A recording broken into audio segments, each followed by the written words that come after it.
I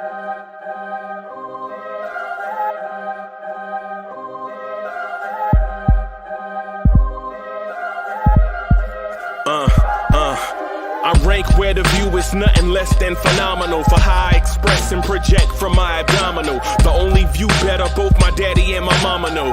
No living parents, my sons give me balance. My wife is my serenity, this mic is my identity. The world is foul enough, that's why I write without obscenities. Provoking danger with broken language and spoken anguish. Begging to get hurt, why would you ask to go through changes? Yes, Lord, life's a chessboard, master the angles. Control the tempo, be the one who holds the info. Acknowledge is just as deadly as machete swings. When spoken, the truth is as potent as that Medellin. While others swear the style is free, I just let it ring. Our time is undervalued, soldiers make us better kings. My fans on my shoulder, reaching after better things. Today I take the shot, for them I'd rather set the screen. My mama told me follow my dreams. My daddy told me get it by any means. Stand tall, make him bow to a king. But I've evolved, you can see the resolve. Look in my eyes when you speaking to God. Life and for those who we caught up in using what I was taught with the muse. I guess they call it proving I'm more than an artist. Penciling out my darkest while stenciling out a harvest. And storing what gets me from A to B, just like garages. Instrumental with collages. Envision what I've been drawing. Broadway to give you rhythm like the great Lena Horne. So bent on, found comfort in the storm. Find peace and on when you see them others perform. Organized chaos, I'll cast it like hey ya.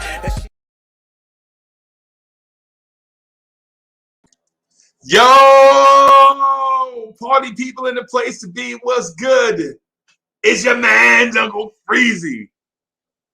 Man, things feel better out here after a W. What's good? Things feel so much better out here after a W. Let me salute the chat. Let me see who here. Quiet Money is in the building. White Falcon.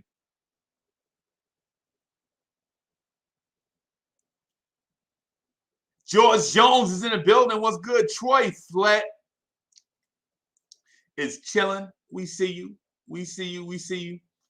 Peace, peace, peace. Worldwide L. What's good? Super Randle. Worldwide L, did you say Super Randle? You want some Super Randle? Let me see if I got a Super Randle.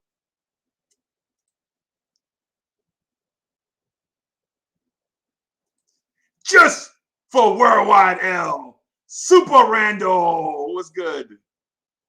What's good? Man, y'all know I love some Randle, bro. D is balling. D is balling. What's good? What's good? Jamie Peralta is in the building. Jamie Peralta says, Randle is treasure. Bim! I agree with you, bro. I agree with you. Randle is treasure. What's good? Brother Shaquille Sunflower's in the building. What's good? Man, we got a lot of stuff to talk about, man. Christian F is back. What's good? Christian F is back like that movie Scream. He back. DSJ is in the building, fresh off of purchasing the Utah Jazz. L. Marshall, what's good? Kev Middleton, what's good? What's good? Julian Tran is in the building. Miss Geraldine, what's good? I see you. Probably fresh off of bowling the 300.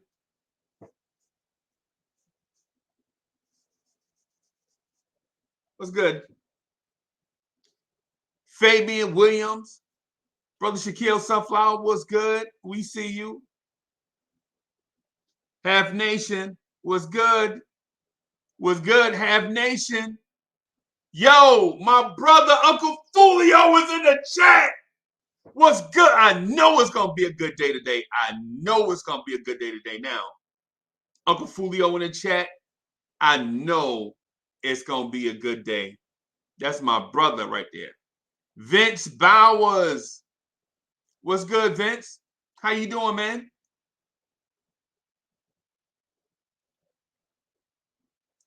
What's good? Long Island Sound. What's good? Hey, Li, you better be commenting today too. You better be commenting today. I'll be reading your stuff a lot. I'll be reading your stuff a lot, man. Good job too in the chat. Rich boy, what's good? Brooklyn Buddha is in the building, man, child. Oh, he back. Oh, you ain't back. Yo, we got so many names on YouTube, bro. We got so many names on YouTube. Yeah. What's good? Uncle Fulio is in the building. I know we're going to be lit this morning. I know we're going to be lit. That's my guy right there. Uncle Fulio is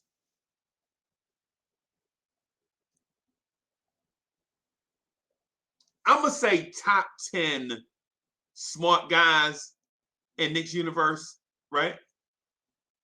But he is definitely top 5 ballsy. Probably he ain't in the top 3 with me yet, because he kind of watch it sometimes. I watch it none of the time. That's my guy. That's why he my hero. Frederick is in the building. Yeah, man. Uncle Fulio will let it fly. Me too. I don't care. People be like, man, your opinion is unpopular, Uncle Freezy. I'll be like, so? Drip more. Trinity in Harlem is in the building. What's good? Let's start with a blue tears, orange tears, Florence tears. Let's start with that. Or we can go with a throw your hands in the air and wave them like you just don't care. And if you got some loot and a stick of juicy fruit, somebody say, oh yeah. I better see some oh yeahs in the chat.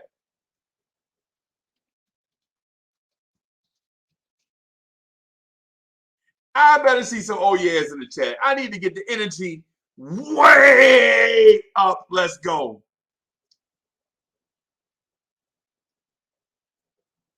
Let's go. Somebody say, oh yeah. Let's go. Let's go. Karen Fung is in the building. What's good? What's good, party people? What's good? D'Angelo, I see you. What's good? What's good? Get that Nick energy up. Let's start with these positive vibes. Let's go.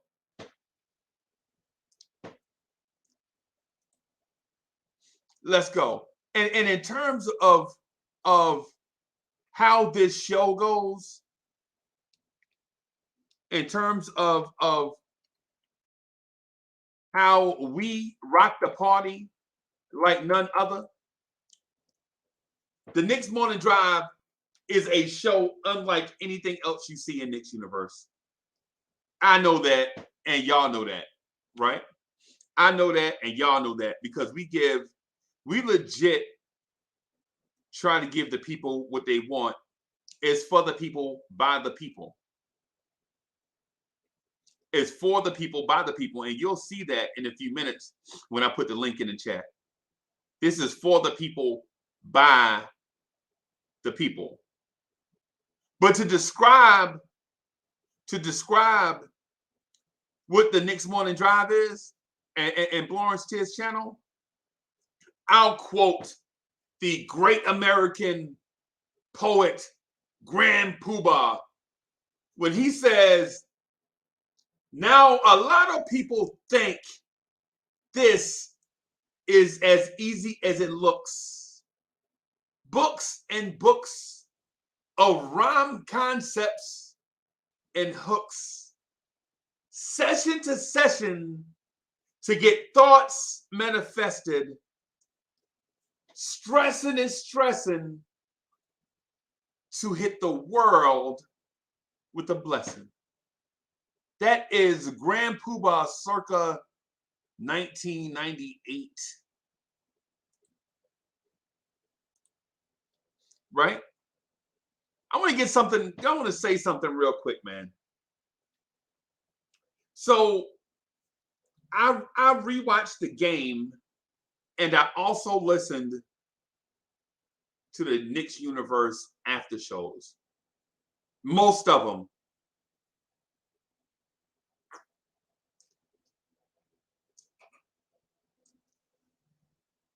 And from what I gathered from the Knicks after shows is the Knicks is a terrible organization to play for.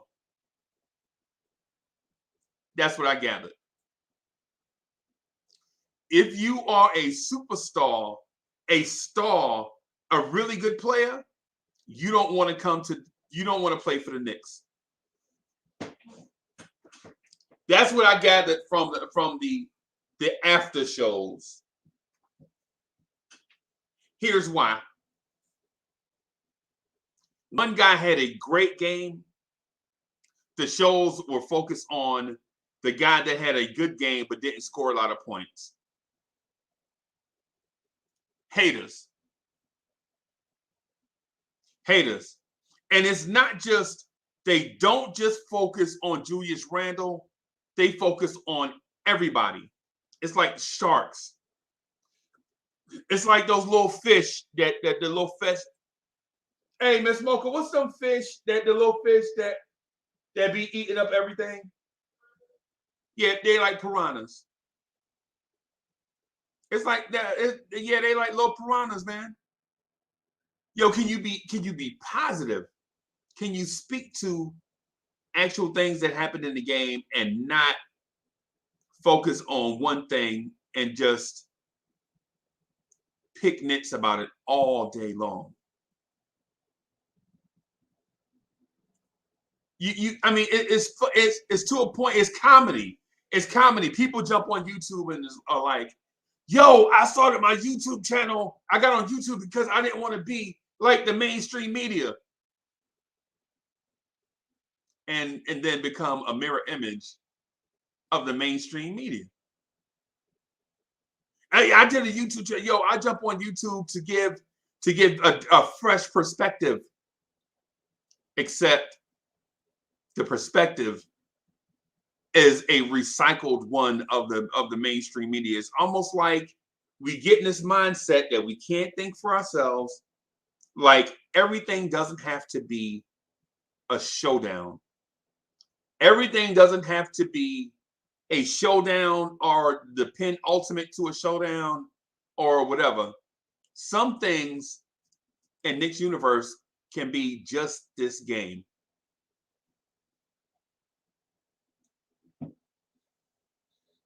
It's to a point where we are taking the joy and fun out of watching the Knicks because we have nothing else. But the thing is, we have a lot.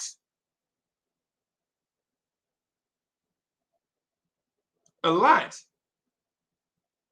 I already know what people are going to want to say this morning. Who had the better game, Obi Toppin or Julius Randle? That's stupid. Who had the better game? Really? That's what we want to talk about. Who had the better game? Julius Randle or Obi Toppin? There is no Obi Toppin versus Julius Randle. There is no versus here. One's the starter and one's the backup until the other one becomes the starter and the other one becomes the backup. That's it. And the orange and blue last night played against a team that wore black and silver. So if there is a versus, it's us versus them. And as Knicks fans, we got to be careful about the enemies that we pick. The enemies that we pick can't be the man in the mirror.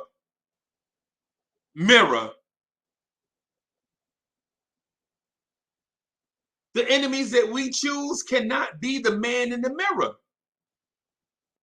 How are we making internal enemies when our external enemies have been beating us to death for 45 years, 50 years? We can't beat the guy across the street. So instead of continuing to fight the guy across the street, we're going to fight the guy in-house. Subliminal 209 is in the building. What's good? That's my guy, Subliminal 209. And no, Subliminal 209 is not my brother. Not by blood anyway. Maybe by relation. Maybe by relation, but not by blood. And no, me, Subliminal 209, Ethan, and Hadouken Sharon are not brothers. No, we're not trying to take over the world. Yeah. Yeah, man. Knicks fans, celebrate things that need to be celebrated, right? And dismiss things that are not worth your time.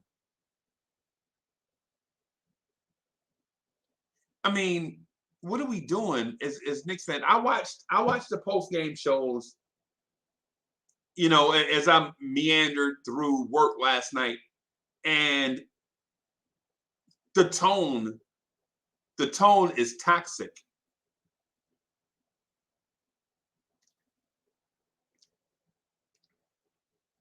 If you're a LeBron James, do you really want to go through this every day? Nitpick, nitpick, nitpick, nitpick. Oh, his mid-range jumper was from 17 and a half feet and not 17 feet. Yeah.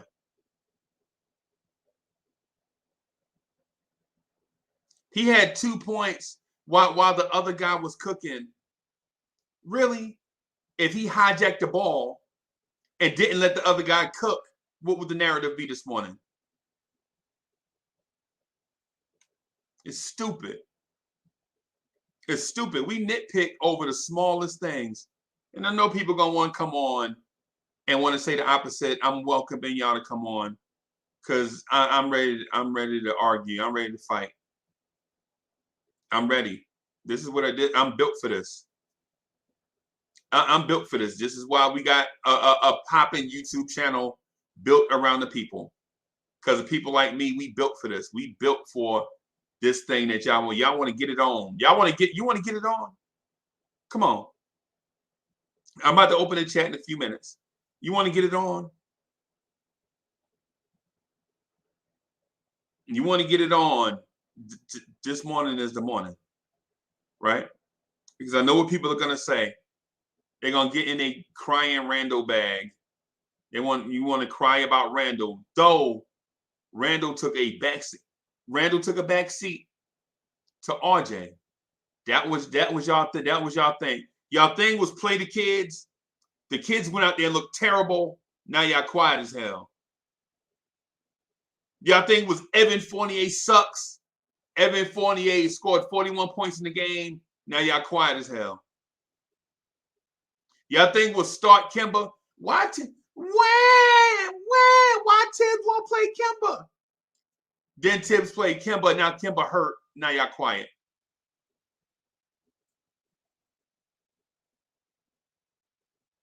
Notice a theme, right? Notice a theme here.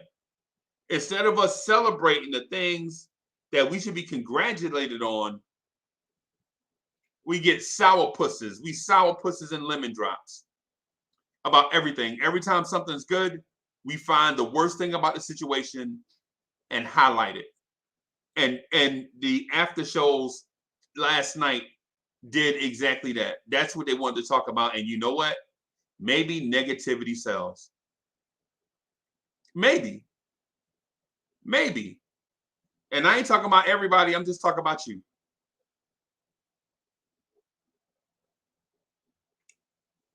How about we celebrate certain things? So y'all want to get it on? I'm ready to get it on. R.J. Barrett had a great game last night, right? I'm ready to put this link in the chat, man. Y'all ready? Y'all ready? Y'all ready to have some fun? Let's have some fun. Let's do that. Let's have some fun. All right, so I just put a link to the joint in the chat.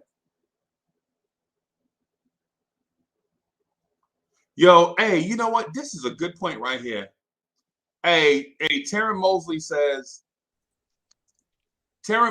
oh, shoot, I forgot. I can't do that. Hold on. Let me do it the right way. My bad. I forgot. I got to do it the right way.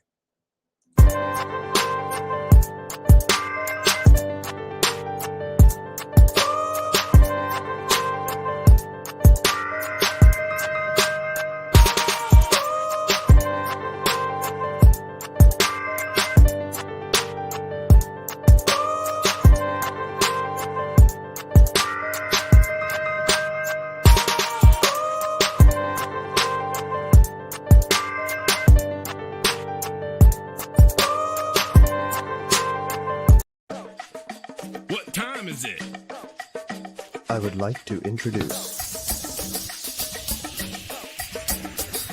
We need a beat.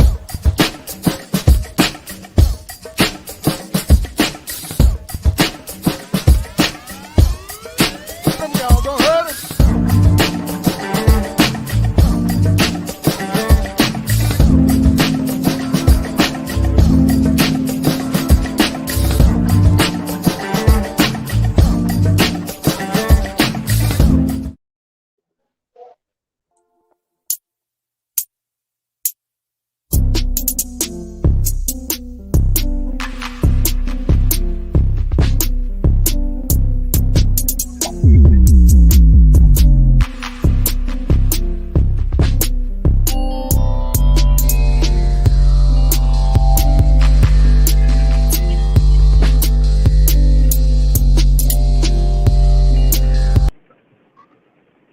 Yo, what's up, Freezy? Place B, what's good, y'all? What's good? Peace. What up, Freeze? What up, Blessed morning, y'all? Good, everybody. That game last night was amazing. I saw some stuff. Man, my hands are. I'm looking at my hands, bro. My hands are terrible. Let me keep these things off the screen. Yeah, I saw some stuff last night, man. Bro. I saw some stuff last night, man. I saw a lot of back screening, and I saw bigs that cut to the basket that didn't just cut to the basket from the dunker spot, which was amazing, which means somebody talked to these guys about spacing. Man. Might have been us. How you doing this morning, bro? All gravy, baby. Yeah, let me introduce everybody. So first of all, everybody listen, it's the backcourt of the future hard will and D is balling. What's good, fellas? How y'all? I'm good. Can't complain, Freezy. Always a good morning when the Knicks get a win, no matter how we get it. Yeah, I think that was a pass now, though. I'm like, basketball. What's a typical basketball? Hey, like, Chef got the dog. Chef got the dog out? Oh, he at work. Chef, I'm at work. My bad. I had the mic on. My bad, fellas. Oh. It's a bird. It's a plane. Nope. It's Super Randle. Did he say it's a bird, it's a plane, it's Super Randle?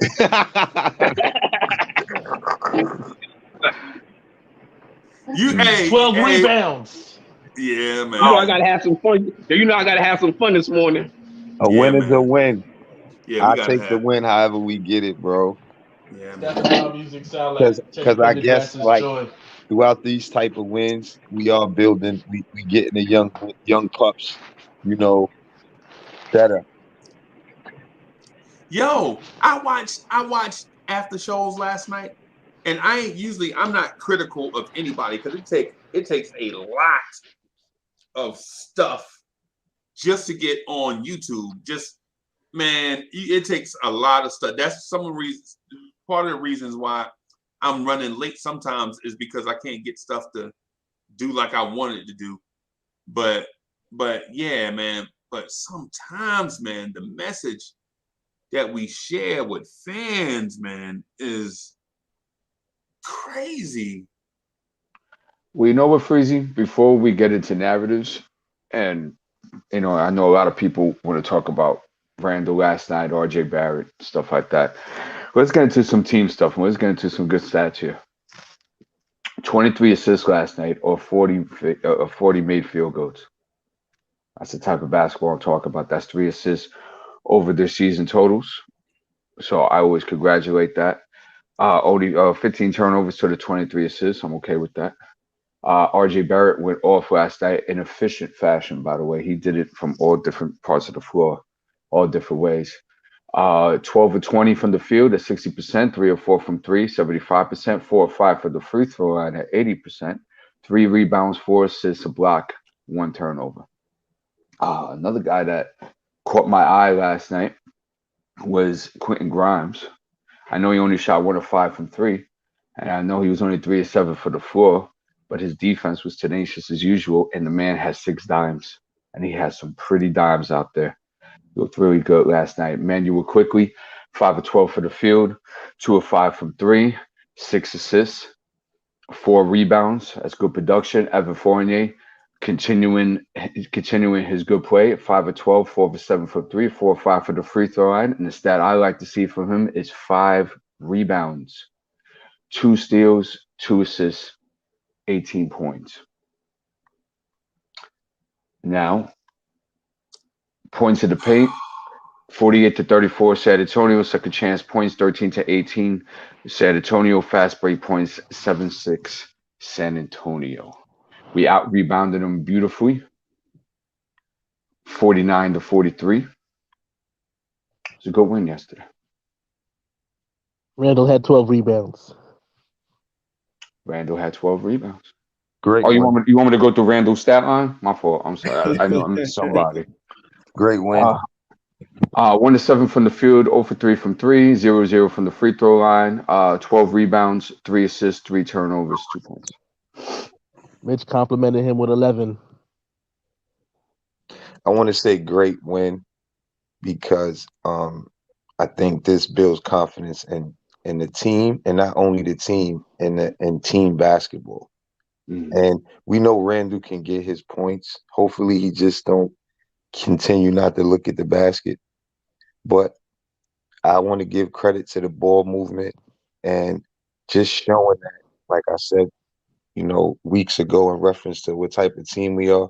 We more of a team. We don't have superstars, so we got to utilize each other and play together with ball movement to make everybody, be gritty and play hard. Now, when we play against a team that's going to come harder than San Antonio, we're going to need Randle to be a little more aggressive and get into the swing of things on offense.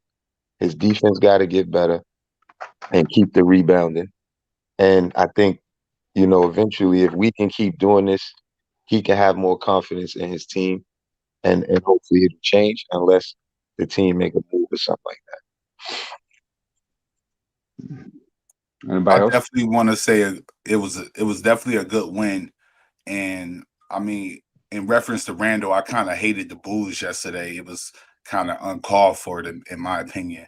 But what really stood out to me in that game was the play of Evan Fournier. If he continues to, in my opinion, if he continues to play like this and is efficient like he's been, I think the Knicks can be a real good team.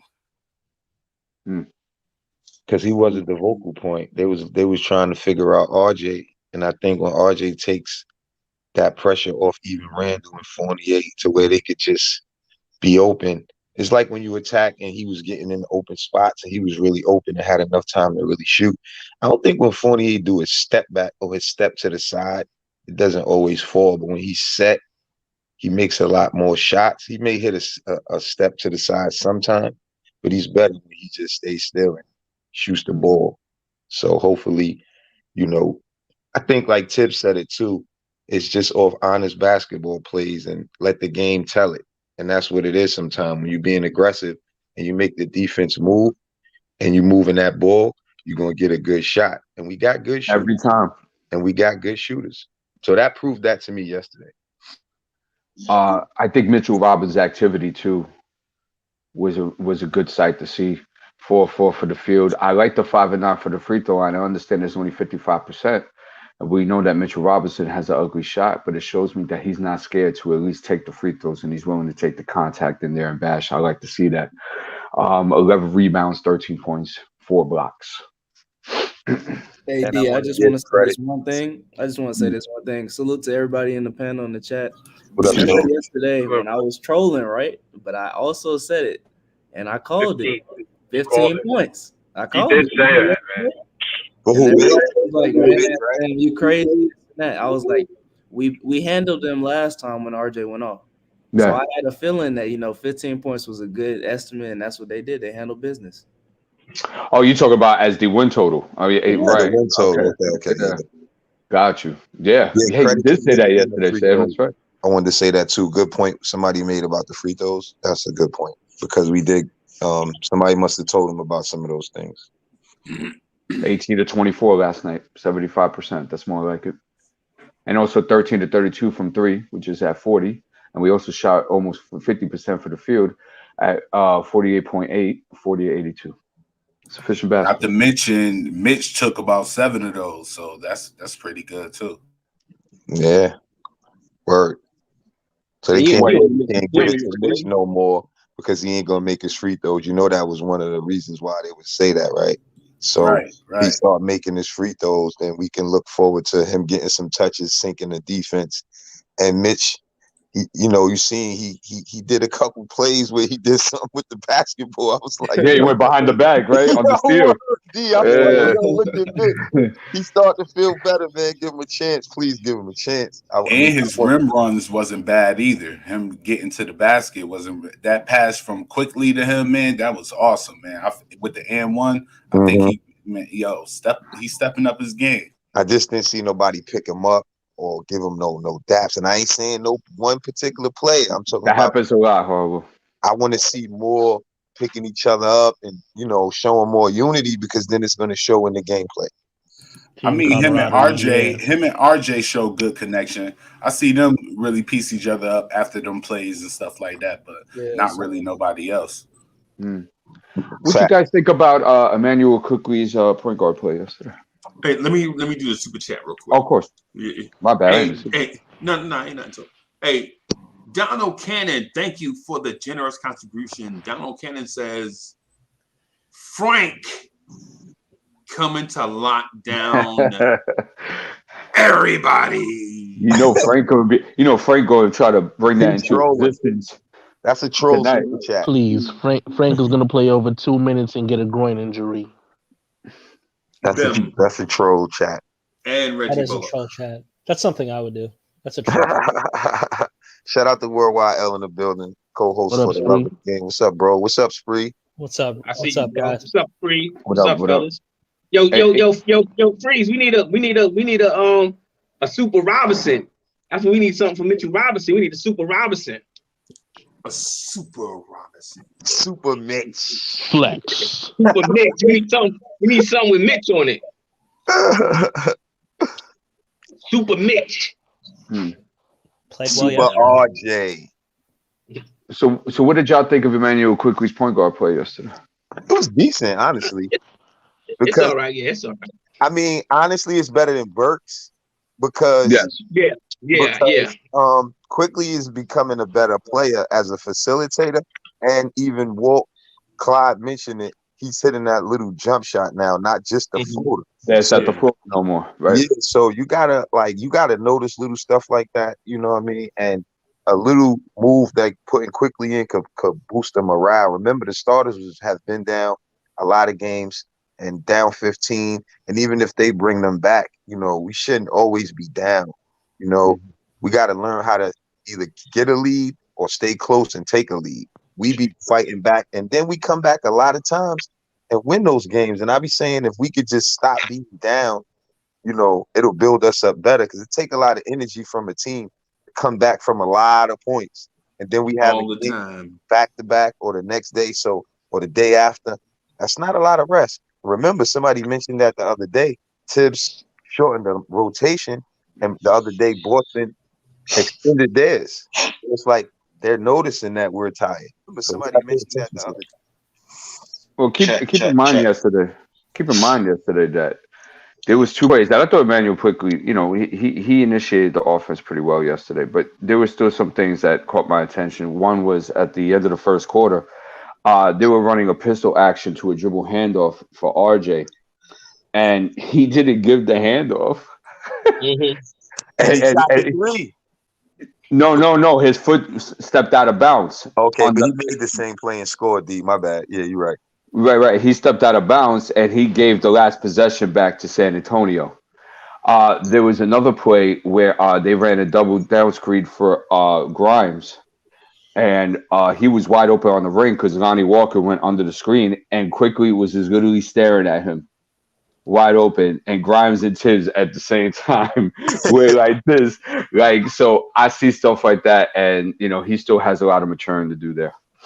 This is Grimes you're talking about? No, this is Quickley. Okay. He did the same play though. Let me say one thing real quick. He did the same play, D, when he fakes that pass, and that is a good play because the team on defense, they get to the Spurs was getting used to them handing it off, going back up. So when Quickley kept it and went the other way and hit a three, that was later on. Yeah, it was later on, but it's a good play. I see what they was doing with that play, but that's all I wanted to say. Yeah, no. D, I think you forgot one stat, which was the plus minus. Well, I mean, everybody had a plus, but you have to understand something about plus minus when it comes to when we look at the stats like this, is that those are team plus minuses. Those are not individual plus minuses. Individual plus minuses is box plus minus.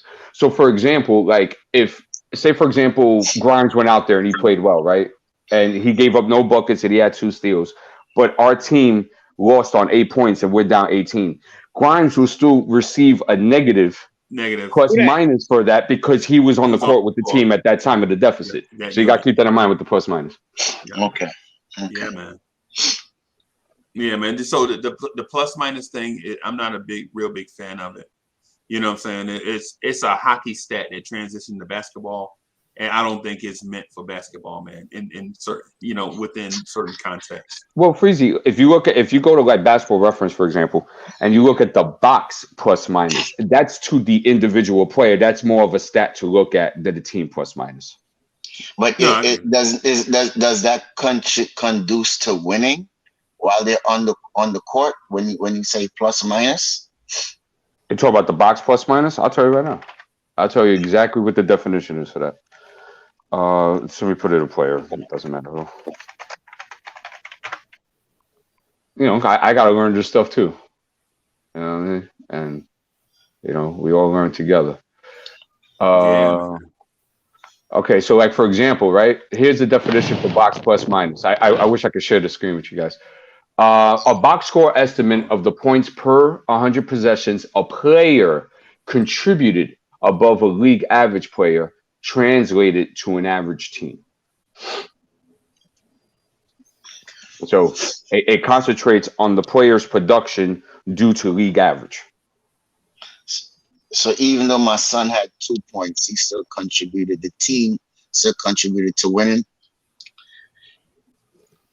It would be a lot less. Okay. Yeah, because there's only 2 points individually. Okay. Right. But he had those 12 rebounds. 3 assists and 3 turnovers too. But good team game though. I like the game. I like the ball movement and everything like that. What did you guys think of Evan Fournier last night?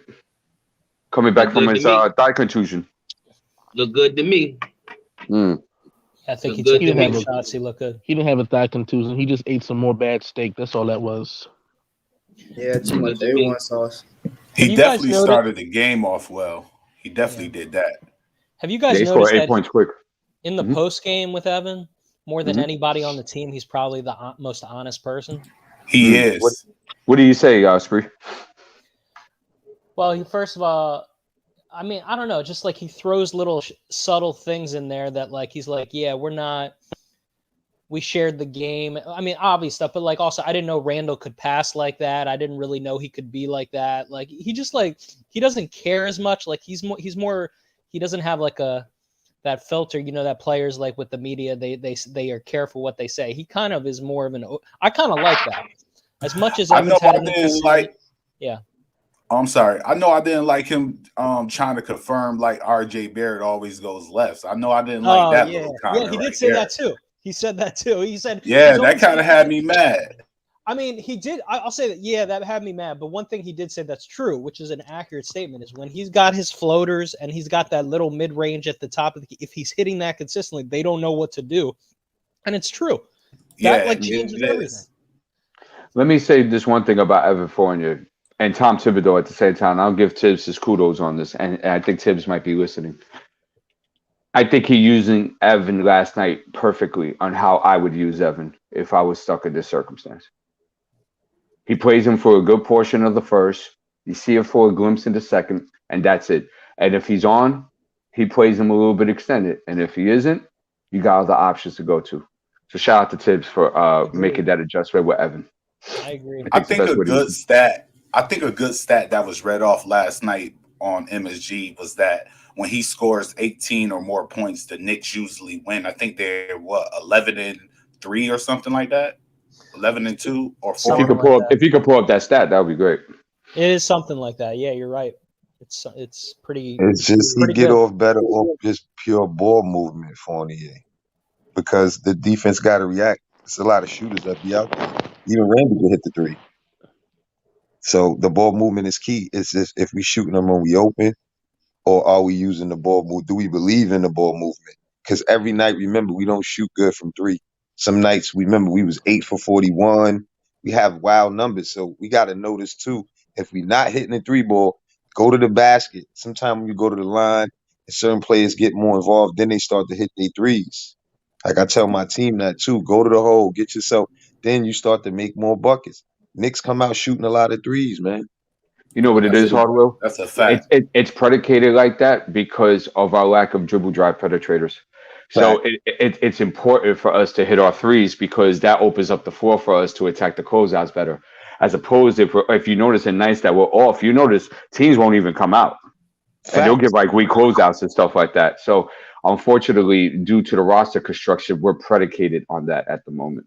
And you know what's crazy? Even though we feel like that, some of these guys, like even Quickley or RJ, that he's given more opportunity to create something, it's looking better. And he should have tried it sooner. Yeah. And it would be better now. And I said that. Even 2 games. I seen somebody say it earlier when Freezy penned the comment. Last night, if RJ would have played a few more minutes, now I get it, let him rest. But this could make him really know how to continue to put up 20 and better little minutes. If you know what I'm saying, you kept Randle out there. He didn't want to shoot. You see what I'm saying? Like, you kept him out there to help. Hopefully, he gets some more points. He didn't want it. So if you give RJ that minutes, okay, he was tired. The game was over. Cool. But I'm saying when you took him out, it was like 8 minutes left, if I'm not mistaken. It's 9 minutes, actually. Yeah, and I feel like those minutes of him learning is better. He's a young guy. If he's hot, he could really start to believe in himself more. That's just my opinion. And I'm going to agree with you, Hardwell. I would have played him a couple more minutes. Mm-hmm. But you know what offsets it? We increased the lead when we increased the lead when he got on the bench. True, I noticed that. So it might be used as a form of justification. Yeah, not only that, you got to remember. Oh, I'm sorry. Go ahead. That's all right, go ahead, bro. Not only that, you got to remember RJ played the entire third quarter and then went into the fourth quarter to play also. I think he kind of needed that rest. Nah, you're right. But I just noticed that sometimes that even in the other game, when they just wasn't keeping him involved or engaged when he's hot. And I think it's not about only that part of it. It's about we trying to show him how easy it can be for him and how much better this can make his handles and his moves getting into the paint, creating shots or getting his own shot. Right. We seeing that he's good at it. I'm just imagining how good he's going to be at it if we continue to use him right and continue for him to have in these type of games. A few years from now, he's going to be tough. And keep in mind too, I think Tibbs was trying to get his 30 and call it a wrap. because what I would have done was that I would have had him sit for a couple minutes at the beginning of the fourth Mm-hmm. and played him a couple within and bring him in within that 8 to 7 minute mark, playing him to about the 4 or 5, 3, and he still would have gotten his 30. That's crazy because I was thinking the same thing. Like, that's a fact. Good point, D.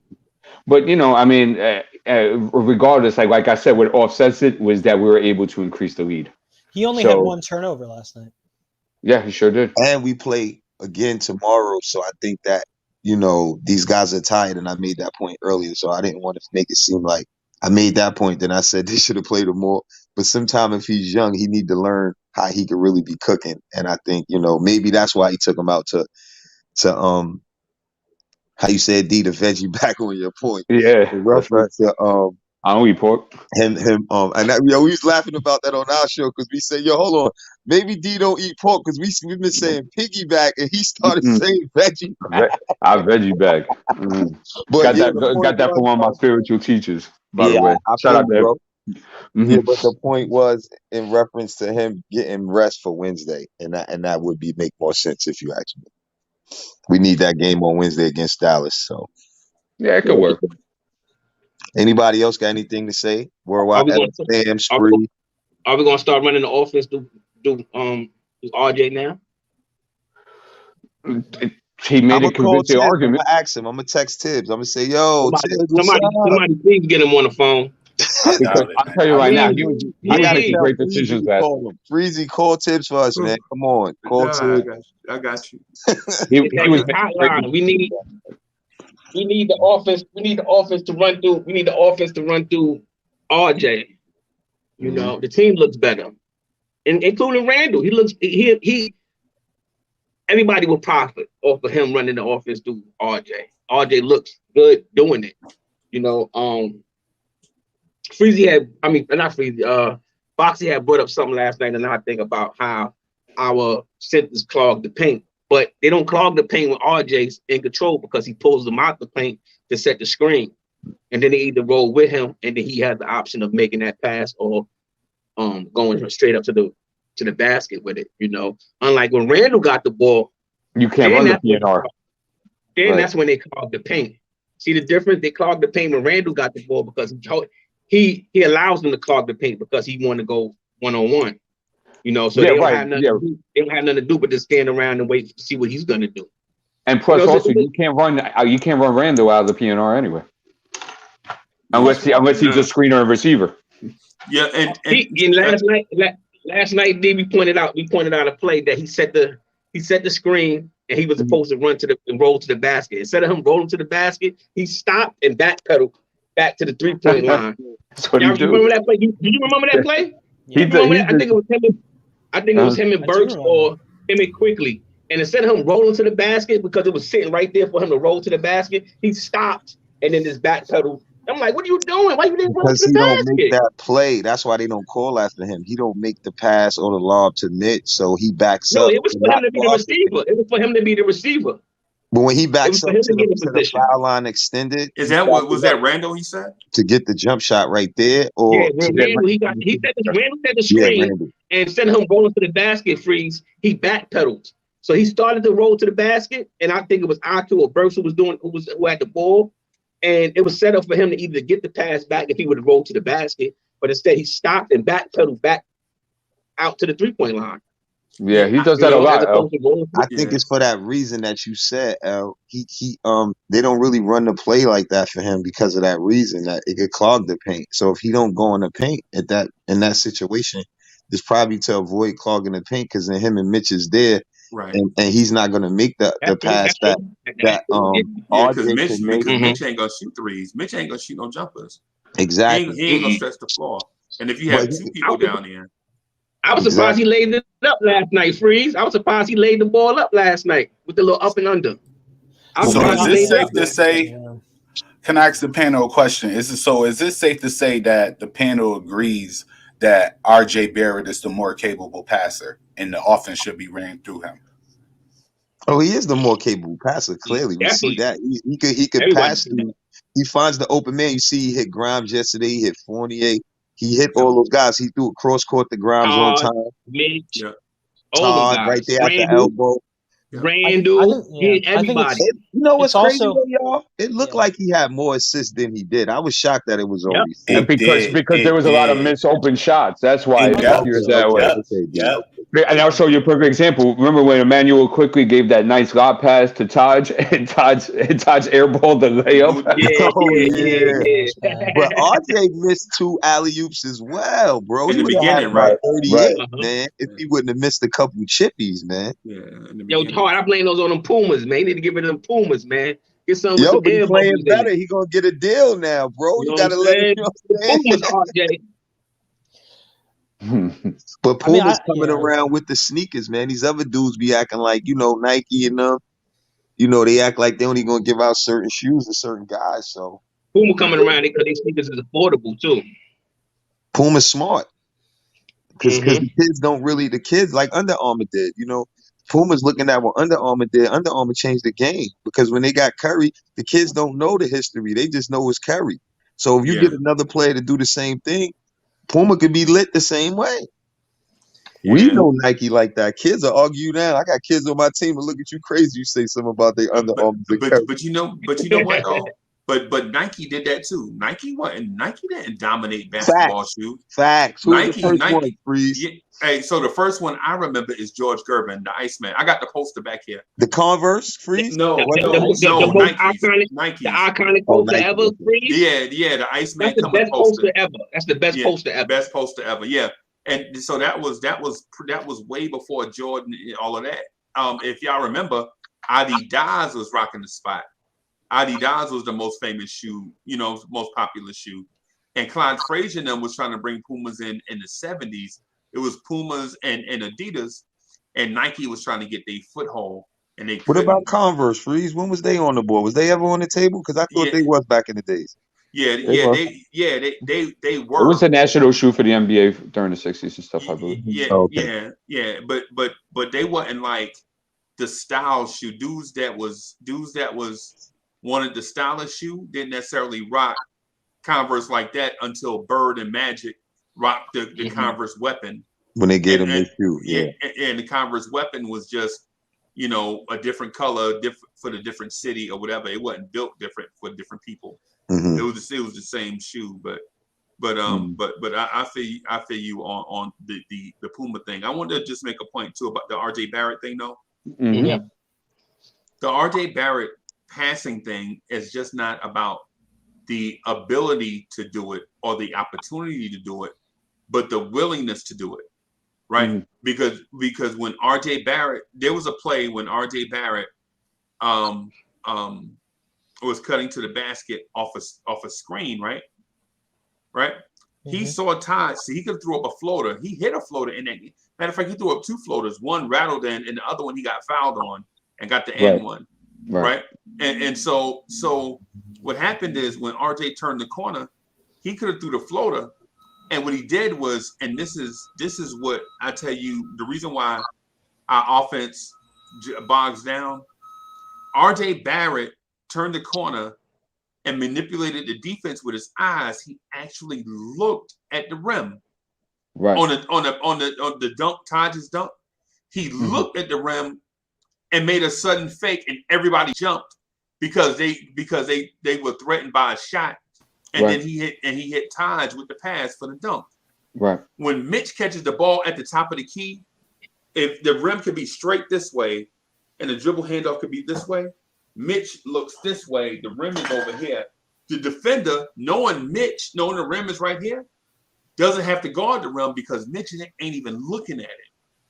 Right? So he's not even threatening the defense. And it's the same thing for Nerlens Noel.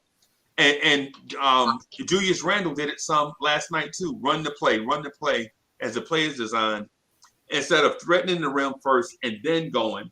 And what that does is the man that is guarding them doesn't have to guard them. He can sag back and guard the rim. Now you have the paint bogged down. Now when RJ Barrett comes in there, it's RJ Barrett versus his man and the rim protector. Yeah. Right? Mm-hmm. It's little bit like small nuanced things. Like if Mitch don't have to shoot the 3, but how about him catch it in a triple threat and look at the rim? Now his defender has to be like, oh snap, he might do something. Mm-hmm. You know what I'm saying? But he goes straight into the dribble handoff. And while I'm impressed by his handles now, because last year and definitely 2 years ago, Mitchell Robinson couldn't do that dribble in space to go get the dribble handoff off. He would hold the ball. Somebody would have to come get it. He started to break Freeze with that play that you talking about. Yeah. That was crazy. Yeah. Can I just say one thing to add to that, just like quickly with the RJ thing? Like, so he sees angles well. He's starting to learn how to manipulate the defense, which is why I like what we're seeing. My hope, though, for Randle in this whole thing is Randle's still occupying space because you still can't leave him because he draws so much attention. So RJ should have those creases that you're talking about, Freezy, to either find Mitch. My hope for Randle in this whole thing is that if RJ can continue to blow by people and really suck the defense in, maybe Randle's shot can start to hit more. Then Randle feels a little better, gets engaged in the game, and then I can a little bit go through Randle. I don't think it's just going to be go through RJ the whole game. The goal is that we become more unpredictable, that we can do different things in the game. But I do like what I'm seeing with RJ and the ball. He's impressing me right now. Two things that you just said, Spree. One, and I'll veggie back with you real quick. Yeah. RJ last night, two things shout out to me. One, he let the game come to him. You could see like he was aggressive, but he was patient, which is my second point. You notice that he just wasn't driving into the basket with his head down against 3 defenders yesterday. He had his head up. He was scouting. He was looking at the D, and he was making decisions based on that. To your point about with Julius Randle, Julius Randle better find a way to get himself involved that this is the way it's going because he is our 4-year, $100 million prize. And he's going to have to adapt to adjust just like anybody else would have to. Yeah. Yeah, I was going to say. He's going to have to just make, I mean, just really quick, Harwell, on that. Just that he's going to have to. He's going to have to make the open jump shot, which at times this year he has not. And what's non-negotiable when it's not being run through you is running hard to the rim, which he doesn't always do, rolling to the rim, defense, rebounding, and body language. Those 3 things are non-negotiable if we change how we play. But go ahead, Hardwell. Yeah, I agree. I was going to say in reference to your point, right? If RJ's playing good or Fournier, the team has to prepare for those guys. But Julius has to know that he can get his at any time. So once they start worrying about RJ, then he has to come on. So it's Dennis not knowing where it's coming from, because if he's just making passes, then you can't say that it could go because now they're stopping RJ. When we give him the ball, we need him to be aggressive as well, because then that's when all our weapons are being used properly. That's what Tibbs was always trying to do when RJ has a good game, like the other game when Randle picked it up and they both had their first 30-point games. See what I mean? That's how he has to be. You can't have bad body language or not look at the basket. It's like saying like you didn't believe in the teammates, but now they making the shots. I said that early on. If you just pass the ball to them, eventually they should make their shots. They're professionals, right? Just build them up, And now that they're making the shots, I feel like you should still be playing the same hard way you play when you holding the ball. You know what I'm saying? Set picks, now they sinking, they running, scamming. RJ, be ready to come now, because it's an NBA game is very long. And I feel like no matter what goes on in the beginning of the game, Julius Randle could still get his 20, 25 points if he play, and Tibbs is keeping him in long enough at the end of the game to still get his points. So with that being said, we need Randle just to focus on the win aspect of it and knowing that it's other ways for him to contribute into the win, like he did last night. Just passing the ball to them guys. We only need you to have 2 points and 15 rebounds. That's all we needed, and some assists. Now, against more competition, what about his screen game? What about the screen, Randle in the screen game?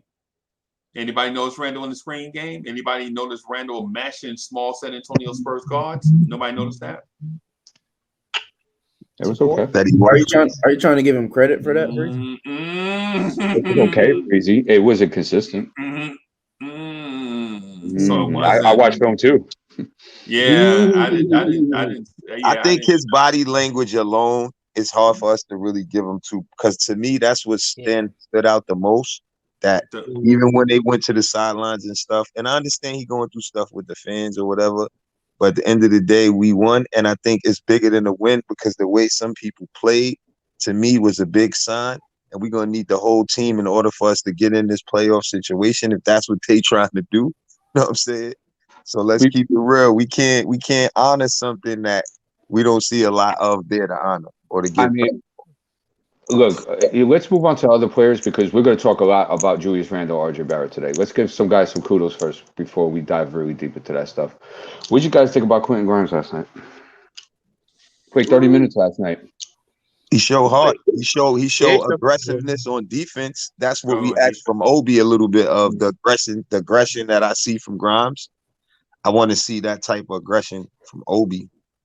How about the that pass to Mitch? He had some beautiful dimes. Right, that pass to Mitch was awesome. Yeah, when he spent back, caught him, and then because he drawn. I said that I don't see a lot of Knicks players doing type of moves because they're not creative with moves, and Grimes got moves in his bag because he faked out, went back in, drew portal, and then hit Mitch. That was that should be on SportsCenter, bro. And I was saying a couple of weeks ago that I want to see Grimes in more sets where he's coming off curls or he's coming off like split screen actions and stuff like that because I believe he's a good passer and he's the only guy on the team that can make a pocket pass. And I think something to be noted is what Tibbs said in the press conference about him telling Grimes, when you get the ball and you open, you better shoot it. I don't want you passing that ball.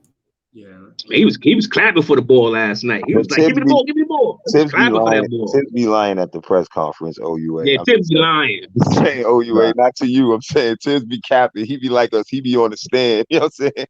We need to do. This is what I look when we move the ball movement. I'm like, yo, you the same person that called man do number. You calling him to stop the ball.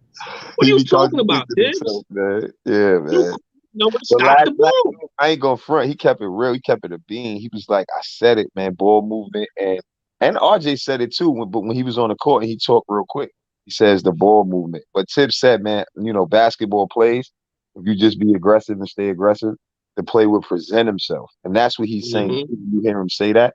That's just playing basketball like RJ does, the right way to the hole. Either you're gonna score, sink the D, and make a pass. The defense will tell you what to do. Credit. I love when you say the game's going to tell you what to do. Yeah, that was my point. I said that last night. I gave him his props last night on the show. I said, yo, I like that because when RJ, it's like the game is slowing down for him like it's supposed to. Your third year, it's slowing down. He pulls back. He lets the game.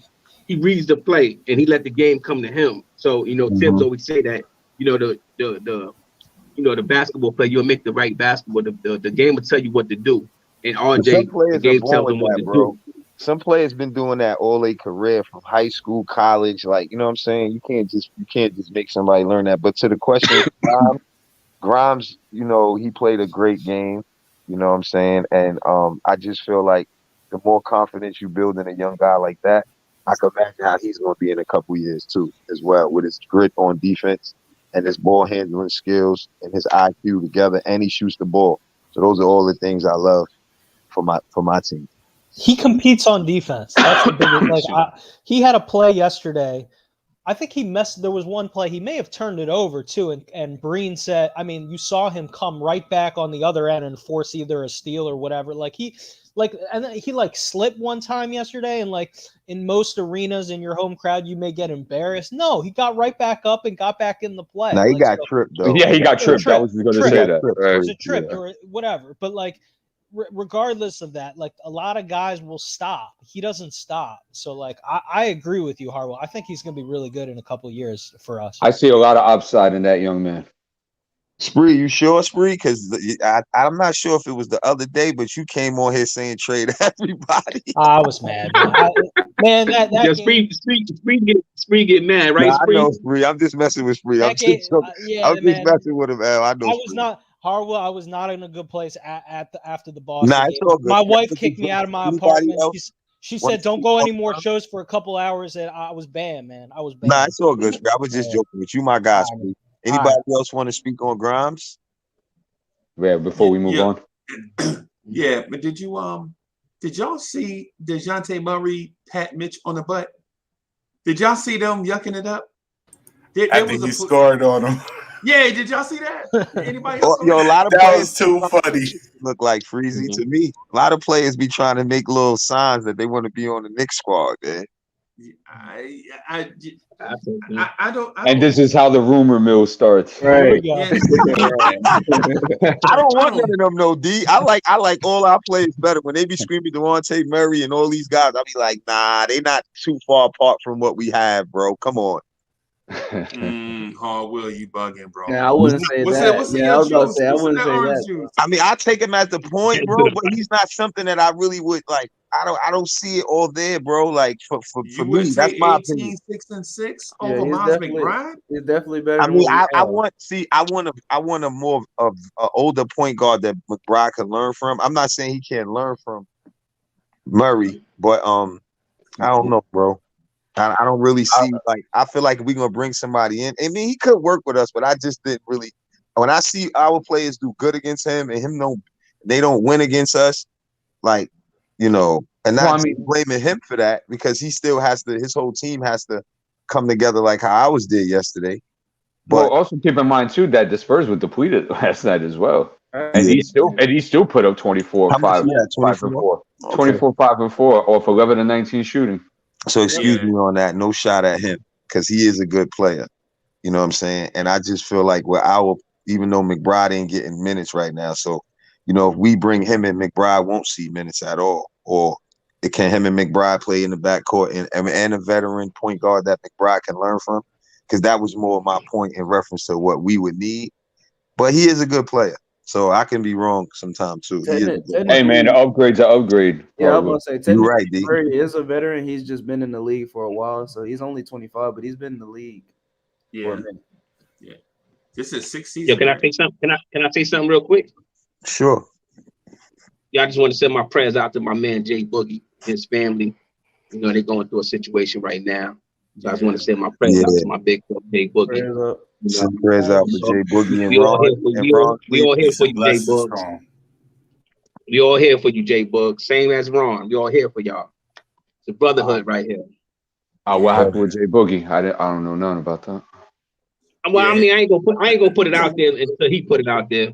No, but somebody passed or something? That's what I'm getting? Yeah, somebody passed away. Oh, okay. I give my condolences then. Yeah, that's what I wanted to know. Okay. I'm not gonna put it out there unless he give me the AOK to put it out there. Of course. Definitely. Just sing your prayers. That's all. Yeah. I wasn't telling you to snitch. No. Nah, man. But yeah, man. Jay Boogie is our dude, man. That's why when stuff happened to him, man, I feel like it happened to me. You know what I'm saying? So yeah, we had to wrap up the show last night when we got the news. Freeze, like the show just got like that's the last thing on our mind. Like man, it's like let's get out of here. Let's wrap the show up and go and collect our thoughts. That's how I'm feeling right now. Not that I want to wrap up the show, but I am distracted though. You know what I'm saying? So You know what I'm saying? But it's a lot of that going on right now. So anybody, family, anybody that's sick, we send out, prayers out. Hope everybody. And prayers definitely go out to them people that was affected in that fire in the Bronx. Yeah, that was crazy for real. Yeah. It's a lot of serious stuff going on. We come here to talk about Knicks to escape a lot of stuff.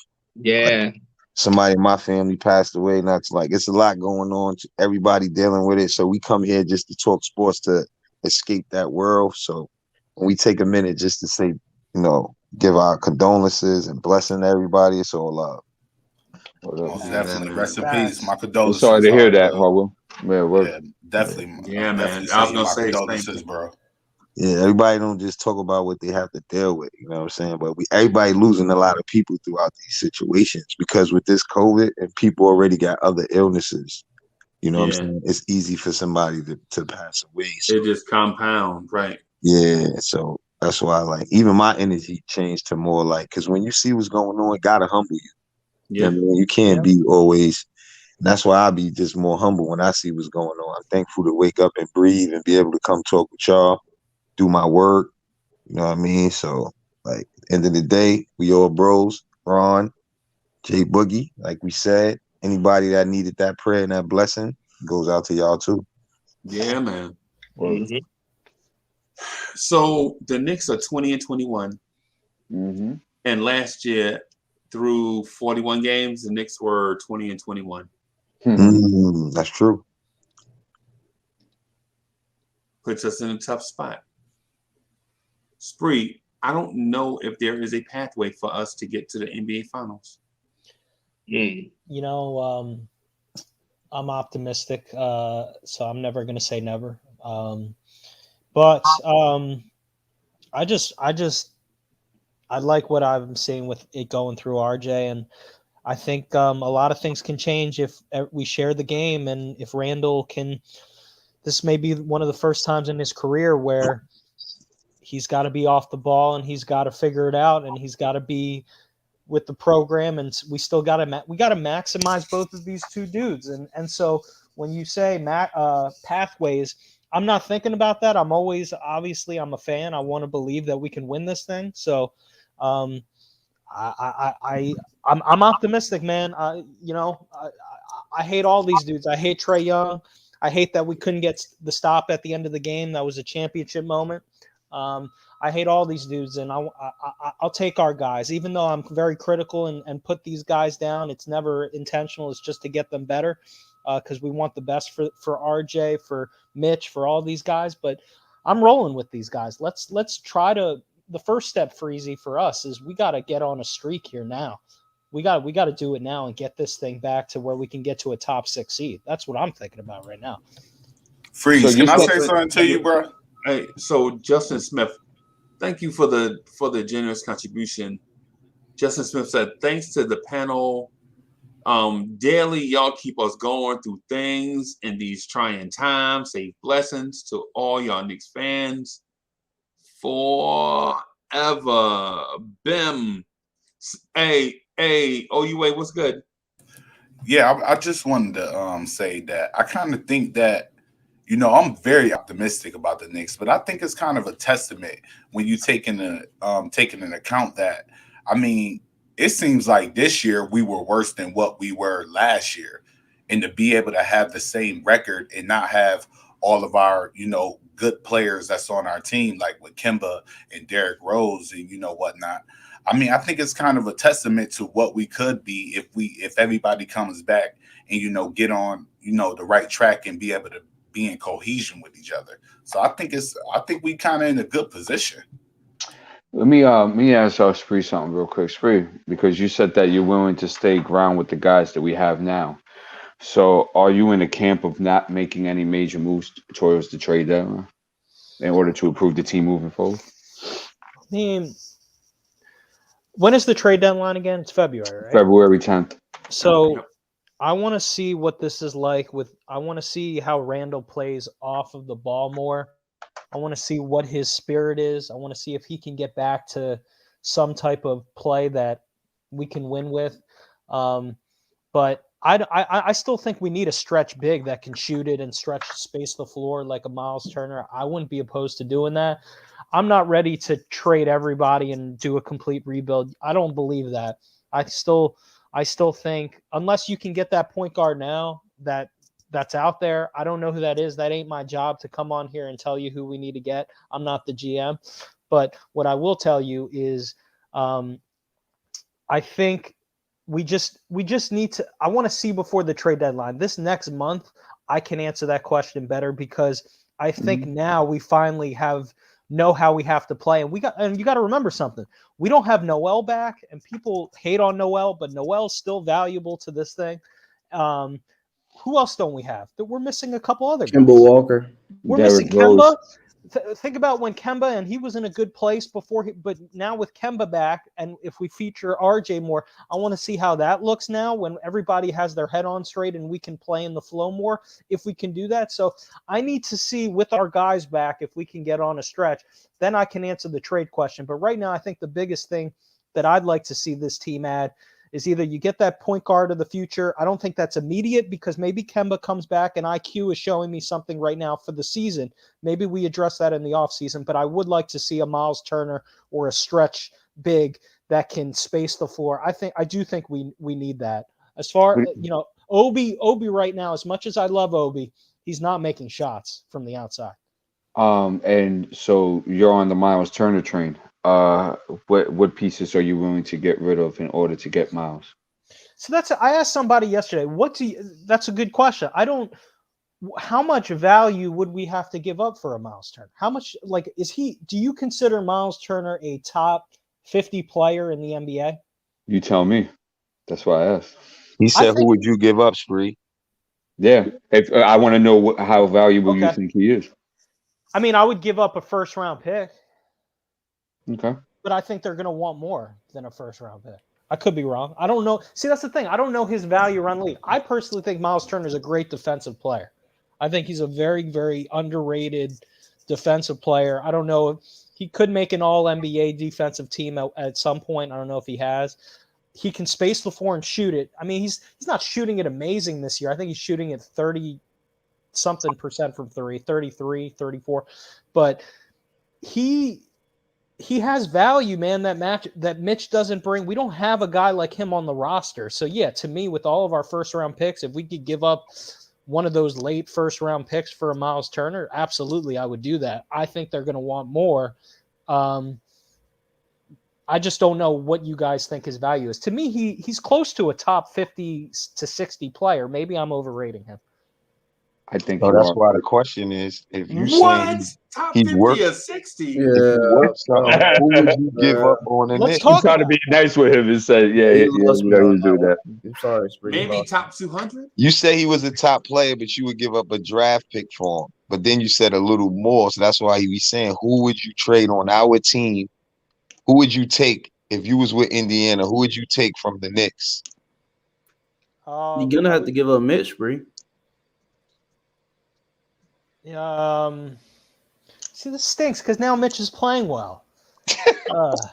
I don't want to give up. It sounds like you got a dilemma going on.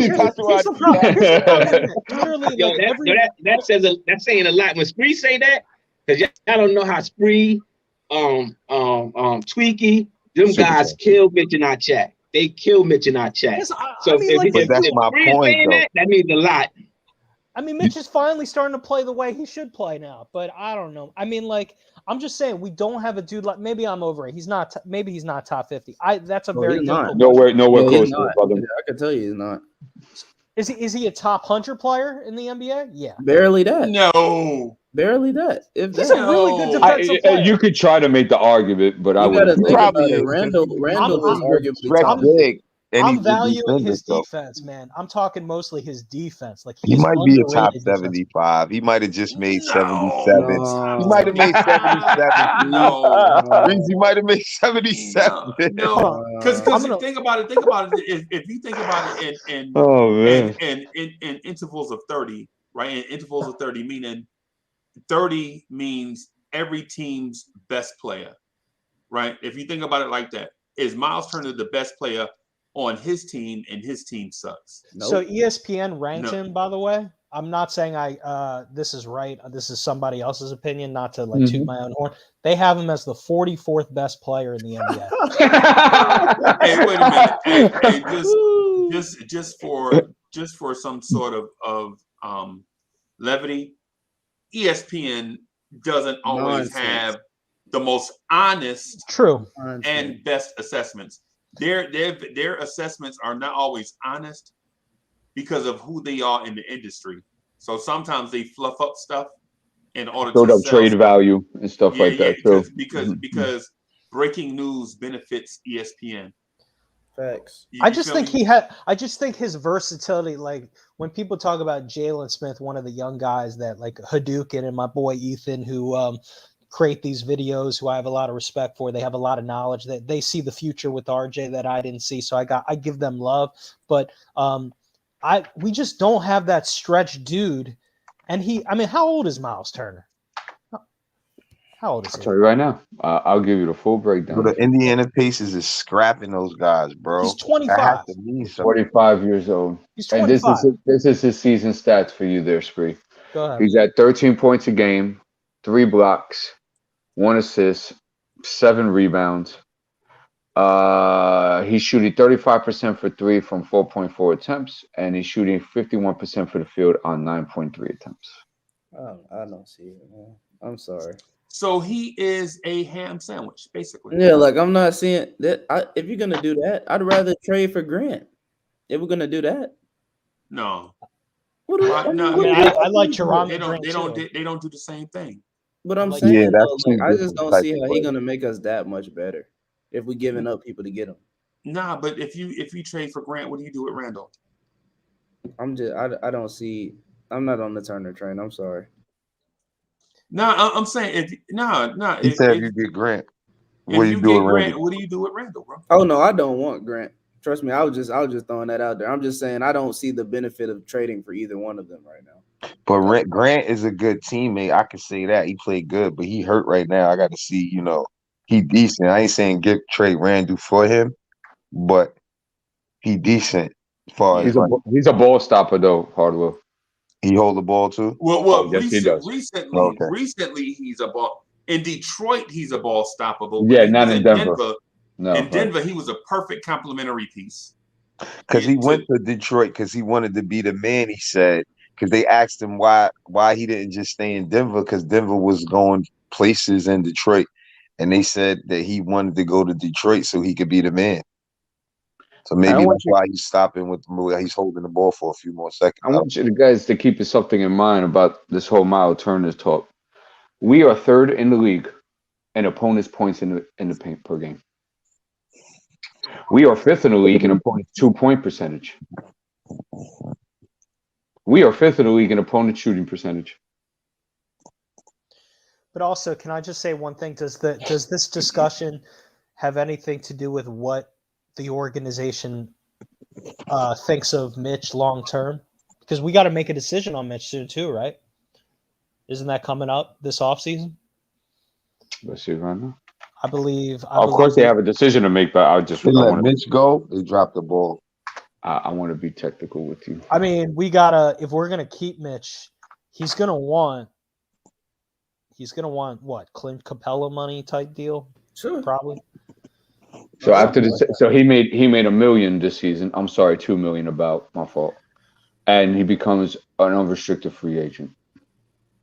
Yeah, I guarantee you he's going to want like a 5-year, $90 million deal like Clint Capella got. And to be honest with you, as much as I like what I'm seeing from Mitch now, I don't want to give that. You know what I see him getting? That ain't going to happen. Yeah, I'm about to say, Spree, you know what I see him getting? Something around maybe 5 years, 60. I can't see he'd be out of his mind to ask for 5-year 90 with the type of injury history he has. Yo, Spree, I got a question for you. Do you know who Miles Turner is? Yeah. Do you know who Mitch is? Yeah, I know what they are. You know who Mitch is already. You know what type of player Mitch is going to be completely like, and you know that Miles Turner is going to be better than Mitch. You could say that he's better than Mitch right now, but is Mitch? You could say what Mitch is going to be to come? I just think there's more risk with Mitch. Okay, I get it. It's injury with you, right? Yeah. Okay. I don't see Mitch becoming a better shooter than Miles Turner. I mean, Mitch is 2 years younger. He's still the injury thing is scary. It's just scary. I mean, like, there's no doubt Mitch has talent. There's no doubt that, like, if he's set up properly, he's going to give you the alley-oops.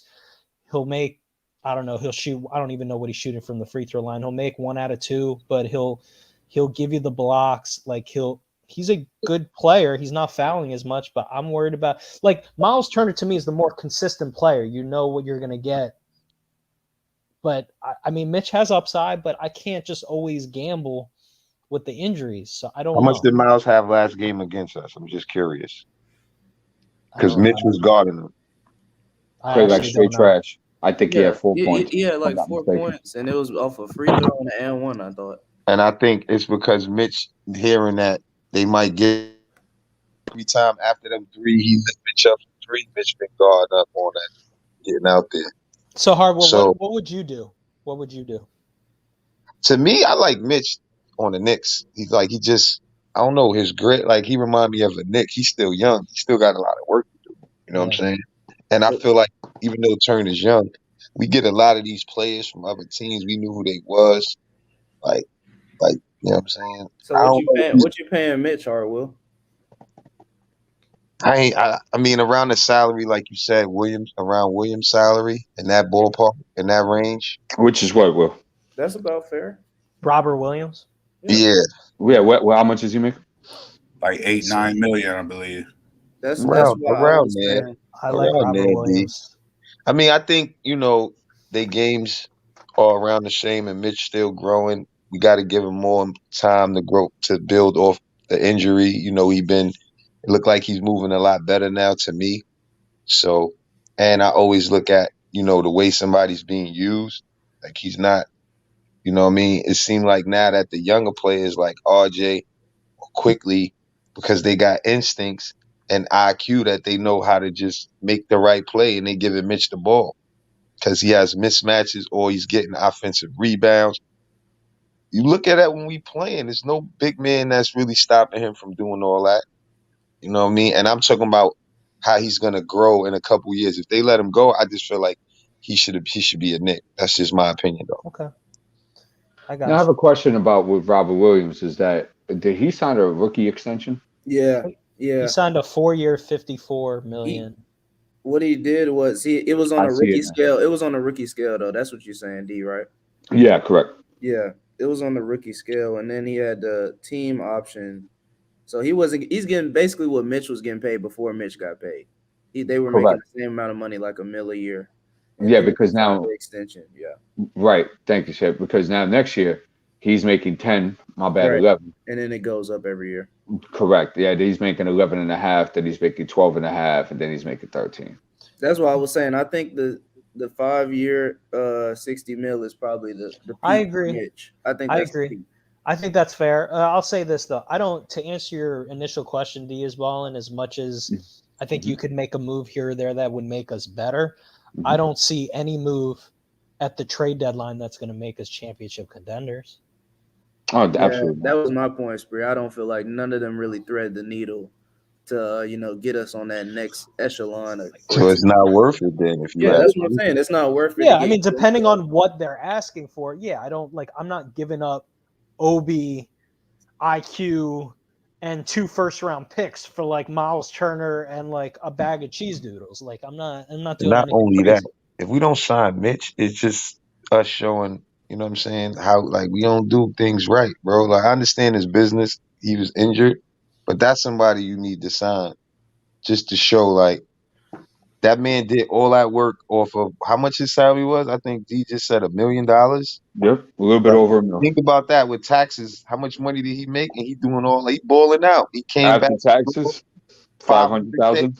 Yeah. So you talk, money. Like Mitch deserves that contract because he put on weight. He hit the weights. Now look how he looks. He looks stronger, and he still has his speed. And remember, the Knicks need that person in the paint that's gonna make people not just want to keep coming in there, bro. Like, granted, Turner does provide that because he's on that list on defensive wise. You know what I mean? And he does spread the floor. So don't are you trying to take nothing away from Miles Turner. He could hit the shot, but he's not going past nobody at a speed like KD or somebody who could really stretch the floor and go in and score. So it's not like, if he's standing out there and you close out on him, he gonna make every shot or he gonna blow by you. So you got to take that in the fact and what Mitch brings in the paint and what he protects. And you don't have to give Mitch the ball a lot. He's still gonna give you that. You see what I'm saying? That's the valuable part, what Mitch brings. Turner, he's gonna get more touches, and that may change what we're trying to build on. Hey, I'm thinking about. Let me say this real quick, guys. Okay. That with Mitch this is I got on my business hat right now, and my concern is that there are teams that are going to throw the bag at Mitch, that we're not going to match it. And because I could see teams like the Hornets, I could see teams like D, that just crushed me with that one, bro. What if the Hornets trade for Turner? Yo, D, you just crushed me. I gotta go and find my tray after that one. D, Lord, but if the Hornets trade for Turner, they out the conversation though. No, and I get you, Sam. I'm just theorizing with the possibilities right now, and just saying that I think teams see a lot of value in Mitch and his ability to protect the rim and him be a lob threat every single possession. And we see Mitch motivated When he's running up and down the court, he's guarding guys on the switch on the PNR, he's closing out, containing dribble, he's doing all that. And I think that teams see that, and I think they will throw him a bigger bag than 4 or 5 years, $60 million. So here's my thinking now. If that's the case, and I think it's very smart on Knicks management to go ahead and test the market and see what that would look like. And if it does look like something to what I'm saying, I try to get rid of him trade deadline because I'm going to need those pieces back before I lose him for nothing. That's a fair point. I mean, like, you got to know what one thing that you just said right there is very important. Like, what the Knicks value him at, but like you're saying, they need to know exactly. They got to be making calls to GMs, your friends. They may not tell you, but they need to know exactly what is Mitch value around the league and what actually can we re-sign him for that's going to work. Because if somebody, like you said, overpays him, it does make sense to trade him. But I don't know. We'll see. Yeah, I mean, that's all. It's just a concern worth noting and looking for in the future. What else, guys? Anything about last night? Anything that caught your eye? Anything moving forward? Before we get into 9 free throws yesterday.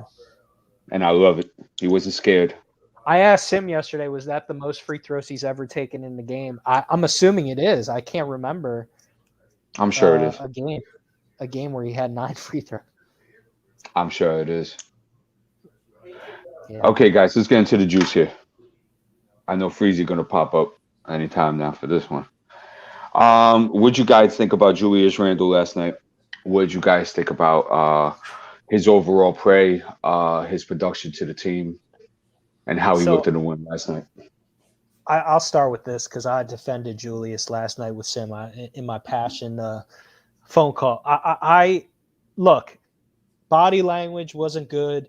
Could he have rolled to the rim harder? Could he have done? I mean, I don't care about the shooting 1 for 7. That's like the last thing I care about. He took the right shots. He missed shots. He let RJ do his thing. He saw RJ had it going. He spaced the floor. He drew attention. I thought he did a good job on defense. That's just me. Maybe I'll watch it again and say something different. He rebounded the heck out of the ball. So there were good things that Julius did in that game.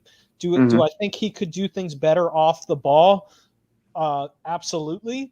But I don't think yesterday I was not one of the Knicks fans who was absolutely like, there were tons of Knicks fans, and you know this if you were on Twitter last night, that were killing Julius Randle, absolutely killing him.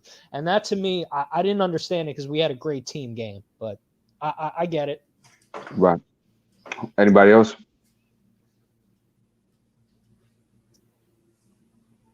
Did nobody owe Julius Randle? I'm not gonna lie, I missed the whole question because I was doing something. I just came back. I could tell you this: I didn't like the Bulls. I think the Bulls were kind of classless, and I think that they could have went about it a different way. Especially when he started getting the ball, and every time he got the ball, they started booing. That wasn't cool. You was at the game? You said me? Nah. I wasn't at the game. Because not trying to be funny, bro. I just felt like I thought the fans could have went harder about that. Even though I thought they were very nice. Yeah, that's why I said that. Was you at the game? Because my TV don't be low, and I didn't hear as much booze as I normally would have heard from somebody dumbing down the fan and throwing out an apology. This is New York, bro. And at the end of the day, you know what I'm saying? I said from day one that was a bad move. Even though you did it, don't say to the media that, I put thumbs down to the people. Then now you saying, oh, they shouldn't have booed him. I think they did show class by not booing them as much as they really could have, if you ask me. That means that. Actually, I kind of feel a different way about the whole thing. I felt like after he did that the love affair between him and Knicks fans was pretty much over.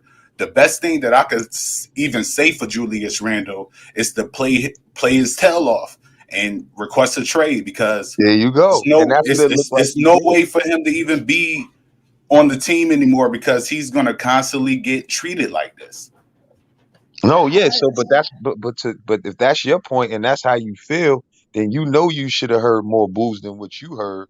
And that was my point in addressing what you said, because if you feel the way you just mentioned, right, then that makes all the other fans that's not even on the level of us, be that way. And I said to myself, I'm glad he apologized, whether if it was him or they forced him, so he could just focus on playing. Because New York fans, if he have a good game, they'll just forget it if he keep playing good. Because I think they want to win more than they want to slander or boo him.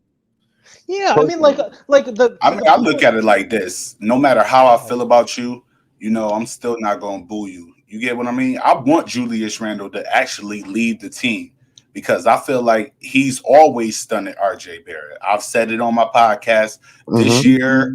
I mean, last year and the year before that, when they was in his second season with the Knicks, I always felt like he faded RJ Barrett out on the court. But I mean, at the end of the day, no matter how I feel, I'm not going to do something that's going to hinder you and then in turn hinder my team, because by them doing that to him, it was really messing up his game, and he couldn't produce the way that we need him to produce in order to even get the win. But look what you just said. Even though we did, even though we got the win. You just said he did that to RJ, right? So if you noticed that beforehand, that's hindering your team right there. Alone. I totally agree. I've always been one of the, if you could go down my timeline. No, I agree. See that I've always said. I'm just saying, you going back and forth with yourself. No, I'm just saying that I don't dislike him enough. I don't dislike him enough to outwardly boo him. That's what I'm just saying. Oh, okay, I get you. I understand that, and I agree with that because we just want to win. I understand that. Okay. What does Julius Randle need to do? Just really quick, what does Julius Randle just play basketball? He needs to leave, to be honest with you. I think that his time is 3.5. Not for you, but for the fans that are booing him like outright, for the fans that like literally boo him every time he touches the ball. I'm talking about those fans. What does Julius Randle need to do for those fans to actually get them on his corner? The only advice that I could give him is to block it out. I mean, you have to turn another cheek. You have to humble yourself and just realize that you have to play your game. At the end of the day, it's not about the fans. It's about you and the team and making the team better at the end of the day. You see, OUA, I think that's the problem. I think that now the fans have gotten in his head, and I just think that's why you saw what you saw from him last night. I think the fans are just completely in Julius Randle's head right now. He's not – he already was saying he was just mentally drained and fatigued before he got in the protocol. And I feel like this whole recent scenario has just got him back second guessing himself every time he's on the court. I agree. I'll answer your question, Spur. Yeah. He needs to show better body language. He needs to have better energy on the basketball court, and he needs more positive vibes for his team. Because last night, I'm sorry. I talked to a couple of guys about this yesterday, and I said, you want to see how a disinterested player looks like on the basketball court? Look at last night. He looked disinterested. Exactly. He didn't want to move. Yo, D, what about the play? What about the play where Fournier passed him the ball and he didn't give it to him when he wanted Fournier to give him the ball, and he let it skip up under and didn't go after the ball out of bounds. He just let it roll out of bounds. Didn't make no effort or anything to try to go after the ball. He just let it go out of bounds. He didn't even bend over to try to catch the ball. There was another play. There was another play. Hold on. There was another play where Julius was on the left corner and Mitch had flashed a baseline, and he was wide open, and Julius Randle literally looked at this guy for 2 seconds, waved him off not to pass the ball, and then he fumbles the ball outside. I mean, out of bounds, and then has the audacity to blame Mitch for it. I like that they faded him out. RJ, what about when Walker took him to the hole and Walker got the N1, and then he turned around and blamed RJ, and you was guarding him. He rolled you over to the basket. Randle, what you doing, man? There was another play where I forgot who missed. I think it was Evan that had missed, and Grimes literally told Randle, "Get yours, get yours." Right. And Randle was trotting down the basketball court. The fast break, and then he turned around. He looked at everybody else like it was and he's blaming everybody else. When I literally just saw Grimes at the beginning of the fast break tell him, "Get yours, get yours, get yours." Is Julius Randle capable? You can't make this stuff up, bro. Let me ask you this, just really quick. You can't make it up. That play, he turned around on. You got beat. He turned around and he blamed the whole team. Like, it's your fault. Y'all supposed to. And did y'all notice that the team started fading Randle out? Like, I remember he got mad at Quickley because Quickley wouldn't pass him the ball. He went the other way. Yeah, he went the other way.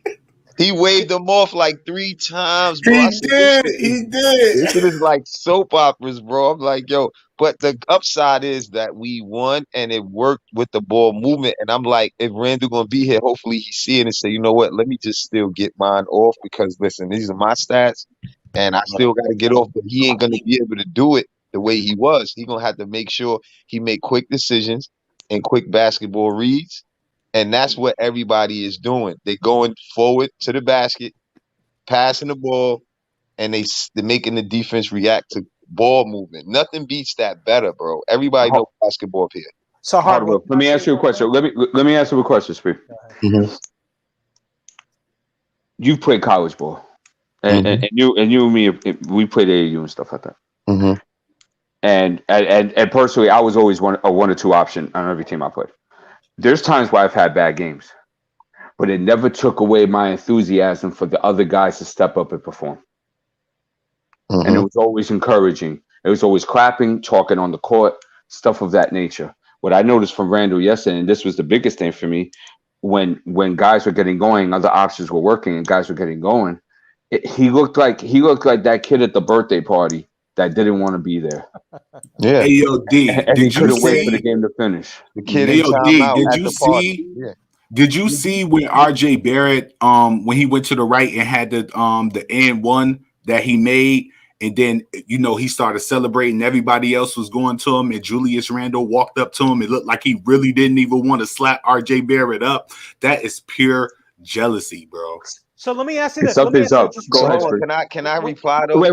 Let's go first, Hardwell, because he's been trying to go for a couple. Go ahead, Spree. Go ahead, Spree, and then you got it, Hardwell. That's a great observation by you, D, is balling, and I respect that. Like, given you played the game, you know exactly what it should look like if you're a good teammate. I'm not saying people act differently. People have different personalities, but that's a good observation. My question is, so I look at a guy like Kemba who was benched, and I see him on the sidelines clapping when he was benched. Right. Leadership comes out of him. Total professional, total humbleness in the locker room. These guys look up to me. My question to you is, when Julius Randle's off the ball, or when Randle scores, that's a great example. Is Randle capable? Is he capable of changing his language and his personality for the betterment of the team? Is somebody talking to him about, we need you to lead us, even when you don't have the ball in your hands? Lead us on defense. Lead us on offense. Be a good teammate. Are these things that anyone can say to him to change that? Or is that just who Randle is and you can't change that? I'll let Hardwell answer that. It was his turn to go anyway. I was going to say, obviously, it's easy stuff that could fix the problem, and he don't want to do it. Yesterday was an example of just body language. Nobody was really knocking him for making passes and stuff. I did knock him for not looking at the basket. Being a coach, and I see somebody do that, bro, I don't care who you is. And I know we talking about from coaching kids to coaching pros, but when money is there and people buying seats, and if I got eyes, they got eyes, you're not supposed to have that on the floor. Why did you even play him so long doing that? Tibbs was hoping that he wouldn't do that so long, but that's just what he chose to do. It's like if we say we playing more team ball and you don't really think that works because it wasn't working because you didn't want to build that up to work, and now it's working and it's making you look bad because when you make the pass and just move, they can win without you. So if you have this thing in your head that they need me and it's a team sport, that's not good. You know what I'm saying? And in reference to D's point, right, when I always talk about RJ just making the right basketball play, right, I say that for the same reason that y'all saying what we need Randle to do and not feel like he just wants to score. If you can feel good off making an assist, that's what D Ball is talking about. When he played and he didn't have a good game, that's how I play. I would feel like I scored by crossing up somebody like Grimes did and then dropping a dime. You see what I'm saying? RJ does the same thing. So that's a good basketball player's trait. Julius Randle has to learn that in these situations, you did that. You made that happen. You standing over there drawing all this attention made that happen. But that takes a smart player. That takes a smart player and somebody who doesn't have a hidden agenda and is trying too hard to prove something. They got to have a steady, even kill in their mind and know they come in there to just work hard and get buckets. But when you got fans that live on 34th and 8th or any panhandlers living in your head, bro, it's gonna be hard to really ball out the way we need him to ball out, bro. So I hope I answered your question. And to D's point, I wanted to touch that because he had a great point with when you play ball and just playing for a team, it's a difference. Because if you ain't one of these players who could just say, get out the way, I'm gonna give you a bucket without turning it over or making the right play when the double team comes consistently, then you the problem. Because the team is saying, double him, he gonna throw it away. And here's go ahead. I was gonna say not play him straight up because he's gonna pass the ball. And that's why I always use the example with LeBron and them. You see what I'm saying? Because they make the read to make people play more honest on defense so they can have more one-on-one matchups and be effective. But if they know you're gonna keep the ball and shoot, then this is what happens, bro.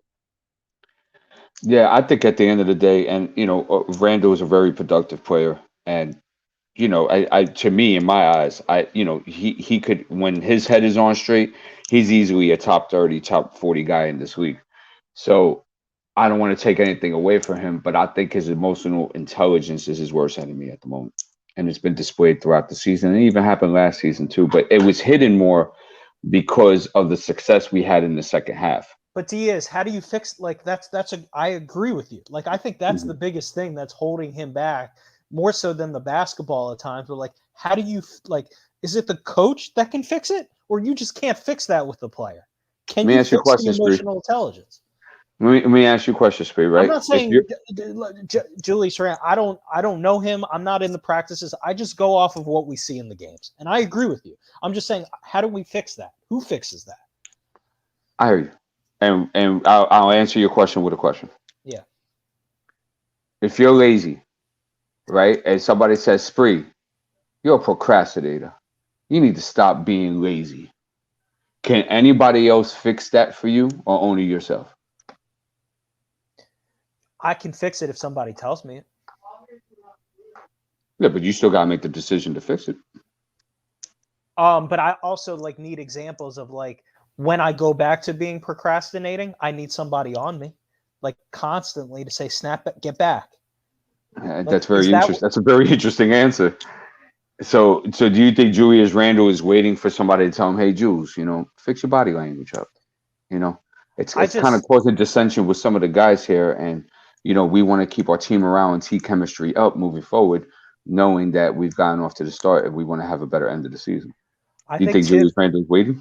I think Tibbs in his office late at night after every game needs to go back, watch the game like we do, pick out each scenario of the good things Julius did in the game, prop him up of good things he did in last night's game. But he also needs to show him, look at these few instances of look at the body language. Look at the technical foul you got in Brooklyn. I'm sure he did that in a nice way. But every little example of you're the leader of this team. We wouldn't have paid you if we didn't believe in you. You're a top 20, 30 guy. You need to say that, but you also need to be honest. You're not at that level right now because there are things holding you back in your game. And it's some of it, like you said, it's not leading, not the body language matters. The guys around you will rally around you, even if you're not scoring. So last night was a good example. Pick up RJ. Cheer, when he got mad at us in that game, that was even though it was against the fans, he at least got the crowd going nuts. And he felt good about himself. He started to attack the paint. His teammates got enthusiastic, even though it was against us. I was hey, at least it's against somebody. So something has to snap him back in where he can have that positive language. I don't know. It's hard, but I think the only guy that can do it, yes, it's him, but Tibbs has to be on him constantly, throughout a game. Well, I mean, you could coach him and guide him to the door, but Randle has to walk through the door and decide to make these changes. Because don't forget, it's not just about the New York Knicks. It's also about his career, too. You don't want to get the stigma that you're a Debbie Downer that gets down every time he doesn't have a good game and might have to defer to others. That hurts his trade value and it hurts his stock around the NBA. I mean, I'll say this: I like Julius. I like Julius Randle. He's got a lot going on. I mean, I don't talk about he's a good guy from all accounts. He does things the right way. He's been a good Knick. He came back last year, had an incredible year. People will discourage it because there were no fans or whatever. Like, he had a great year last year. Things have changed this year. We got more pieces. You got to figure it out. You're not always going to be the man. This is a team basketball. You got to learn how to play within the team concept. You got to lead. When you're not getting foul calls, nobody in the league is getting foul calls. James Harden's not getting foul calls. They're going to call charges on you when you throw your elbow like you do every game. Although they didn't call one against you in the Celtics game when you bulldozed somebody because the crowd went so nuts. They felt bad for you and they gave you a no call. But you just got to be smart and you got to have positive body language for your teammates, because that could be the difference in us being a top 6 seed and maybe winning a round in the playoffs. Just little things that have nothing to do with like the actual X's and O's of the game. So I don't know, man. Okay, I no agree. problem. We'll see. I agree. No problem. Freezy, you got anything to say here before I shift it? I appreciate you letting me discuss that because I think it is an important topic. No, that's no problem, man. That's what we're here for, bro. Yeah. We're here to get everybody's thoughts and perspectives and respect. Good points, Spree. Good points, Spree. Good points. Was OUA. L. Stafford, you want to say anything? I don't think Stafford's here. Okay, Freezy, I'm going to move forward unless you want to say something. Okay. I'm here. Oh, okay. Go ahead, Steph. No, I was just listening, very, very interesting comments. But it is what it is, man. To me, he just has to be mentally strong and go out there, prove that he could play basketball, because I think somebody said, as long as you win, the Knicks fans will always love you. So just win, Randle. I'm behind you 100%. I know you can lead this team. So, it is what it is. But you gotta lead by example. I understand what Spree was saying, the body language and all of that. And as a leader, you got to set the right example. I don't care how much money you make. You understand what I'm saying? You just got to go out there and let your play speak for itself. Hold on. I just said he's a top 20, 30, 40 player in the league. Whoa, we just play harder on Randle threes. We just kind of covered it. We didn't go hard. We didn't bring out the 40 shot clip or none of that. Nah, y'all didn't have the torches and pitchforks. I get it. Y'all didn't have the torches and pitchforks, man. We didn't, bro. but yes, as I was saying, let us get Randle. Just let your game speak, man, and all that stuff gonna go away, bro. I think it's only gonna get worse for Randle. I think it's only gonna get worse. Those boos are gonna get louder and louder, and he's gonna have to produce for those to turn those boos around. And the pressure's too much. He put too much pressure on himself now. When he did that thumbs down thing, he put even more pressure on himself. And the fans are going to hold him to that. And look what they did last night. They booed him. So yeah, you can't have 2 points after that, bro. In last game, so he got to come with a better game. Even if we win, you got to look at the rim. Yeah, but how much games Fournier had 0 points? You still roasting? You're not doing it again, bro. You blaming Fournier for Randle? I'm just saying, Hardwell, man. Fournier had 0 points many times. So the one time Randle had 2 points, we're gonna kill him. That's all I'm saying. That's not the point. No, he didn't have 2 points one time. Stafford, anybody that scores 2 points on our team and plays pivotal minutes is going to get the barbecue. And that's fine. That's fine. Everybody had 18 yesterday. That's Stafford, look, we're not bringing up old stuff on Randle. We talking about last game from last night. So when you bring up what Fournier did, we bringing up old stuff. We trying to just make a run. So we comparing what we saw last night. That's all. All right. I got you. Go ahead, D. Oh no, I'm good. I want to see Freezy because we're Julius Randle haters. Because we hold him accountable as we would RJ Barrett if he scored 2 points, as Evan Fournier if he scored 2 points. It's the same metric, brother. Yeah, we got to keep this consistent because the fans in the chat, they were saying for an hour before we even got the Randle. Where's the Randle talk? Where's that? So we had to cover him. We're not gonna kick a man while he down. He had 2 points. Ain't no worse than that. He ain't looking at the rim. He's letting us. He's showing us. We don't got to talk bad about him. He's doing it to himself. You don't tell New York fans to shut up, don't cheer for you, and then come back with that type of performance. You can't do that here, bro. Sorry. I feel you, man. But I just believe in that saying that karma is a B, right? Yeah, and he experienced it first, Reese. I'm saying that because Knicks fan because if you heard the telecast last night, if you listened to the telecast last night, man, Clyde Frazier was like, yeah, they booed me too, right? And before Clyde got traded, right? They started booing Clyde Frazier, bro, and messed around. And Clyde Frazier and Clyde, and listen, I know this story. When y'all heard me tell this story a million times about me going to school, finding out Clyde Frazier got traded for Jim Clemens and cried in class. I know y'all want me to tell that story again, bro, because I done told it like 50 times since I've been on here. Mm-hmm. Right? Bro, they booed Clyde Frazier, right? They booed Willis Reed. I remember they booed Earl Monroe. The Pearl, bro. They booed Pearl Monroe. Patrick Ewing got his share of boos as well. Yeah, man, they made Earl Monroe, basically made Earl Monroe quit. Like, if you can't satisfy these cats, you can't satisfy nobody, man. I'm out. Don't forget Melo. Yeah, what he did to Melo was dirty. And then Knicks fans wonder why we have the right to boo anybody. And you also have the right to get turned down by every superstar in free agency. You also, because you earned that right. You legit booed Clyde Frazier.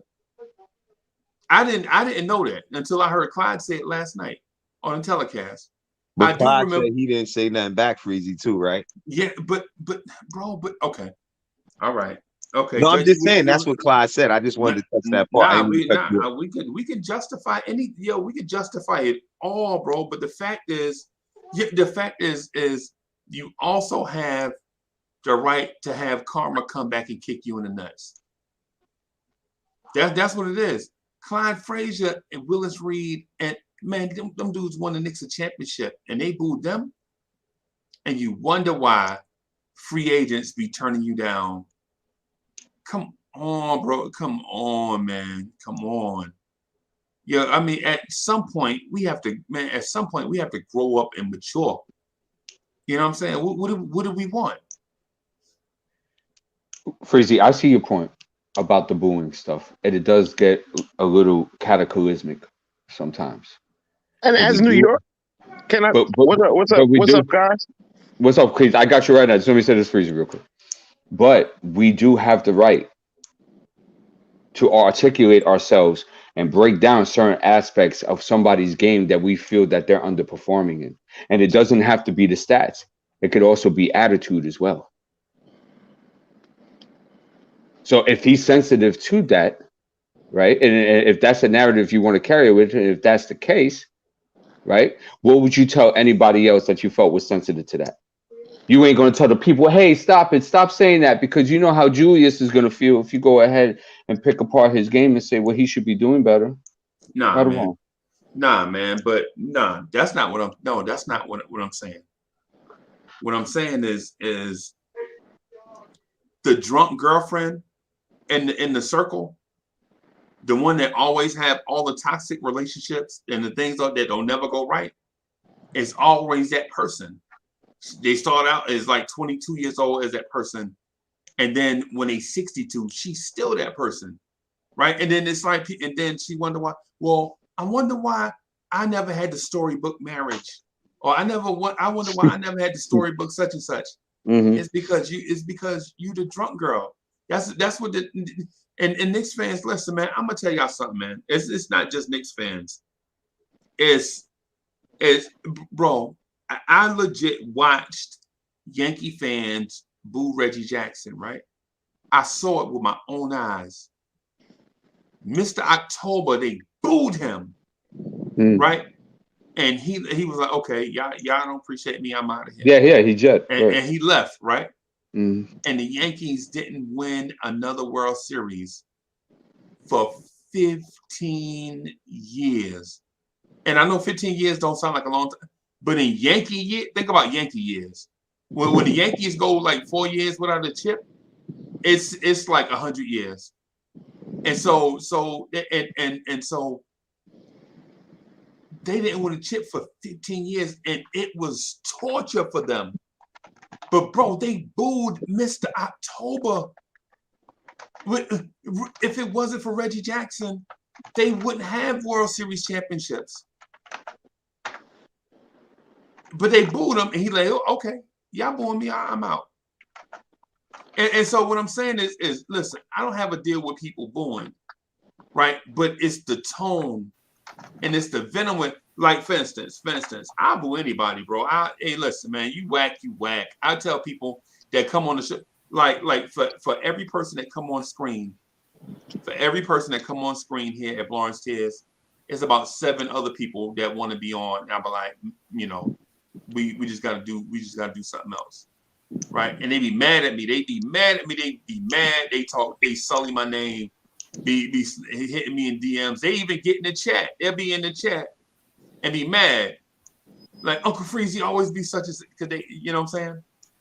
They be mad because they ain't in the position of a Free Keith or a Stafford Don, so they jump in the chat and be like, oh, yo, Uncle Freezy. They say my name and they call me out personally in the chat because I won't acquiesce to what it is that they want to do.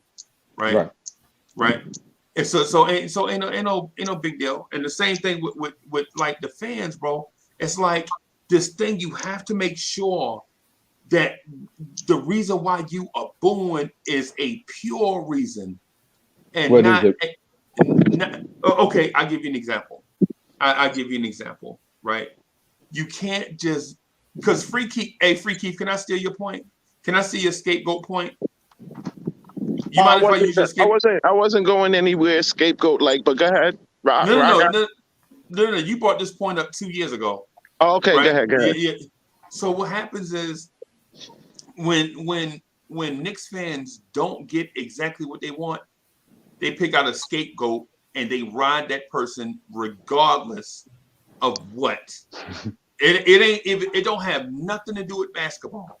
It's they pick out a person and they ride that player relentless, regardless of the wins and losses, regardless of they play on the court. And last year, it was Elfrid Payton. Right? You remember that? Remember how we used to ride Elfrid Payton last year? Oh, man.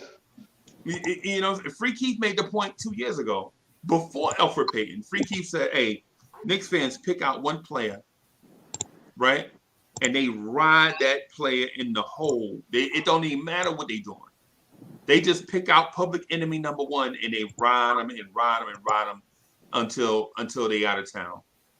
And then when that person be out of town, they fix their target, they clean their target off, and then fix it on somebody else and then ride that person. So the fact that Randle gets booed is not even the point here. The point is that the Knicks fans always pick out a player and they ride them. Yeah, so you're trying to say that we always create an enemy. Yes. And then we just build the hatred off that. Yeah, Free Keith said that 2 years ago, and when he said it, I didn't even notice. I swear, I didn't even. Free Keith mentioned it on Twitter. Not. I don't know if he actually said it on the channel, but he said it on Twitter. Like, we always pick out a guy, and his reference was Emmanuel Mudiay. It was like, yo, Mudiay could have been like, you know, we just pick out a guy and we just ride him. That's our scapegoat. Free Keith, I'm sorry for cutting you off. Maybe I distorted your point. Did I say it wrong? Did I mess it up? No. That wasn't the point I was making currently. That was to me a point that still stands, but that wasn't the point that I was making. But nah, go ahead. Nah, I agree with everything you're saying. Yeah, because we were talking about Emmanuel Mudiay a few years ago, and my man said, we lock in on a player and we just and it's almost like a routine, like it's a fixed thing. Like we don't have anything else. If we're not winning the championship, we got to find a way to vent our frustration. So we pick out a scapegoat and we just ride them. Yeah. Well, Freezy, I'll tell you to you like this. And this is maybe we just have different understandings towards this. If I feel that you're off your game today, I'm like, hey, Freeze, what happened today, man? You know, and then you go ahead, break down, and then I'll hold you accountable. Well, try to pick it up, and I would want you to do the same for me because I want to get better, right? I want to be the most successful and the best upgrade that I could be in my life. So I'm saying that if I hold Julius Randle accountable, it's the same accountability that I will hold RJ Barrett, Tom Thibodeau, Kemba Walker, Evan Fournier. They all share that plate of accountability, and there's no exceptions. I don't care how many people are booing. I ain't concerned about that. I'm concerned about the play on the basketball court. Because you're reasonable. No, I hear you.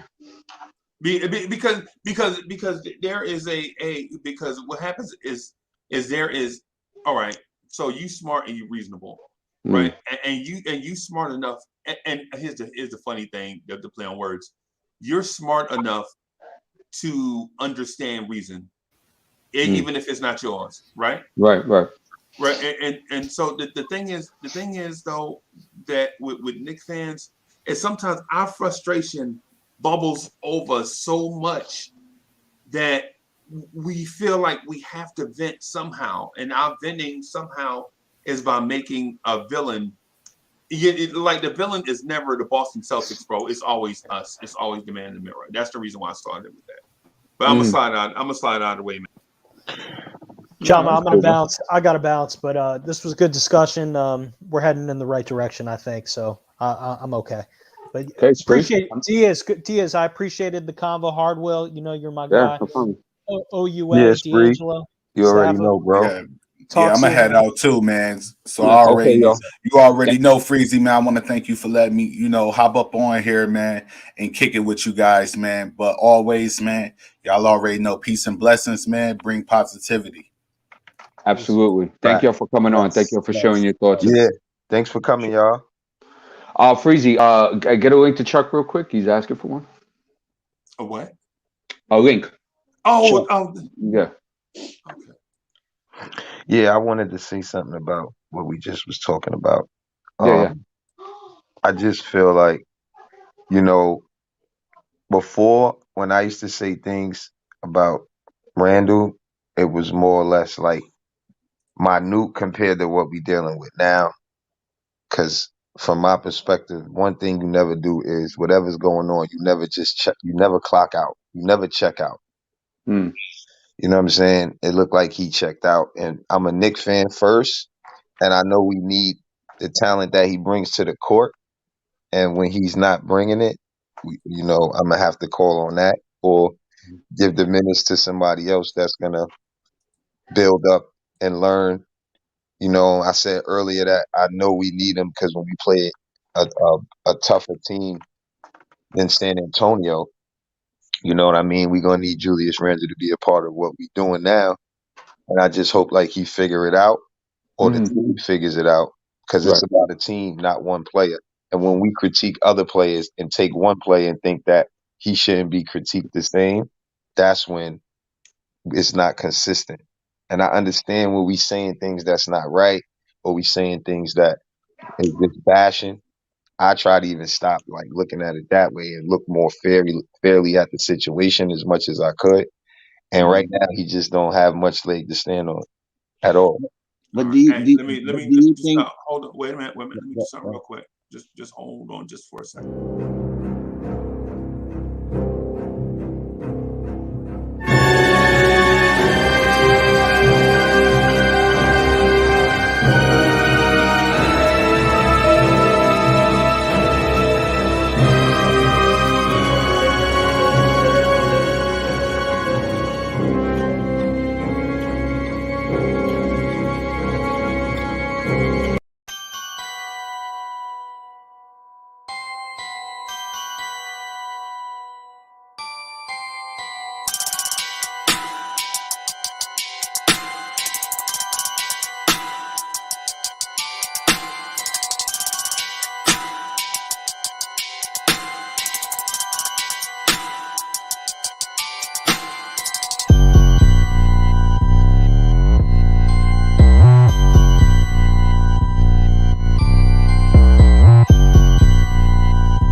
Yo, that's my favorite part right there. That little beat is breakdown. hard, Yeah, man, that little breakdown. Yeah. What's up, G-Man? What's up, Chuck?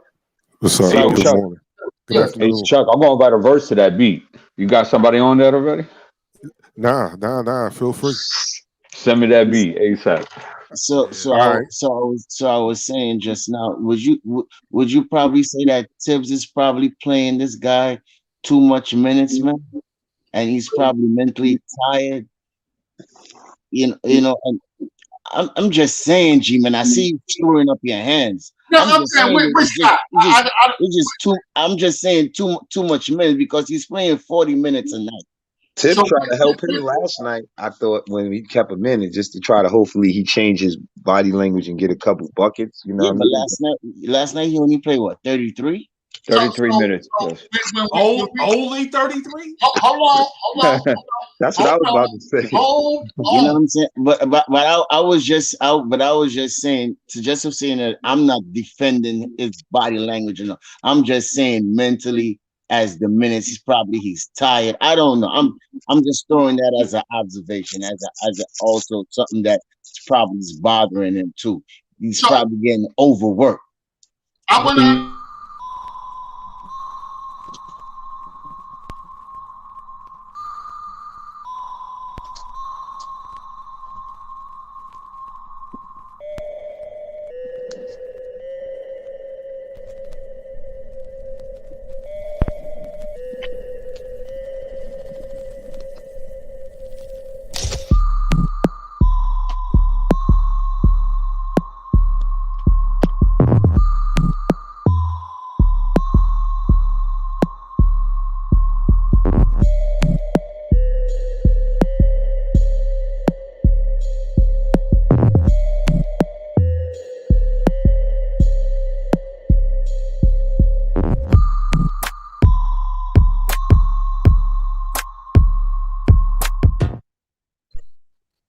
Man, Free Keith, what's going on? Free Keith must have something going on, man. Hey, my bad, G-Man. I didn't mean to cut you off. That wasn't intentional, bro. Yeah, it's good. It's all good. It's all good. I want the cake, though. I like the cake thing. You know what I'm saying? Flying in the breeze. I like that. I like that look. You know what I'm saying? I love that look. But what I want to make sure that when I come in here, I want to be on point with what the conversation. So, Stafford, when you talk about people and what's going on, I want to make sure we're on the same page. Are you talking about Julius Randle? Yeah. Okay. All right. So let's start there, right? So what I'm not going to do is I'm not going to come in here and bash Julius because I believe that Julius, in a point of the game last night, came to the point he realized that his shot wasn't falling and he needed to fill or feed whoever was hot at the time. Whether it was Evan or whether it was Archie.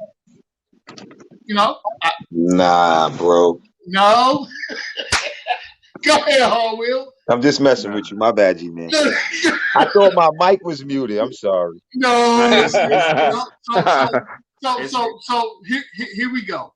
And I said I was not going to do this, but I'm going to do this. Because fair is fair, right? So when I come in here, repeatedly, day in, day out, and my man gets bashed for coming in and not doing my bad the regular things that are supposed to be done. And when someone, I'm not gonna say names, but I'm gonna say someone comes in and has a bad game, we start making excuses for him. I'm just saying, where are we at and where are we going? Wait a minute. Okay. Wait, huh? What do you mean? What are we doing? Well, listen. So, okay. So let me revert this back to factual conversations, right? Wait a minute, G-Man. Wait, we weren't having a factual conversation. No, because what I just said was about specific points. We're not talking about factual conversations. What I'm speaking of is what is the direction of the team and where we're going. So tell me from the game that we saw last night, what's the progress, or I guess the way ahead? Well, what happened was basically what happened is RJ Barrett got the ideal matchup. A team wanted to get up and down the floor and wanted to have pace, have an increased pace of play, which fit RJ's game and not Julius, right? San Antonio wanted to get up and down the floor. And I'm not saying that they scored a lot of points and shot a lot of shots. What I'm saying is they wanted to play faster. And the Knicks acquiesced to it, right? They did try to play faster last night, right? I legit was trying to Toronto this morning. I was trying to write down notes, and every time I put my head down and write a note, something happened in the game. Whether it was a RJ Barrett block or a RJ Barrett dump off pass or Lonnie Walker corner three or DeJounte Murray did something. So the pace of play last night fit RJ Barrett, and he thrived in it, right? And one of the notes that I took is if we play at this pace, then RJ Barrett, Quentin Grimes, and Emmanuel Quickley can cook. But where does that leave Randle? Right? Where does that leave Randle? That's one of the things that I observed last night. It wasn't just as simple as RJ Barrett just caught fire, just stepped in the phone booth and became a different player.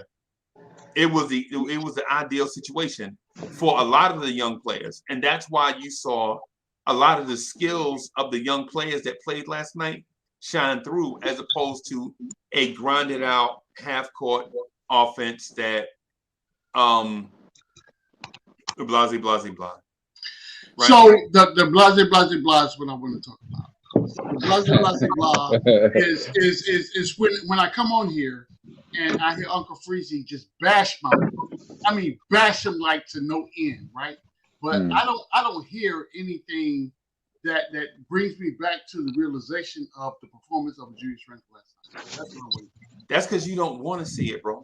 I don't want to. I saw it. I saw it last night. You 30-something minutes. You didn't. That's because you don't want to see it. Like so. Basically, what you're saying is Julius Randle did nothing last night. No, what I'm saying is where we put the leader. He's supposed to be the leader of the team, right? He got 11, 12 rebounds. So are we now saying that we want Julius Randle to be the rebound proponent of the New York Knicks? And that's no. We want when a guy doesn't have it for him to do other things, and that's what he did. Right. Dude, who was anybody watching else? So y'all was just watching for just the bad body language and this that. That's all y'all was watching for. Were y'all watching the actual games? Randle was setting hard picks. Did y'all see that? Randle was setting hard picks. Did y'all see that? Nobody ain't say nothing about that. So funny. Nobody ain't saying nothing about that. Stop. Randle ended the game plus 16. He had a bad shooting night. Yo, the body language overrides all of that, bro. No, it don't. The body language. Yes, it does. From a leader, yes, it does. Listen, I don't like the body language either. I don't like the Randle body was language either. Oh, sorry. I don't like the body language either. But to interpret where Randle it comes from, it's all getting. Dude, he's obviously frustrated with himself. That's what I think. That's what I think, and his ability to actually, he wants to affect the game like that. Yes, as much as we want him to, he wants to as well. He can't handle pressure, so it's just going to get worse. I don't think he's walking around jealous that RJ is getting off or jealous that Kemba is getting off. Like these things that y'all like. I don't think that's it. That's a man who's actually like cracked on his own scoring performance, but he finds a way to affect the game in other ways. He had a bad shooting night. He didn't do nothing else. Did he do nothing else? He was in plays. He had great passes. Like he did other stuff. Now he can pass. Now he can pass. Now he can rebound. Now he can. If you have a bad night, if you have a bad shooting night. If you have a bad shooting night, wouldn't you want the guy to produce in other ways? That's our point about Evan Fournier, Kemba Walker, and everybody else. There is a clear double standard. When we say Evan Fournier is not scoring, everybody else is like, well, can Fournier play defense? Can he rebound? Can he do something else with his shot net going? And then Julius Randle saw RJ Barrett cooking from goal and acquiesced to RJ Barrett. And now G-Man is up here saying that Randle didn't do nothing last night when we saw Randle in the screen. That's not what I'm saying.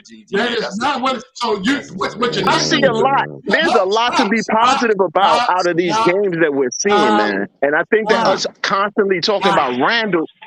No. What's not going to happen is people are not going to put words in my mouth, right?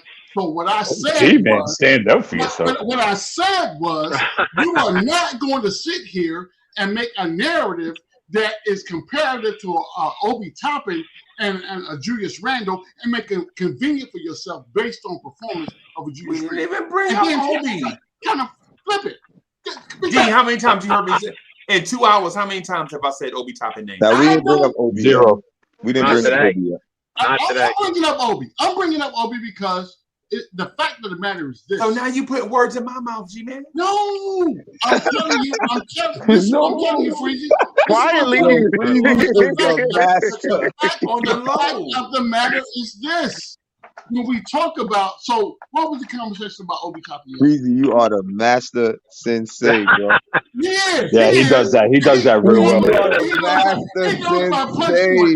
knows how to poopy stir.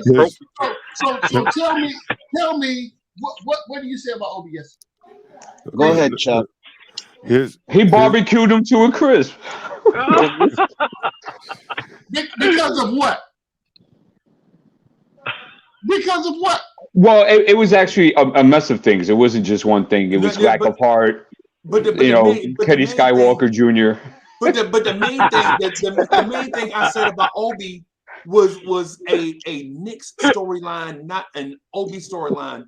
What I basically, to summarize what I said about Obi, is the Knicks can't afford to keep wasting first-round picks. Our first-round picks have to contribute to the success of the team, because it's not fair for you to pick one guy and blame him for everything, but the resources that you have available to make your team better don't contribute. That's what I said yesterday. Wait, what? I think it's hard to judge. Like, you see, yesterday's game's a little bit funny to judge and analyze because, I mean, they were missing like half their roster, bro. They were. Is that not a fact? Like, this team's not good. And this has been happening lately, and of course that's not the Knicks' fault. That's because of safety protocol, injuries, and etc. My point is that it's hard to gauge in certain aspects of where we're going as a team if I keep on seeing half of the roster of the other team being lost. It's hard to assess. But we didn't say that when we lost to Oklahoma City. When we lost to OKC, you know what we were saying? This team sucks. It's all Randle's fault. That's Randle wasn't even there. But and people were still blaming Randle. Yes.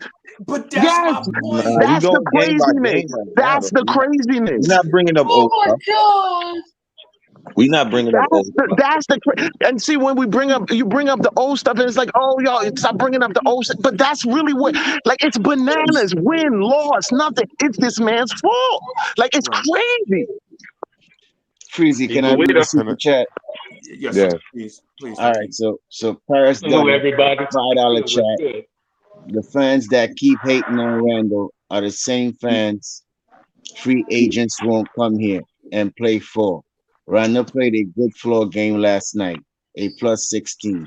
And that's what I was saying to you, D. We always cuss him when he has a minus. But when I had brought up the +16, we wasn't praising him. You know what I'm saying? That's what I meant to say when I brought up the plus-minus earlier. You understand what I'm saying? No, every time he has a bad game, and you always say Randle was the only one that had a minus this and a minus that. So now it don't count. I salute you for that comment right there. Now it don't count. I mean, I explained the question. Don't count. Like it's. Wow. Okay, that's my interpretation of a man who is. So now it puts to me his poor body language in context. He's not jealous of nobody because he still found a way to affect the game. He's But still how do you trying know to. he's jealous? How do you How do know you the know he's opposite? jealous? We're all projecting, so Exactly. I'm choosing to project this way because you don't know Jealousy, you gonna be either. jealous of But another man? I'm gonna affiliate it to his gameplay and the gameplay that I saw with my eyes. I saw the bad body language, His and I body didn't language like. is bad out I there. saw It's the not good bad for the body team. language. Hold I on, hold saw on, the hold bad on, body Angelo. language, Real quick. and I did not like it. But then I also saw him setting hard picks and rebounding, and so now it put the poor body language in a different perspective for me. Like, oh, that man really wanted to be affecting this game scoring, and he's down on himself because he's actually stepping up in other areas. Stop it. Stop it. I don't. Stop right now. Nah, Stop. I So what I hear right now is How do you end up with a plus 16 in a game you scored 2 points? But that's not an How? individual stat, Keith. That's a team stat. I understand that, Oh, okay. Just saying. but that's still one of the higher numbers, though. It's sad that we got to go to a That's plus still minus one. for Randy. Now, Let Chuck no. talk, Now man. it's sad, but we've used it before when it was negative. Now it's not sad. Don't Nah, do I'm that. saying that. Don't do that. That's disingenuous. Don't do that. No, it's Yo, not the disingenuous. It's the a Randall fact, haters bro. just have It's a an fact agenda. because you use it. Y'all use it when it's negative, though. But that doesn't factor in at all No. now. When It we doesn't address factor the in at plus all. minus, the answer's always the same, bro. It don't change for no player, bro. That don't even make sense what y'all saying. Now that's all y'all have to say in reference to him, and that's all y'all can say. No, because all And we're that's doing on all both y'all sides is can say. projecting what this man Stop thinks. it, stop That's down. what we're All that doing. sound he ain't have nothing to That's say. what we're Once doing. somebody came in here yelling, yeah. That's what they're doing, though. Please, What are you doing that I'm please, doing differently? stop it. What are you doing that I'm doing differently? We're projecting what this man Yo, thinks, Chuck, you right? got something to say, Really, Chuck? he gave thumb down to Hold fans, man. on. Chuck, you got something to say, bro? You finish? Yeah, Hold on. word. Keith, you finished, Keith? Let's be fair. Keith, did you finish, bro? I want you to be complete finished before we pass it. No, I'm good, champ. I'm good. Because you got good points, but it's just that you only have plus minus, and that I don't agree with that. I don't only have plus minus. But I said that was part of my larger point. So stop it. So yeah, what that's other not points you what he have, bro? said, Now man. I'm talking to him, Yeah, Freeze. see, You this have is good what I'm saying. points. Like you're gonna jump in and try to interpret my joint. Like this is the same thing y'all doing. He said just be fair. That's all Freaky was saying. Let's have Chuck. Go ahead, Chuck. Give us some wisdom here, brother. 2 points.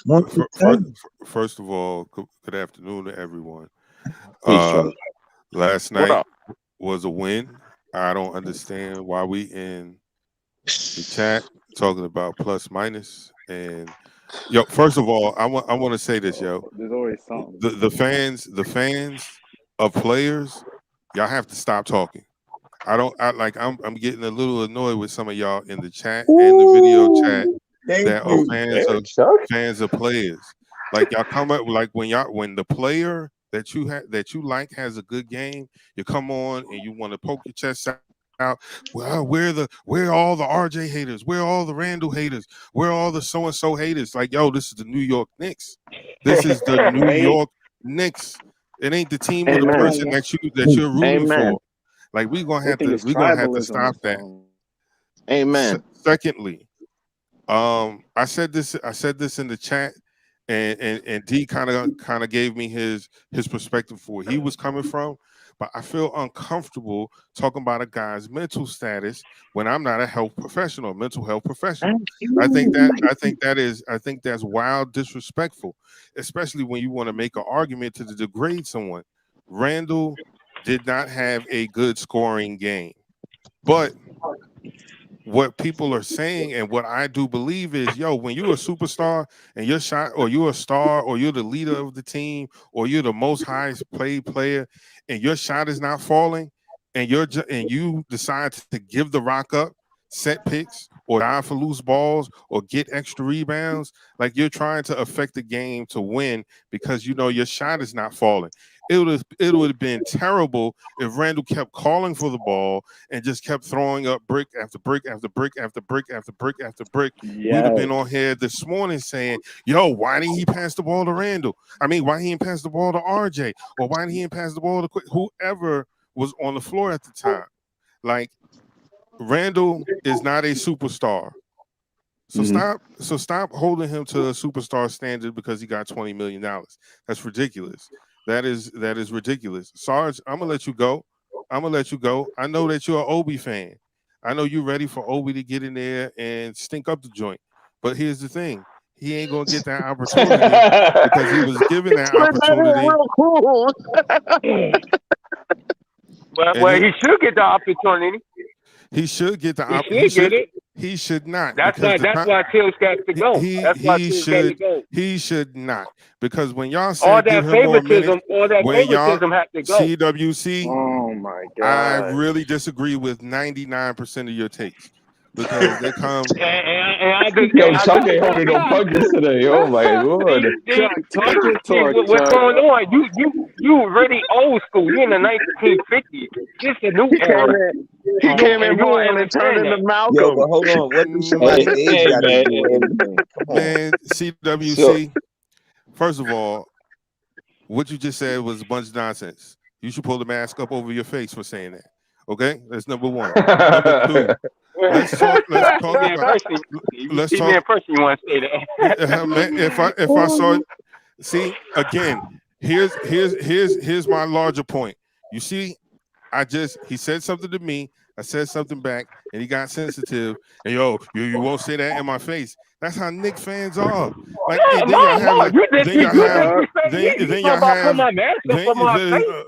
because what you said was ridiculous. You should have a paper bag over your face my opinion. for all of the nonsense. Opinion, right?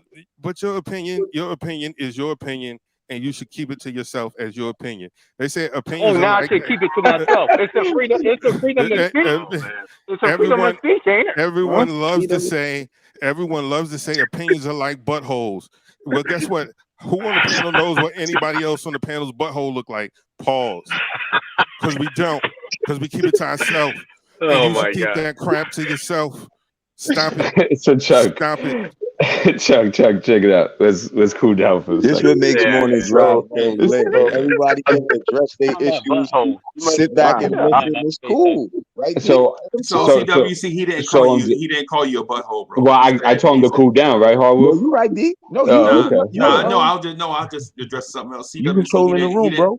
Yeah, he didn't call you a butthole, bro. He said they say opinions are like. Right. He's saying a figure of speech. Yeah. I mean, regardless. No. He's talking about my opinion to myself. I got freedom of speech. If I say something on my mind, I'm going to say, of course. And that's why we have you here, CWC. That's why everybody. You talk about 99 takes of mine is like ain't no good. What the hell you bringing to the table? No, he said 99%. We don't agree with 99% of this. Yeah, exactly. That's what I'm saying. Okay, yo. So it's okay. So Chuck, check it out. Okay. I'll say this about the mental health comment. Is that right. I'm not trying to like clinically examine, you know what I'm saying, or prescribe anything to Julius Randle outside of his life. Like what goes on a daily, right? You know, what happens with his family, what's in his emotions and thoughts, that's his business and his family business and his loved ones. I'm only reflecting the attitude on a basketball court in a basketball sense. That's all I'm going to. Okay. And you would have to agree that there are times where Julius Randle's body language on the basketball court looks a lot different than a lot of other guys on the team. You brought that up earlier. I will But agree. he has all the pressure, so Chuck, you he's got more pressure than ever now. Here's the thing. Why you can't use body language in certain arguments, only because some guys are just sensitive, bro. Some guys, what you may perceive as bad body language, it's like could be like what Keith is saying. Yo, I'm trying everything, but it's not going well. I'm disappointed in myself. Not necessarily I'm upset with the team, and I'm jealous of the guys who's making shots. Sometimes I'm not going that far though. I want to win. You guys got behind me. We did something special last year. Y'all looking for me to do it again this year, and I'm not getting it done. Oh my goodness, what am I supposed to do? How am I supposed to get this right? And so a guy is trying to figure it out. Yo, New York is a hard place to live. Either way. let alone play a sport where there's thousands to millions of eyes on you every time you step on the court. Like that is a big deal. Mm-hmm. I'm going to speak from personal experience. Right. Conference championship game. Get off on a break. I've made millions of layups. Everyone is it came so hard off that backboard, bro. Yep. And then the next sound I heard was Pause. Yep. And somebody throwing me a towel. Yo, I put that towel over my head and I sat on the end of that bench and I was crying under that towel like, yo, how did I miss that? How did I miss that? Next game is with me. I ain't gonna miss nothing this time. So now I'm forcing shots. I'm forcing shots. Played 1 minute of the state championship game, forcing shots. So for a guy who's just playing high school ball, who now is playing in a college stadium, University of South Carolina Stadium, and having a lot more people looking at me, I choked. Does that make me a bad basketball player? Nah, I was actually pretty decent, but when it was time to play in front of that many people, I just couldn't get it done. And you know what? My coach had the sense to sit me down and let me reflect and think about it. Right. Randle don't have that luxury because there'll be panels like this, and everyone is critiquing every little minuscule thing about his game because he's not delivering what we think he should deliver. They did the same thing to Cam Newton. They did the same thing to Cam. Yo, look at his body language. Look at his body language. His body language because he didn't get this or he didn't do that.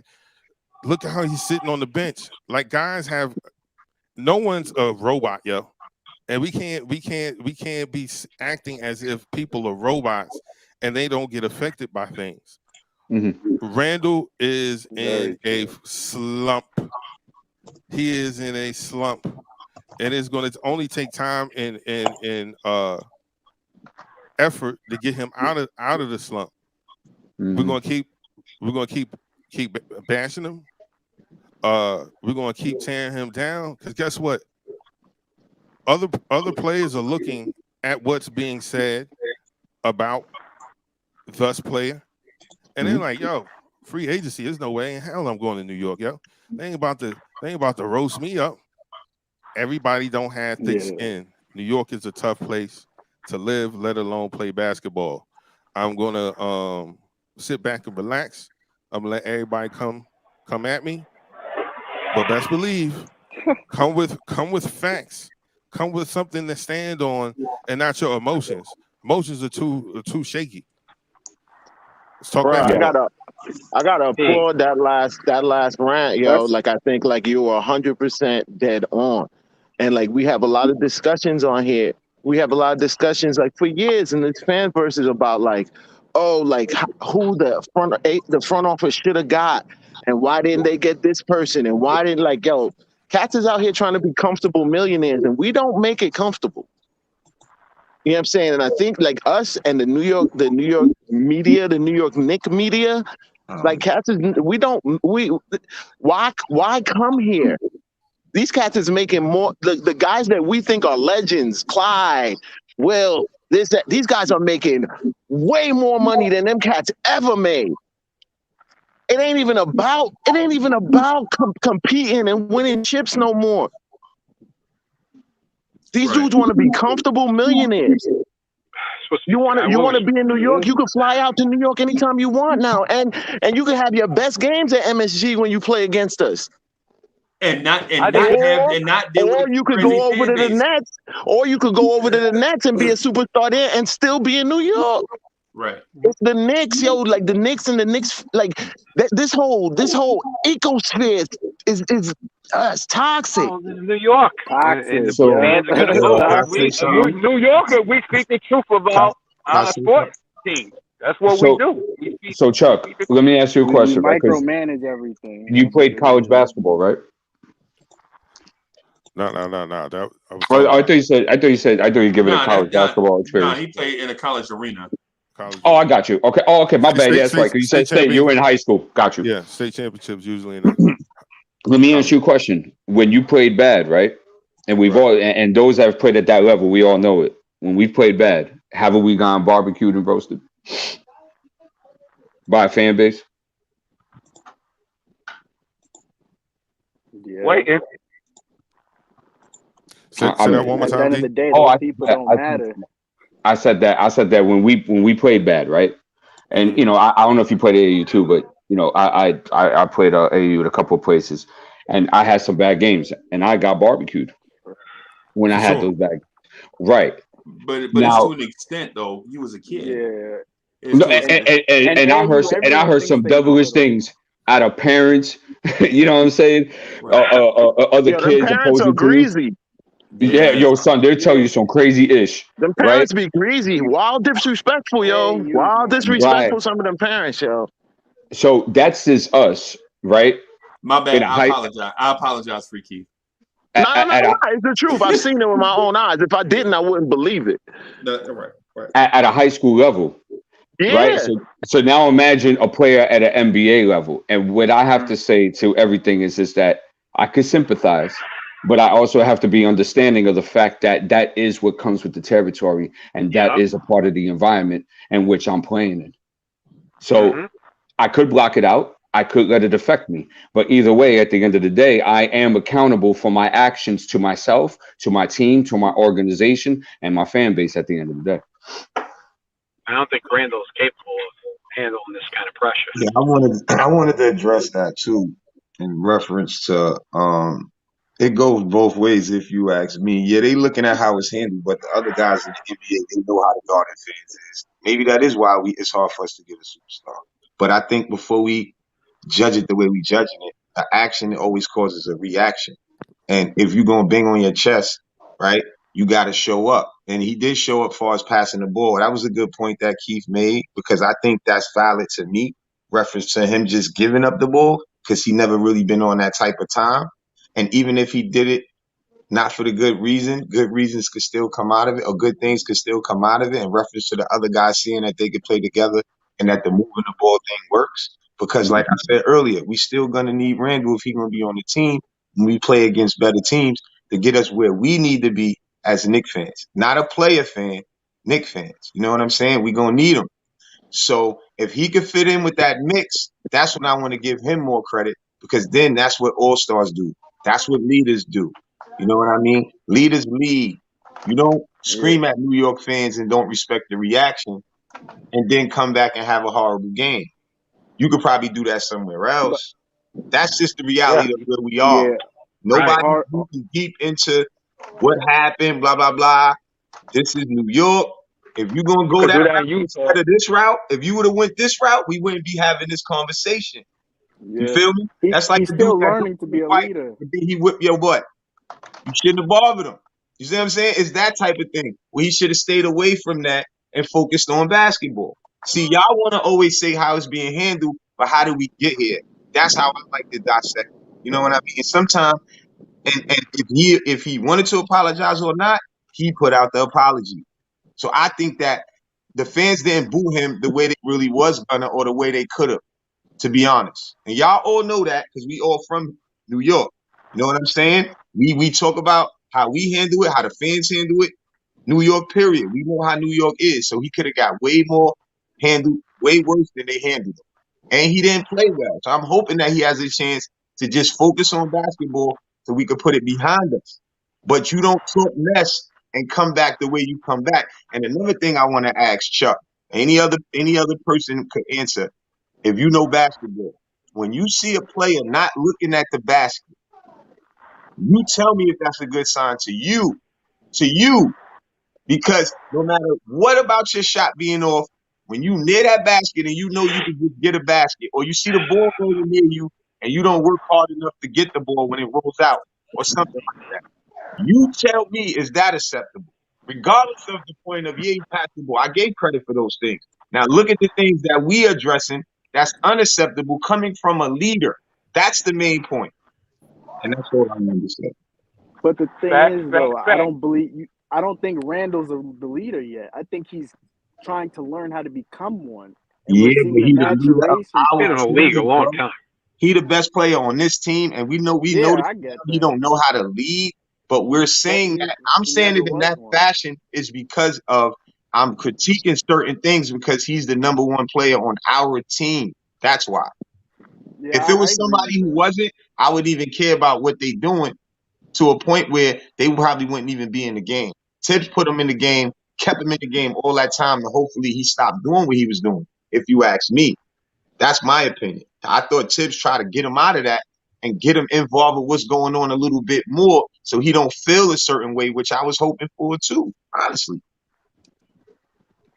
He put Obi back in the game and kick him out the game and then bring him back in. Come on, man. You don't do nothing like that, Tibbs. That's crazy, man.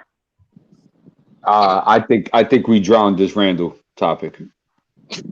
We should move forward on this. Okay, let's talk about RJ Barrett. He was amazing last night. Yeah, I think we had another super chat, yo, from Paris Duggan. shout out to Chuck. Just came in the room. Salute, Chuck. Salute. Fat cat. Fat cat. Oh, it's Chuck. What up? Chuck, you I want to didn't recognize him. Chuck, you want to address the Randle situation before we move, or Freeze, you want to say something? Nah, good. Freeze, take it over, bro. Nah, man. Yeah, I think we drained this out. No, the next one. It has a next one. A next one. It was another one. Well, I don't think we said that one though. No, we ain't hit Was it this this one. one? Oh, okay. Yeah. So Paris Duggan, thank you for your generous contribution. Just win. He says Randle plus minus completely led to Fournier and having great games in traffic rebounds, led to fast breaks. His ball movement helped us win big time. Them. Right. Let's move on to RJ Barrett. Let's go through his stat line again. Again, played 30 minutes, 12 of 20 from the field, 60%. That's very efficient. 3 of 4 from 3, very efficient at 74%. 4 of 5 from the free throw line, very efficient at 80%. 3 rebounds, 4 assists, 1 block, 1 turnover, 31 points. Let's talk about it, y'all. RJ is definitely impressing me. I'm definitely like I feel like we're seeing a good player turn into a great player, and that's exciting. Okay. Good point. Anybody else? Yeah, so when Tom didn't see Randle got it going, he decided to give RJ the keys, and he start making plays and start getting the team involved. The ball was moving, and even though he missed those two dunks, he came back with that windmill, and he that got him back in the groove. And you see, after I think he scored like 6 straight points after that, and then after he just started barbecuing from then till the fourth quarter in the 8th minute when Tibbs sat him down. So it was a good night for RJ. I liked how he spread the ball. He was good from behind the line. I think it was like 3 for 4, right?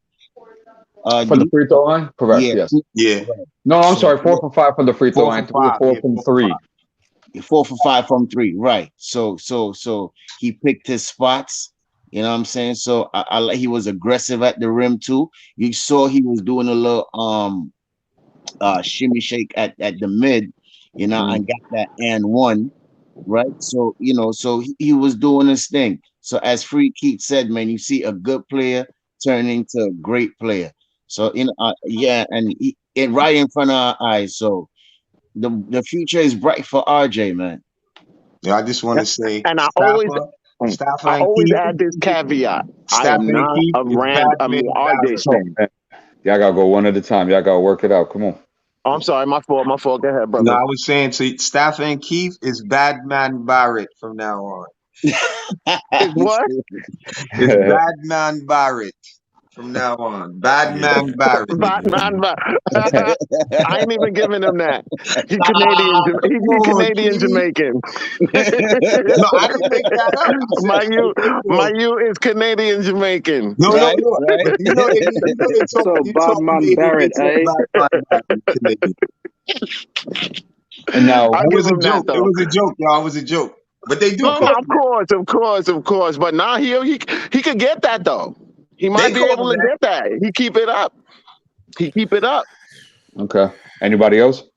And I'm not the biggest RJ stan, yo. Like I really thought that he was like, I didn't really see the superstar that like so many cats like. Oh, I still don't see. I'm not gonna prognosticate superstar on him, but I definitely see like, yo, like there's something to this third year kid, yo. Go ahead, Chuck. Lay it down. He's putting it together. I wanna go that route and say that RJ's putting it together. We definitely need him to have consistent games.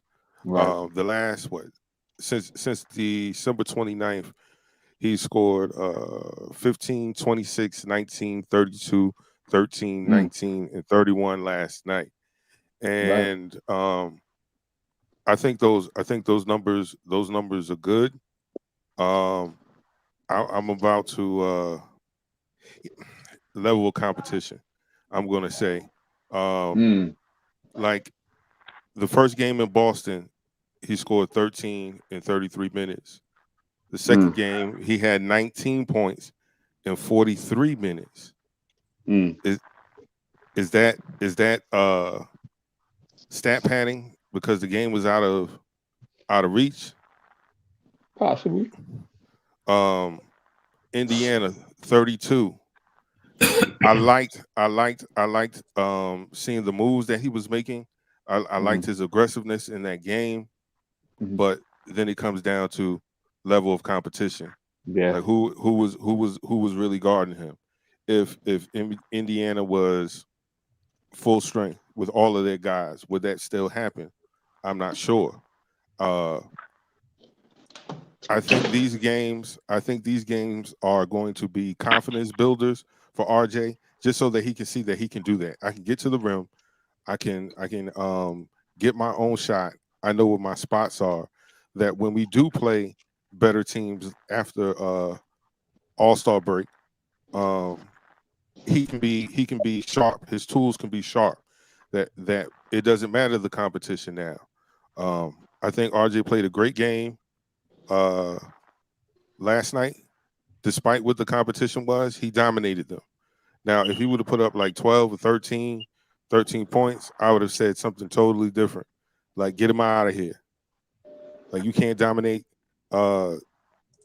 these rookies and young players that clearly you're better than, because none of them will pick higher than you. So you're clearly better than them based on that. And I like that. I like that he went out and he dominated those guys. And it was a good win that we needed, because it's going to get very thick in the future with some of these teams that we have to play. And so every game does count, unless we're all in agreement with GI and we're rolling the Charmin tank.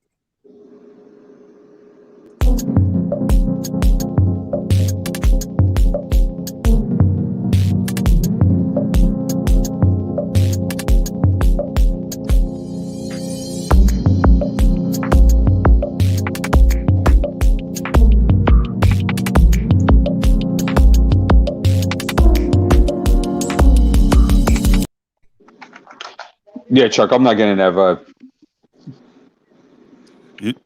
AD, what's good, brother? AD. Yo, what's going on? I seen everybody had their Cheerios this morning, spiked with a little fifth of whiskey or something, because y'all bugging out. Y'all really out here. You know what I mean? Free Keith out there in sub-zero temperatures, throwing down serious arguments. like, brother, go inside, get you a cup of latte or something, and let's bring it back, gentlemen. Let's bring it back to the love of the New York Knicks. That's what I really wanted to call in and say. Like it's really, you know what I'm saying? I know sometimes we get a little spirited and stuff, but we got all this energy. But say we got to watch how we talk to. Oh, what? AD, you went off. What, you on the G5? Somewhere, some interference? AD got froze.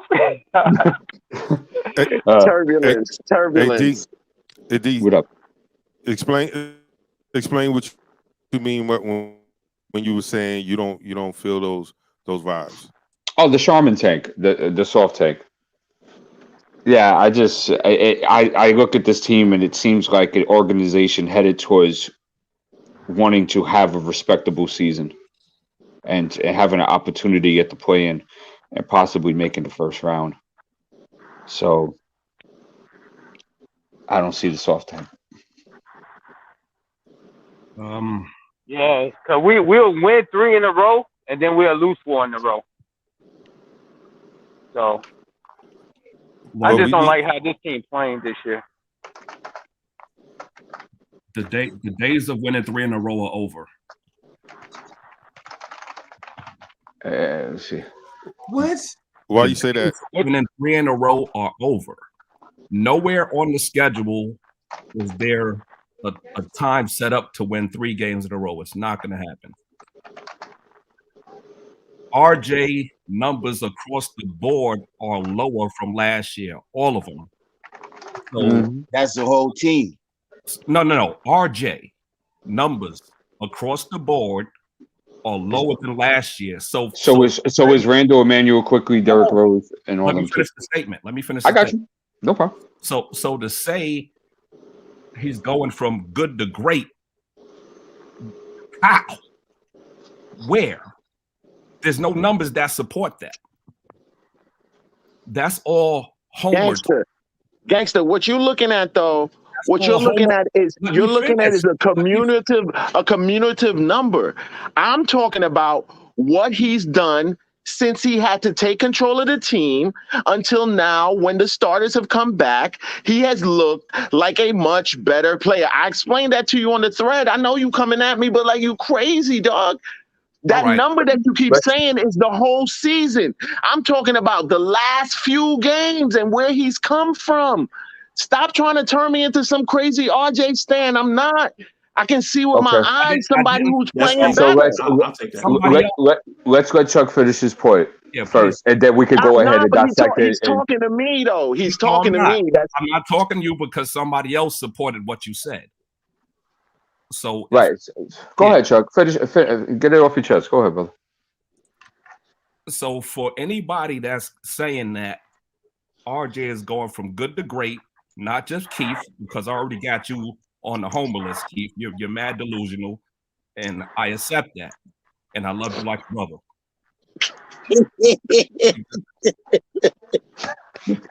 Whoa. I hate you, Chuck. Yo, I promise you, Chuck is sitting out the box a while. I hate you, Chuck.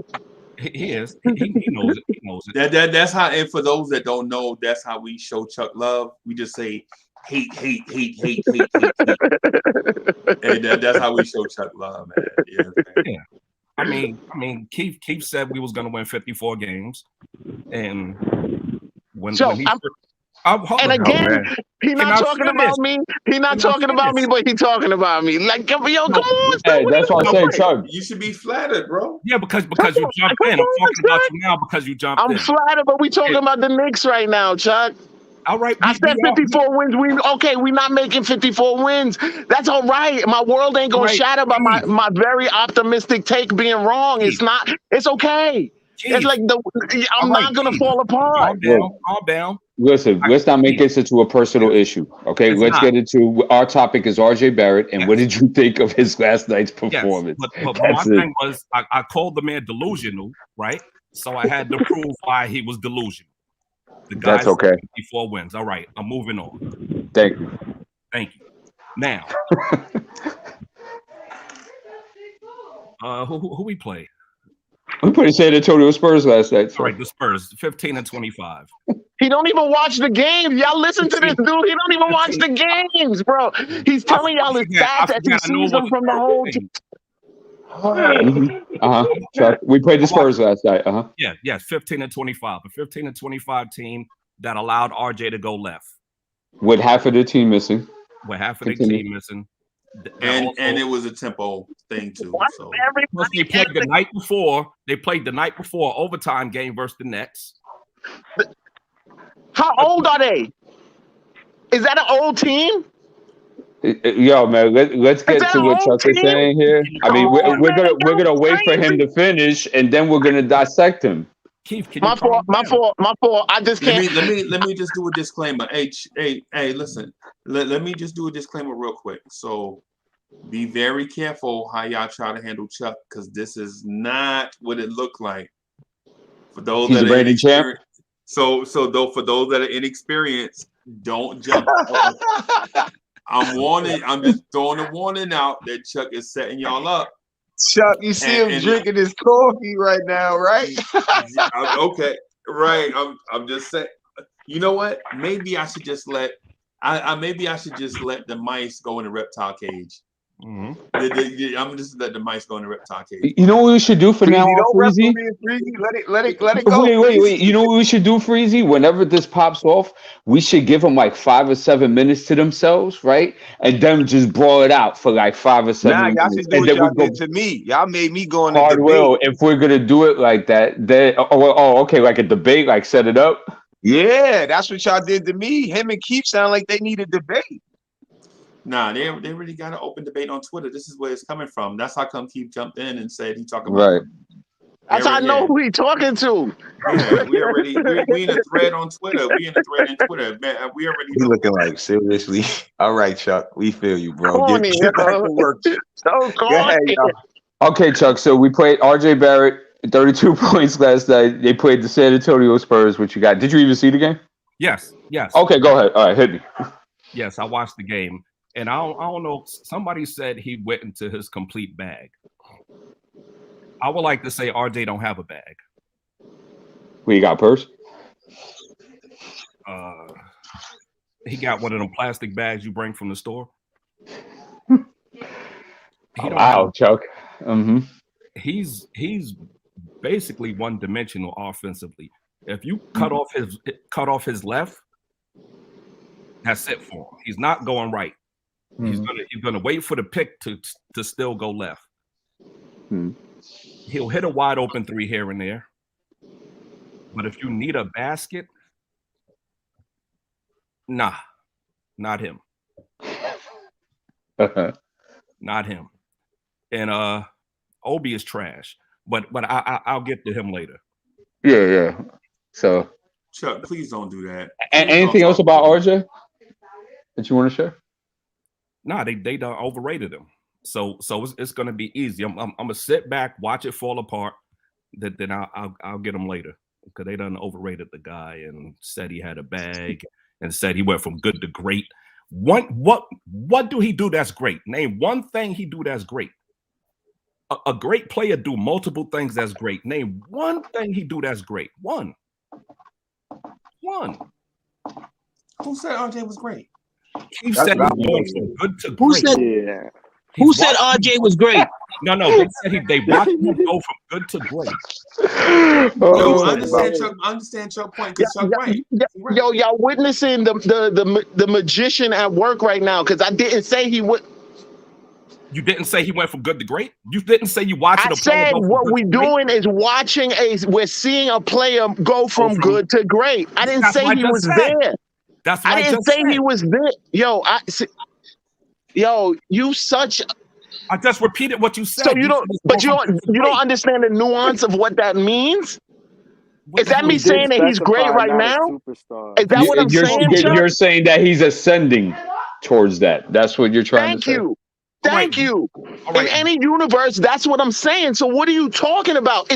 It's a transitional statement, Chuck. Where's the great in your transitional statement? Son, did you see his stat line yesterday? That's great. In your parallel universe, do you believe that's great? If he comes with that stat line 5 games in a row, that's great, bruv. That's great. So you backing up your argument with an if? Is that my argument is a transitional statement. What do you mean? It's like vector or velocity. It's a direction. He looks like he's going in a great direction. To you. But He what's the looked like proof? he's going Where from a is the good proof? direction to it, from a good player that he is to a great player. That's what it looks like. He's So, going there. He's in motion. In motion. How? Where? What? so Chuck, Where's the listen. proof of this? Last night, and I'll just concentrate on last night. Last night, he was hitting shots from different parts of the basketball court. He He was hit open 2 from different threes. parts. He was open But from that, but he still got to hit him though, Chuck. That's true. But they Freezy, left him open. Okay. Freezy, put up his shot chart. Shot chart, please, Freezy. Put up his And shot he Yeah. chart. just hit a winning shot the other night too. So those So, are things that so he's Chuck, he doing hit to improve. he hit That 2 was corner threes from each side of the corners, right, on both sides. yeah. He hit a three. He hit a 3 for the ring. He hit a midi at the free throw line. He hit a midi from the elbow, and he only missed 2 jump shots. He shot 5 or 7 from mid range and beyond last night. And the rest And of his buckets came from 2 floaters inside, close to the And restricted don't area. forget the windmill. Woo! And the rest was at the basket. He made about 1, 2, 3, 4, 5, 6, 7. He shot 7 of 11 from free throw. So I mean, he was diversifying last night. Would you not say? All right. So he was in the zone, right? If you want to call it that, sure. All right. And not for nothing, just remember somebody said that Boston game looks like it might have been a very career-changing game for RJ. Just remember somebody said that, is all I want to say. All right. RJ was in the zone. Yeah. For one night. And a couple of games ago, Fournier was in the zone, right? Yeah, a couple nights ago, right? Yeah. All right. So Fournier's zone is 41. RJ's zone is 30, what, 32? Oh my God. Wow. See, and this is the guy y'all want me to debate? Are you serious? Y'all take this seriously? Come on, son. Come on. Y'all can't take this seriously. They both was in the zone. They both Y'all was in the can't zone. take this seriously. One was in the zone versus a better team. The Spurs are 15 and 25. I can make the argument, Chuck, that Evan Fournier also played 8 or 9 more minutes than RJ Barrett did last night, if you want to go that route. So he could have the big games points, but I think that's in reference to what Fournier did that on Boston. And I mean you can't really use that as a good comparison. He's a young guy. The question was, is he showing signs from being from good to great or good to better? Free Keith said great. I'm saying from good to better because it take more time to be great, but I understood his point. So he is doing that if you look at what he's doing. No matter the competition they put in front of him or not. Like somebody made the point earlier, I think it was the other Chuck, and he said in reference to the more he do it, the more comfortable he gets at it, no matter who's out there. He said if he would have had like 14, then he wasn't jacking it. And I can understand what he mean by that, because he's supposed to have that amount of points against. And yeah, I hear him. The winning shot he made the other day is another good example on just him going in the right direction. Check this out, Chuck. This is for the month of January for RJ Barrett so far. 23 points a game. Okay. Almost a steal, 3.5 assists to 4 assists between that, 4.8 rebounds, which is 5 rebounds practically, 65% for the free throw line, 48% from 3, 45% from the field so far in 5 games in January. Eating. He's eating. He's a mid-range. And for the record, that's the gold standard. He's eating. Anything over 43%. No, but listen, man. That's 5 games. I got you, bro. I got you. What is this? I hear you. This is weird, bro. Did we not see? You're going in and out. We can't hear you, Chuck. Did we not see him do this last year, on and off? He had a great second half of the season last season, though. Is he consistent? Great second half. No. He was a second-year player. Is he consistent? Is the question? That's where the greatness comes in. That's where the in motion part comes in. In route. If I get to see this for like 10 games, and you are this guy for 10 games, wow, you're making a serious case that this might be who you are. 10 teams ain't gonna let you go left all night. It ain't about what a team is going to let you do. Yes, it is. The team is there to not. The other team is there to not let you do anything. What do you mean? That sounds silly. When you get your shot blocked 5-6 times, Hold and you on. I still want to got say the one thing. courage He is to using make the his right last hand. shot. He is using his right hand more, and he's a great playmaker.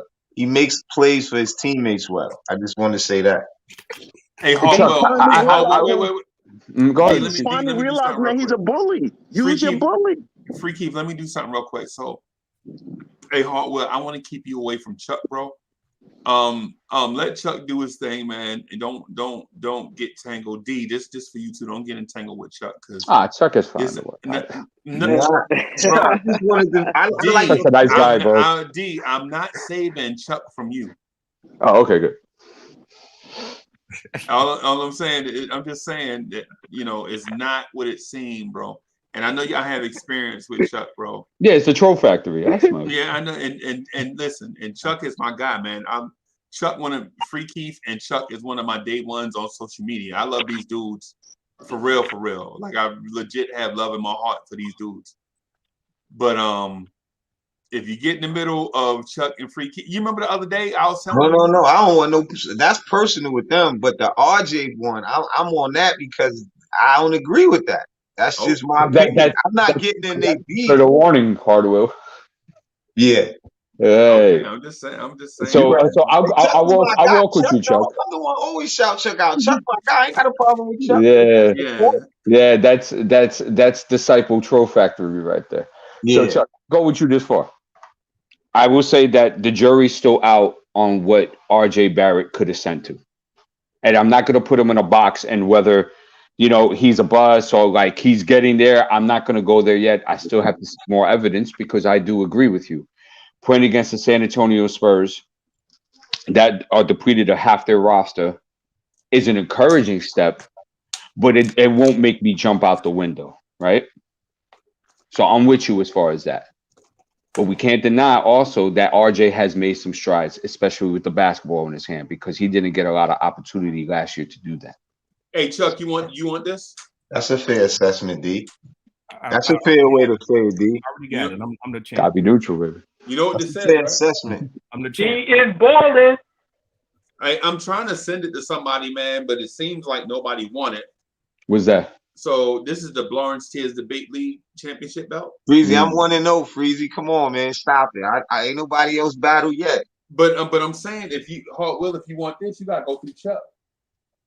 Yo, Freezy, if it's on the schedule, you can't postpone the game. If it's on the schedule, you gotta go. You know what I'm saying? It's on the schedule. I'm gonna show up. But I know one thing, I need to see some more battles, some more debates. Me and Stafford got on there, and then I went on Fulio's show, and it was about RJ Barrett. So I'm really 2-0 in that. Yeah, I think that Hardwell. Nah, you did a great job. that other network. Who won CWC? Who you think won? You did. Julio. He had a different plane. I ain't see it yet. So I can't. It don't matter what. Yeah, what I'm saying is, I don't care what other people do on other channels. It got to be here, though. It's the Lawrence Tears Debate League. Facts. Well, let's do it right now. No disrespect. Freezy, No disrespect. No. I'm not. And what I want to do is I want to give you your respect. No disrespect to what happened over there, because Uncle Fulio is that dude. You know what I'm saying? But you know what I'm saying? With us, we legit just, here we go at it for real. It's no holds barred. And sometimes it's like when you see the lion actually, you know what I'm saying, eating the antelope, that'd be too much for some people. But here that's what it is. So, but Freezy, let me ask you a question. What show did I shout out on there? No, hey, it's love, bro. I shouted out our morning show because I know that. You know what I'm saying? So no get doubt. it twisted. No doubt. And so what I'm saying is, bro, I've seen Chuck eat like 13, 14 people, sometimes 3 or 4 in a night. You know what I'm saying? And people be mad at me like, yo, why you let Chuck get more time than me? And I'd be like, I didn't let Chuck get more time than you. Y'all had equal time. It just seemed Chuck was just eating you. You know what I'm saying? And on national TV. You know what I'm saying? So, but anyway, yeah, we got to get the thing up. You know what? I think dudes are scared. That's last year's champ, man. Yeah. We need a new champ, man. Let's get some dudes are debate scared going. to battle. Look, Keith just went and cried in the car. You see, you're not up here right now, right? Yo, Breezy, I told you that's the next debate. Keith, man, don't do that to Free Keith. That's the next debate, man. Our freedom The soul. spice is real. Yes. This ain't I old would man love either. to see that battle, man. I would love to see that battle. Set it up, man. Set it Well, up. what I would love to see is Chuck in a rematch against Sports Vibes TV. Oh, the line. Because I think Sports Vibes won on a technicality. The last time when y'all battled in last March. Yeah, I seen that one. Yeah, and so Sports Vibes did play by the rule. Chuck didn't. Okay. Yeah, right. He did whatever. He made a run. He made a quick rise. But hey, so Chuck, to your RJ Barrett point though, and to your Obi Toppin points, I get what you're saying about the inconsistency from young players, right? I dig that, right? But what I wanted to do is oh boy, see, you done made him mad, bro. Now he back. He He said, "Nah, I ain't gonna let him talk." Swollen. Swollen up. I ain't trying to cause no trouble. I just want to keep Chuck in check. See that, man? Man, when is the battle, man? All this I just want keeping some in check controversy. and friendly talk. Let's get it in, man. No, Come on, man. it's because people's schedules is nuts nowadays, man. That's all it is. It's not because I don't want to do it. It's we got plenty of people that want to do it. Some people can't do it Saturday nights. That's when we normally do it. On Saturday night. Some people can't do it Saturday nights because they work schedule. They want to do it on the KMD. We're not doing it on the KMD, bro. I don't want to do it on the KMD. I just did that one because we couldn't keep these two separated. You know what I'm saying? I want the KMD has a purpose. It's its own joint. I want to do that on the Knicks at Night podcast. You know what I'm saying? But it is what it is. And then plus some people, you know what I'm saying, say they want to get in, and then you tell them who they facing, and then you don't hear from them for like 3 weeks.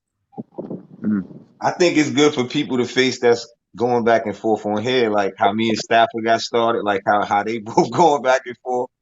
How about we do this? I mean, why should Twitter get all the love of their debate going back and forth? Really? Whoa, don't disrespect it. That's where it started. That's where all it started. I hear you. That's but it shouldn't get all the love, though. Yo, I'm gonna follow y'all. Follow me back. That's all, bro. Yeah. Oh, for sure. That's where it started. Because I used to be Mr. Positive. Like I'm Mr. Positive, right? Because I used to put positive takes on Twitter all the time, and cats thought I was soft until they got on here, and then they saw, you know what I'm saying, that what go out in text, and what really go on is something, realness. Yeah. So I'll tell you what I'll do is I'm gonna put this on the line Thursday. Chuck, you free Thursday? I go back to work Thursday. You go back to work when? Okay, next. Okay, we got time. We can't put it on the line Thursday. Well, we got to talk to the participants, Freezy, and then work out a schedule, and then, when you ready, man. We've been trying to do that, bro. I had this belt for 6 months. Look. Yeah. Y'all go ahead and set up the timer. It's easy to talk junk on here when you got to get in that ring. You know what I'm saying? Oh, you know what? When is it not a ring though? That's what I don't understand. How is it different? That's the thing. How is it different? That's what I don't understand. I'm out here boxing anyway. And you outside. Tell them, and you outside. Right. That's what I told. I had to tell Anthony D. Anthony D was like, Uncle Freezy always be shadow boxing. Why he always shadow boxing? I'll be like, yo, I be shadow boxing because I don't have nobody to fight, bro. I'm always fighting. It's in my nature.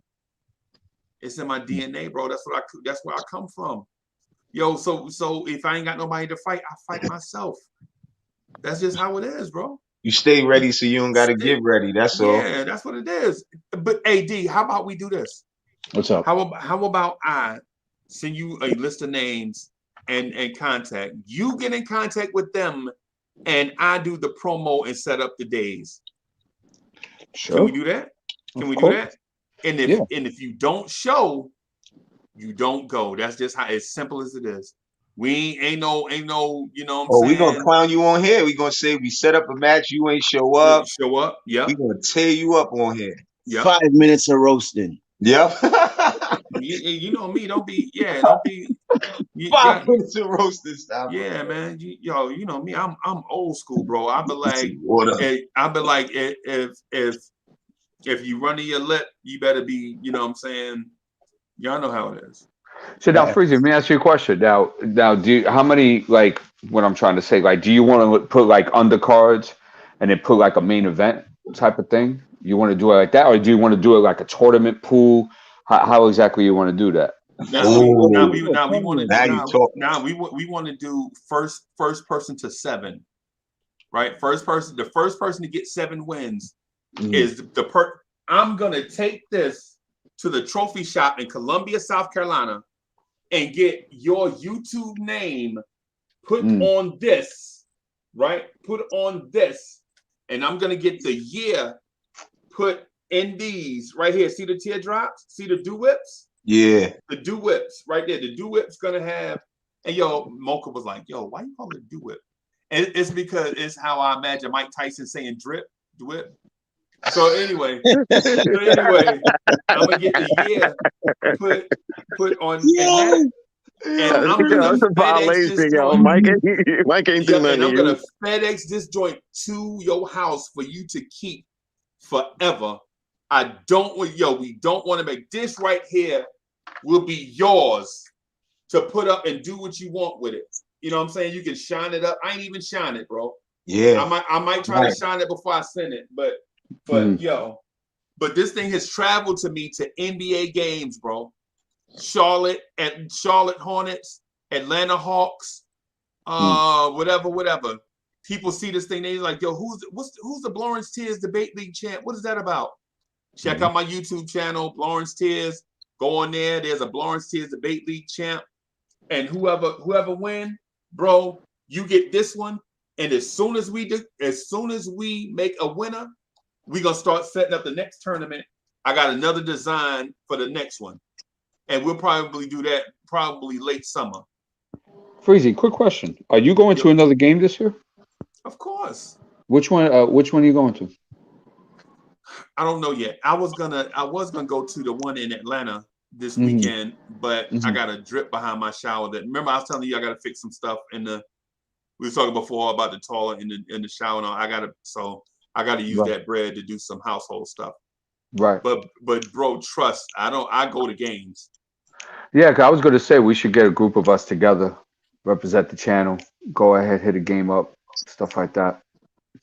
Certainly. I'm thinking about the Valentine's Day Oklahoma City game. That's not the Garden. Where that's gonna be? In Oklahoma. That's it. I think that's at the Garden. Oh, okay, all right. Oh, the Garden. Oh, okay. Yeah, I think that's at the Garden. But let me fix this shower, and then the check engine light came on, and the check engine light came on in the Mercedes. So you already know what that is.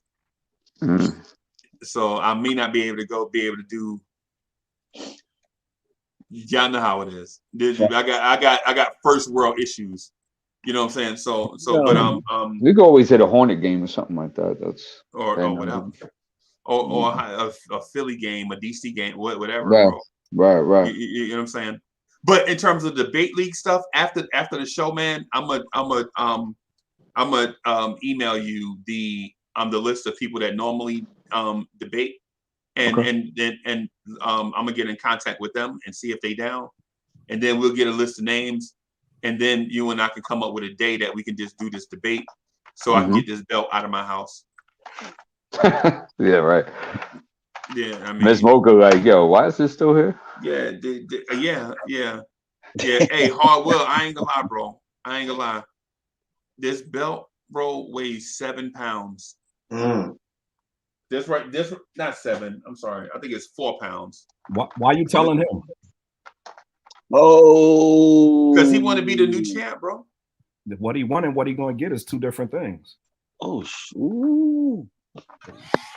Ooh, shots fire. All of okay. Yeah, Chuck. Yeah, I already know how you coming. Hey man. Look, I'm more dangerous when I'm humble, so you know. Me too. I'm way more dangerous when I'm humble because I'm Real spicy. normally the guy talking trash. So when I'm being humble and quiet, that means I'm getting everything together and prepared. Hey man. But I want to know though, so you know what I mean. You gotta win your first one first, Chuck. You know what I mean. Who was that? It sounds like Keith has some good points on that cousin? RJ one, so I don't know. Maybe it should be about RJ, that topic, that debate. You know, it'd be a great time to do it, Freezy.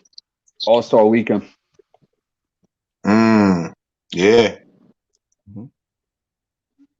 Okay.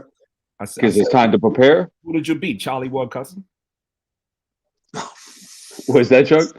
Who did you beat? Charlie Yo, Chuck came out. He came today with a 30 shot on. This every day, man. This is every day. That's what I'm saying. But all right, it's cool. This is every day. That's how I be trying to separate. Listen, how they say it, just like the wins with the Knicks, a win is a win, Chuck. Yeah. Chuck, you gotta beat whoever they put in front of you, bro, and you can't come sleeping because anybody could lose. And anybody that's interested and feels that they got the cojones to step up and go ahead and articulate these arguments, please step up and put your name on the list. Yeah. So the 5 people we got right now is Chuck, Hardwell, Sports Vibe TV, Stafford Don, and Uncle Fulio. What about Free Keith? He just said he was in. Yeah. I didn't know Free I Keith. thought my hand in there. What happened? No, I don't. No, Whoa. man. Don't do that. Yo, stop saving people, Freezy. Free Keith say he want to Bro, be you in there. threw Stafford Put him in out there. there. You the one threw Stafford out there. Now you saying no for Free Keith? No, I didn't throw Stafford out there. I couldn't hold. Nah, Stafford you said back. Stafford won it with hard will. I remember that day specifically because Stafford had just came on. He wasn't saying, he was like, I think Stafford won Yo, it with I hard can't will. I just can't tell Stafford to shut the F up. That's what you want me to Stafford, shut up. That's what you want me to say? Nah, you right. Nah, You that's right. what you want me. You right, Steve. I be, you know what I'm saying? I be trying to. God in the Knicks podcast says he wants in. Tone Woo. Tone Woo. God in the Knicks says he wants in. That's my guy Woo. Shout out God in the Knicks. Tone Woo. What's up, bro? Y'all subscribe to subscribe to Tone Woo channel too. Click on this thing, go to this channel Word. and subscribe. Yeah, man. Hey, so D, you got the name so far? We got a lot of people. You send it to me? No. I just mentioned them. Yeah. I got it right now. It's Hardwell. You got Stafford. You got Mr. Realistic Chuck. You got Free Keith. You mentioned somebody else. I didn't say Hardwell. My fault. Hardwell. Sports 5 TV. That was the one I was looking for. And now we just got God of the Knicks. Tone Woo. Yeah. Yeah. Tone Woo. So and so I'm gonna throw the Did invite you say out. Uncle Fulio too, right? Uncle Fulio and Tony Crow. Tony Crow from Knicks and Bruises. Oh, Tony Crow want to come. Okay, cool. So what is that? Yeah, That's like 8 heads, right? Yeah, he was in it last year. So. Okay, so that's like 8 heads right now. Yeah, man. I think that's a good cap. 10 would be okay too, but 8's a good cap though. Yeah, but there who else Still was in Mo. it? Muhammad Musa was in it. Okay, Bill want to go. And it's somebody else. Wasn't the dude from Chicago there too? SB Sports Talk. Yeah, he was in it too. Yeah. Okay. SB Sports Talk was in also. So we'll get yeah, we'll get that I'm gonna reach out to them and see what's good. So today is January what 11th, 10th? 11. Today's 11th. I don't know. All-Star Weekend, man. That's a long way away, though, bro. That's what, February the something? No, it's less than a month from now. Well, it's actually a month from now. Okay. February 11th? You don't think that's it? You don't think that's enough time to prepare? And how about we have that be the championship night? How about we debate until then, and then have that night just be the main I was event? gonna say that. Have one. Just keep having them. Have one at a time and keep having them. So by then it could be a final. You could see. Yeah, that way it'd be you see, it kind of reminds me of like, you know, when I was coaching AAU, like I hated going to like those tournaments where it was like it was a season and it was like a week. I only went to a couple of them. I want the weekend tournaments because I want to go ahead, play who I gotta play, and then bounce. Right. So I don't know if y'all want to do it like a week to week thing, or we set up a day as to where we'll have the what do you call that? The Warriors fight, and then we could set up something for like a semifinal thing, and then set up something for you gotta consider logistics because you gotta build up to that. Yeah, and plus you gotta think about the TV of it because we gotta tape it, right? I gotta edit it. I gotta put it in a community tab for people to vote. You know what I'm saying? So it's a lot of stuff that go into it because we're not judging them no more. We letting the community, we legit letting the community go on the community tab and vote for the winner. Because it was like what Chuck B said, it was times he felt like he won, and the community felt like he won, but the judges, but the people in the chat felt like Chuck lost. Yeah. Right. Yeah. You know what I'm saying? So to make it fair, we're gonna let the community vote on them. And then that way, so you're saying you want to do it like one match at a time type of thing? No, well, not necessarily that. We can do 2 or 3 per show. Okay. But what I'm saying is you got to give me time to edit it and then put it on the community tab for people to vote. And then we come back the next day and declare the winner based on the total tally of votes for one side or the other, like how we did Hardwell and Stafford. I got you. All right, y'all ready to get back to some Knicks? Yeah, let's do it. Yes, sir. Yes, sir. Chuck, so Quickley is not a combo guard. Chuck Bent. Freezy sat over there with that. So Quickley is not a combo guard. Yes. And I know you want to be right about this, and because I know you want to impress D is balling, and you want to impress Hardwell, but I'm almost willing to debate you on it. And you already know who the debate king is. Yes. It's the reason why I set up the debate league. You know what I'm saying? So I will let you off the hook if you just say Uncle Freezy's a genius.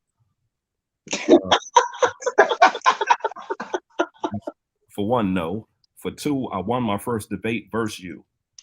You ain't win no debate versus no me. That's how it goes.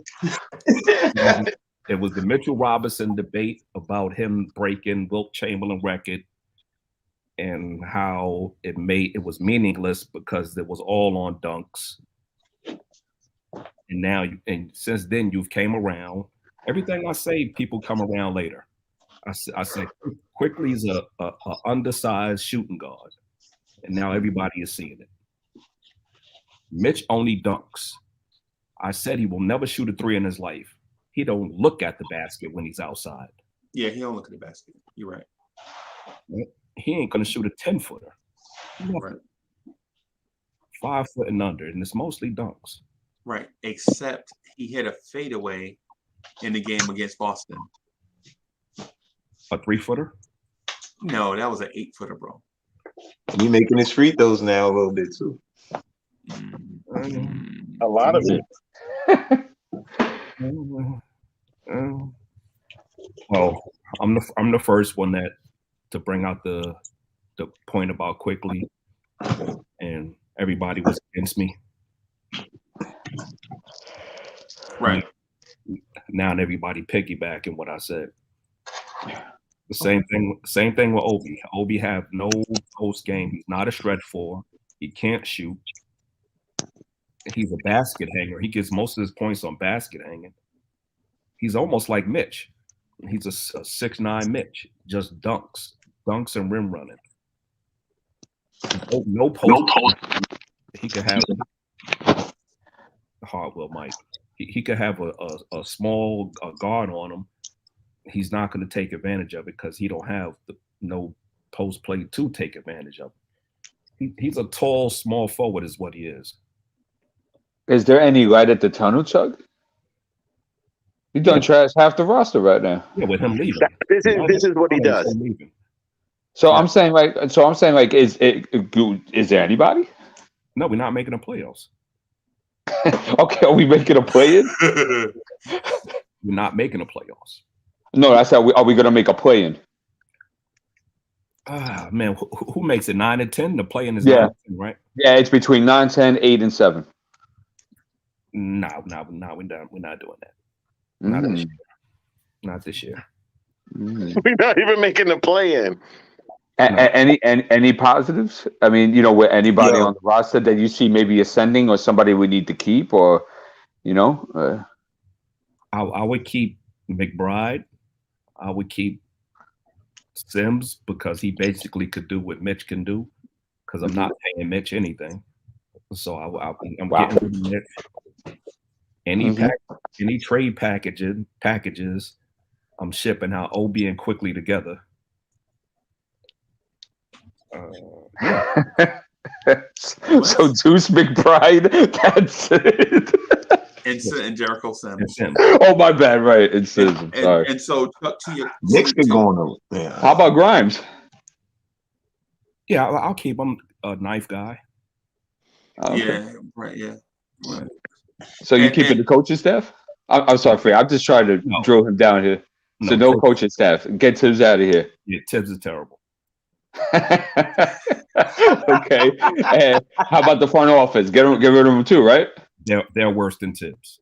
So James Dolan got to come down and he's got to send out the pig slips and get these guys out of here, right? Yeah, but I don't see it happening. So I think Rose is going to stay long enough to mess things up even more. He did nothing since he's been here. Exactly. Nothing. Free agency, the draft, you moving back in a deep draft, like he got his Derrick Rose. Hey Chuck. So this is. So I don't know if you heard, but I said Steve Mills could have pulled off that Derrick Rose trade. Man, Aladdin and his monkey could have done that. Yes. No. So you want to trade Dennis Smith Jr. in a second round pick for Derrick Rose? Who can't do that? Anybody could have did that, right? Then you picked up Kimber, like his knees are shot. Hold up. Wasn't the Chuck the same one that said DSJ was going to be a superstar too? Never said Harvard. I remember those days. That's right. Yo, he defended DSJ. He defended DSJ like how Freezy stands up for Randle. It was bad. Never said superstar. What I said was, I know you did it, but you just stick up for him though. Except that DSJ never performed like that. What I said was Tyler Herro was better than RJ. Come at me. So you know what I think it is, Chuck? Nice flip, Chuck. Yo. That was a great flip. Chuck, you can't predict the future like that. You know why? Reference to what you just said about us not even making a plan. Because we play up and down, and we the type of team now. We play good, we can still win because we playing good. We playing bad, we playing bad. You know, even though where we are, I get where you going at. You looking at who we playing, where we are. But you can't just say that. So a lot of your predictions be going off of what you see, and you always can't predict what's going to happen off what you see. But I'm always right. That's the problem. Sometimes that could be your biggest problem. But it's not. Never know when it is, though. It hasn't been. That's why I'm the champ. All right. And you can't say you've never been wrong before, because that would be wrong right there to say, because everybody got to be wrong in order to learn how to be right a lot. You got to be wrong sometime. All right. Well, we ain't talking about this topic that we talking about right now that you saying you right about, because you predicting that the Knicks won't make the playoffs, and we don't know that. I know that. You don't know that. Okay. I said why you saying that. You looking at the numbers, and I understand why you saying that. I'm looking at you can't go off what you see predict that. That was the only point I was trying to make. I'm going off of what I know. They win one way. Somebody gets hot from 3 every time they win. If nobody, they do live and die by the 3-point shot. So right. Yes, I said that we shoot too many threes. Okay, and we don't know how to go to the hole when we're not hot from 3. There's no option. It's live by the D, die by the 3. And No. part 2 is they can't defend the 3. That's the worst part. So you have teams that's not good from 3 that'll come in and light them up from 3. So you got 2 things working against each other: a team that rely on the 3 and a team that can't defend the 3. That's not a recipe for winning. It is not. That's a great point. So when your 3 is not falling, they don't have the point guard play to get easy shots. Instead, they run the offense through Randle, and he's a high turnover guy. That's why your offense looks the way it looks, because you're relying on your power forward to run it. You take the ball out of Randle's hands and put it in Kemba's hands, and the next thing you know, Randle is struggling, and then Tibbs is benching Kemba for 10 games. You know, Chuck. You know that Freezy thinks that Tom Thibodeau. I agree with some of that what he just said though. So Chuck, okay, I'm sorry. Yeah, all of this happened. He said, "What? Like, this is not a prediction. I'm saying what happened already." The guy was injured. Ain't he just benching that day? He was injured, bro. He was not Who injured. was injured? Kimba. No, he wasn't. Nah, No, he he's wasn't. talking about when he benched him for the 10 games and we didn't know why. Exactly. He took him out the rotation. He talking about Safa. Exactly. Okay. All right, calm down. I'm never wrong. Chill, relax. Oh, Chuck, chill out, bro. You are sometimes. You were wrong about DSJ, so that's the end of that. So, Chuck, I got a question for you, brother. So, wrong just now too. Freezy thinks that Tom Thibodeau is an elite coach in the NBA. What's your thoughts on that? He's a defensive coordinator. Yo, you almost made me spit my water out. In the NBA. He needs somebody on that bench to help him He out. said he's a defense coordinator. No, that's all he is. He preaches the defense. That's and we got too many bad defenders for him to up them on his best quality is defense. And there's too many bad individual defenders for this to be a good defensive team. That might not be entirely his fault, though, on the ladder. Because that's what they gave him. And although I think he did have a say in it, but they did give him that. And I'm not blaming that on him because I think I think he won a Bullocks back. Right. And as much as people hated Peyton, he probably wanted Peyton back. But those were your perimeter defenders. Now that you don't have that, open threes, open passway through the lane. And now it's exposing Mitch defense. Who's not a great defender. He's a great help defender, shot blocker. He's not a great one-on-one defender. Jokic made him look crazy. But the team is too flawed for positivity. So I can't sit here and be like Free Keith and be all positive. Oh, I see a bright future. No, I don't see a bright future. I don't see a plan. What is the plan? We don't have a point guard. You start from there. That's like a football team without a quarterback. Where are you going? You got to start from somewhere. You build a team with 5. We don't have a core. What is our core? Our core is mismatch. One of our best players is 30-something years old, Rose.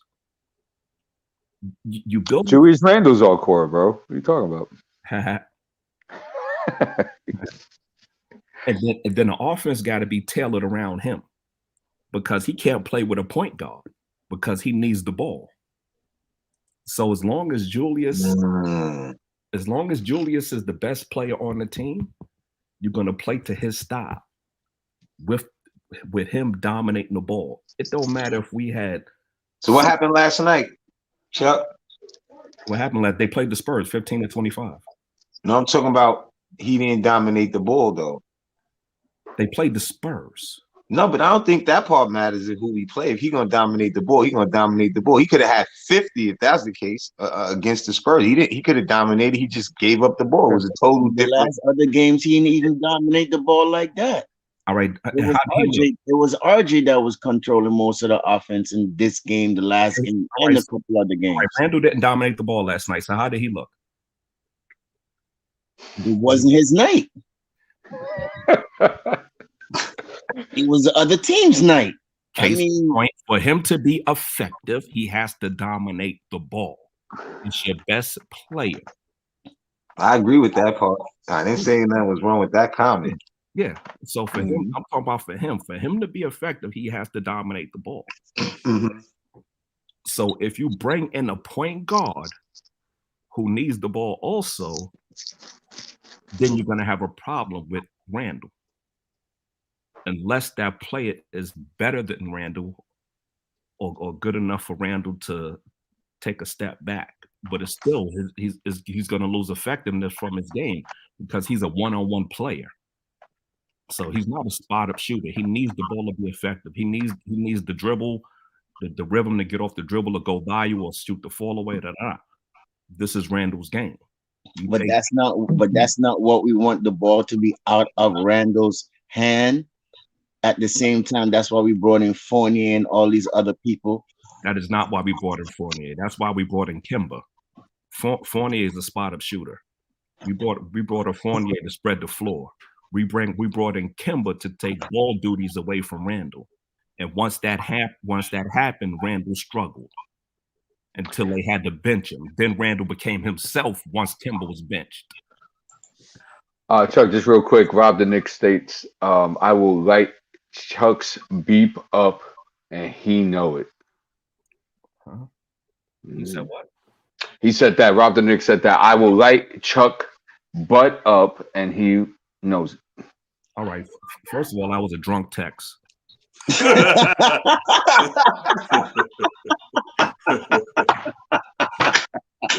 knew that was,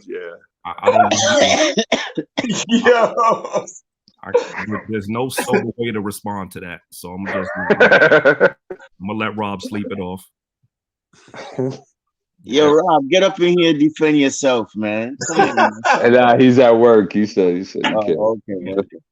Oh, wow. So Chuck, all doom and gloom, huh? So we just go ahead, throw out the roster, throw out the front office, throw out the coaching staff, and start from the get, right? Yes. And don't keep RJ Barrett. Trade him, right? I wouldn't say that. I wouldn't say that unless you're going to upgrade. But he just can't trade. So we trade in Randle for you. Randle's in your trade package too. I would trade Randle for Sabonis.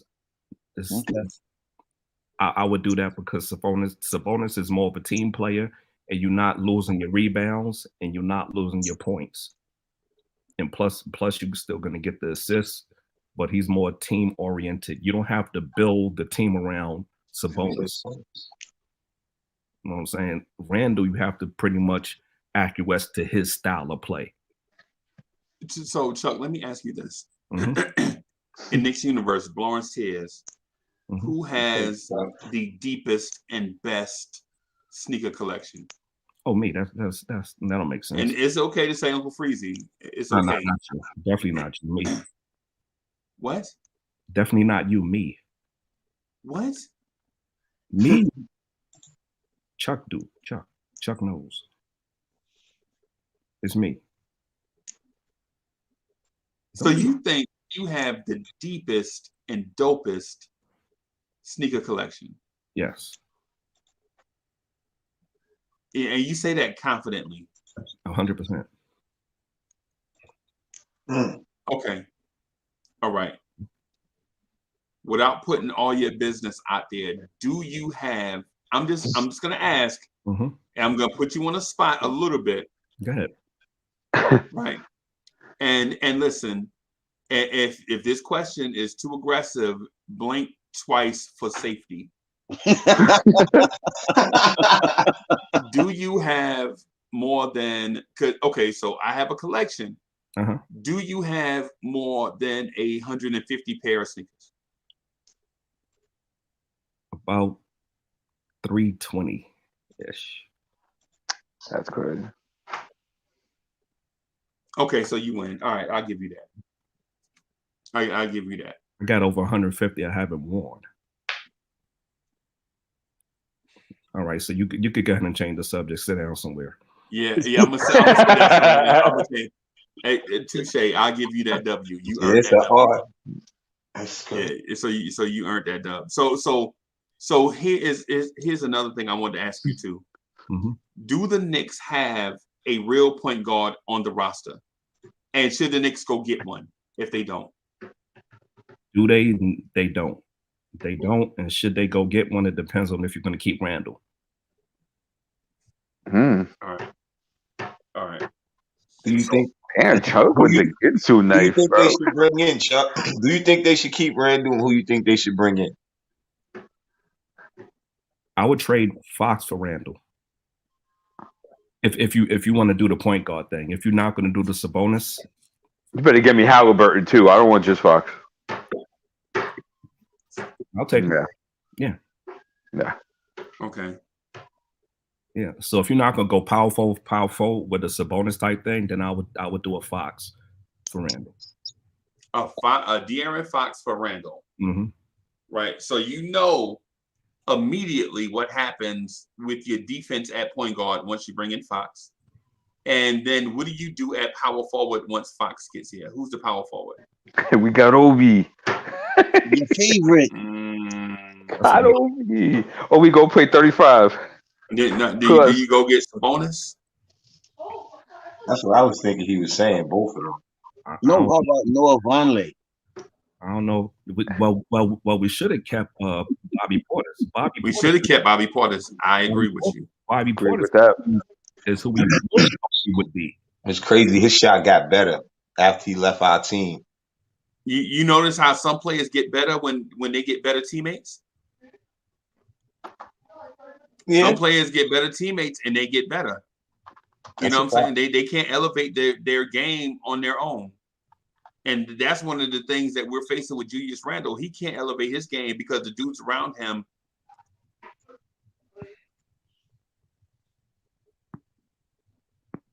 Chuck, I don't want to talk bad about your team. So. What's this obsession of De'Aaron Fox all of a sudden? He's available. Man, he's shooting 25% from three. If Tibbs get him, he'll shoot 40. Ah, jeez. I don't like him like Chuck, I tell you, man, according to you, Freezy, Tibbs can solve world hunger and homelessness. And shit like that, he did that already. What I'm saying is this. Tibbs took, so RJ Barrett shot 30% from three. Tibbs comes in the very next season. RJ Barrett's 3-point percentage goes up 10 points. Derrick Rose, a notoriously unwilling and bad 3-point shooter, comes to the Knicks and shoots 44% from three over the last stretch of games of that season. I don't know what he's shooting this season. I forgot. I'll look. But let me see. I think he shot 33 with the Pistons and 40 something with us, and it wound up being overall 38%. I got you. Could I bring up another trade rumor? Tobias Harris.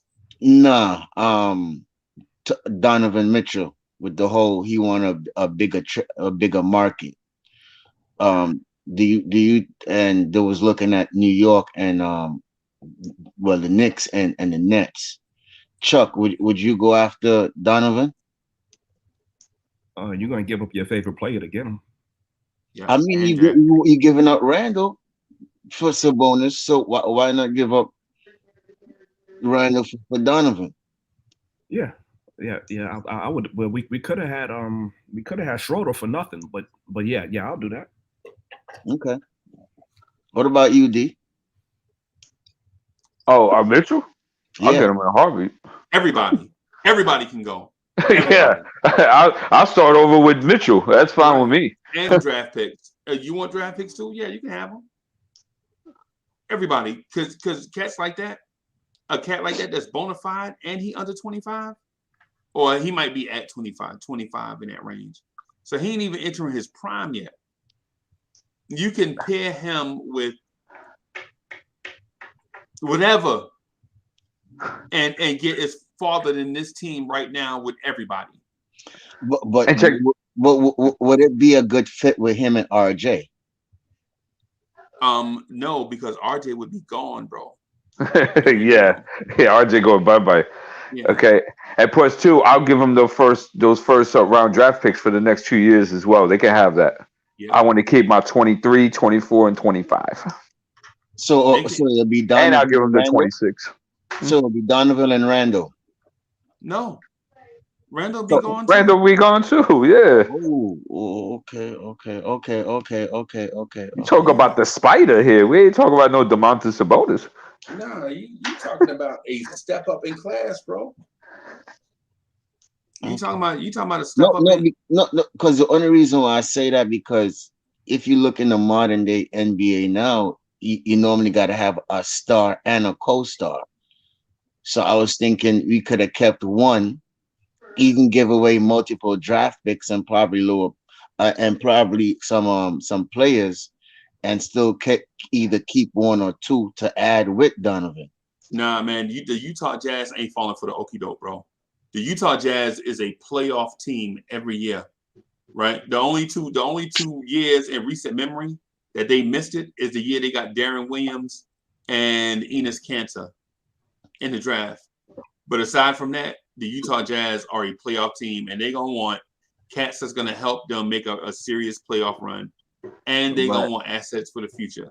Because late draft picks to them don't matter, because they'll take 27 and draft a Rudy Gobert and make you mad that 26 other teams missed on Rudy Gobert. You know what I'm saying?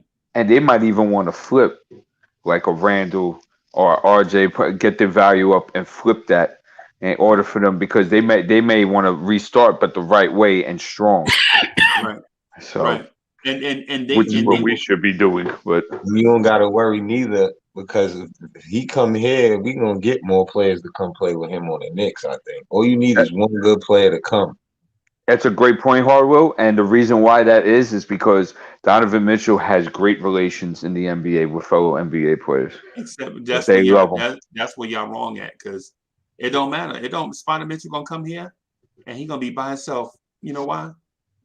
Because your crowd like the boo stars. Stop it, Freeze. You don't start this. Where's your proof? But where's your proof? Some of the fan base is toxic, bro. You can't go away from that. I mean, it could play a factor. They get booed. It'll be good. The fans Dude, been doing who that. Cares? The fans been doing that, so. And it happens to other markets too. You think in Philly they don't do that? You think in Chicago they don't do that? You think in LA they don't do that? They want to go back because it's so bad over there in Philly, but they say we so bad. Ben Simmons said, "I don't even want to play no more for y'all." That's how bad the fans did him. Right, so, but the thing about Philly is this: what big time free agent you see lining up to go to Philly? We don't know yet. I mean. Because they go to LA. Yeah, they go to, but LA they get barbecued. Yeah, but that's a big market though. That's a way bigger market. And LA is so bougie, bro. LA ain't born. They might boo because they shrimp cocktail is room temperature, but they ain't booing because the players on the floor, bro. You know what I'm saying? The Lakers, the Clippers, the Clippers don't. Come on, bro. The Clippers, come on, bro. I mean. The Clippers got Paul George and Kawhi Leonard in the same summer. Come on, bro. They had Chris Paul, Blake Griffin. Before all of that, before they was the worst team, and they was the worst franchise in sports, not just basketball. For real. They was the worst franchise in sports, bro. You know what I'm saying? Candies. And they made up terms like Lob City. Come on, bro. The Knicks, however. Bro, me and RC Creative gonna make a movie called Eddie Part 2. That's the only way we're gonna make the playoffs, bro. That's the way I see it. We're gonna get Whoopi Goldberg to be the owner, bro. And I say that out of frustration. Of course, I'm trolling. You know what I'm saying? But in being real, bro, there is sincere toxicity in our fan base, and I think we probably gonna have to shake that. And I don't think the fans are gonna do it on their own. I think a player is gonna have to make the city believe in them in order for them to get outside of that, the way that they do stuff. Yeah. You know what I'm saying?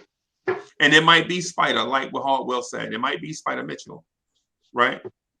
But getting somebody to come play with him just off reputation alone is harder than what it sounds. Does Spider play for Tom Thibodeau? Yeah, definitely. I think if Spider come, you definitely gotta have Tibbs. because think about it, there is no other. Name a coach that y'all feel comfortable with saying is gonna be better than Tibbs. And when y'all say their name, I'm gonna bring up their win percentage. No, I was gonna say Tibbs would be all right with him because he can make his play. He could ball. He can create his own shot, and he can make a decision good on the court. Like Tibbs is like defensively, he'll help. He'll work good with him. But you can't always think Tibbs because I think that like the young players now, and even he's young, we need a different style of a coach. My opinion. Even though Tibbs need a player who could create his own shot like he's used to having, and that's where he succeed at. That's the point I really wanted to make, Freeze, in reference with him and Mitchell. Mitchell can create and be a general on the floor because you need that. Tibbs' offensive playbook don't run that deep. I think he could use him like how he used Derrick Rose. Yep. Well, kind of, I think. And Spider is shooting 3 now. And then and for as much as we shade Tom Thibodeau, and for as much as we point out all the bad things he's done in his career, Tom Thibodeau is 298 wins over 500. The dude is legit. His win-loss record is 700. I'm sorry. Wait a minute. Wait. Let me back off that. Wait a minute. Let me back off. So Tom Thibodeau has a 581 win percentage, right? He is 413 and 298. So he is 115 games over 500. So in 9 seasons, he's so basically he's just about 51 and 31 every season. Basically. Man, don't do that. That's a what cute the average. numbers say. So what coach out there that y'all feel like is going to be better than Tibbs? On a win now agenda? Yeah. I think Freezy talking about overall because you want youth development, you want them to play the right rotation, everything. Now, if you get got to be in one. Now I'm talking about if you get Spider Mitchell. If you get Spider Mitchell, who's going to be better than Tibbs? Okay. Right.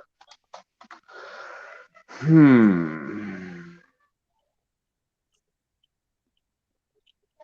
lot of teams going young with coaching too. Right. A lot of teams are going. A lot of those teams that are going young. Look at their win-loss record. Rockets, Mavs, Magic, OKC, Timberwolves.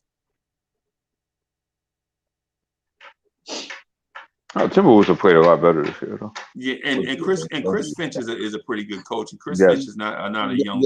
The only coach that's probably young and that's doing it right now is probably the Memphis coach, Taylor. Taylor Jenkins. Yeah. Yeah, he's grown with that, and that's the whole thing. Like, you never know a guy unless you throw him in there, and most of the time you have to have them grow up together.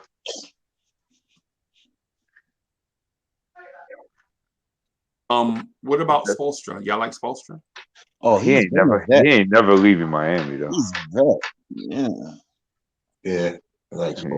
I'm surprised that he won in Phoenix without what's his name?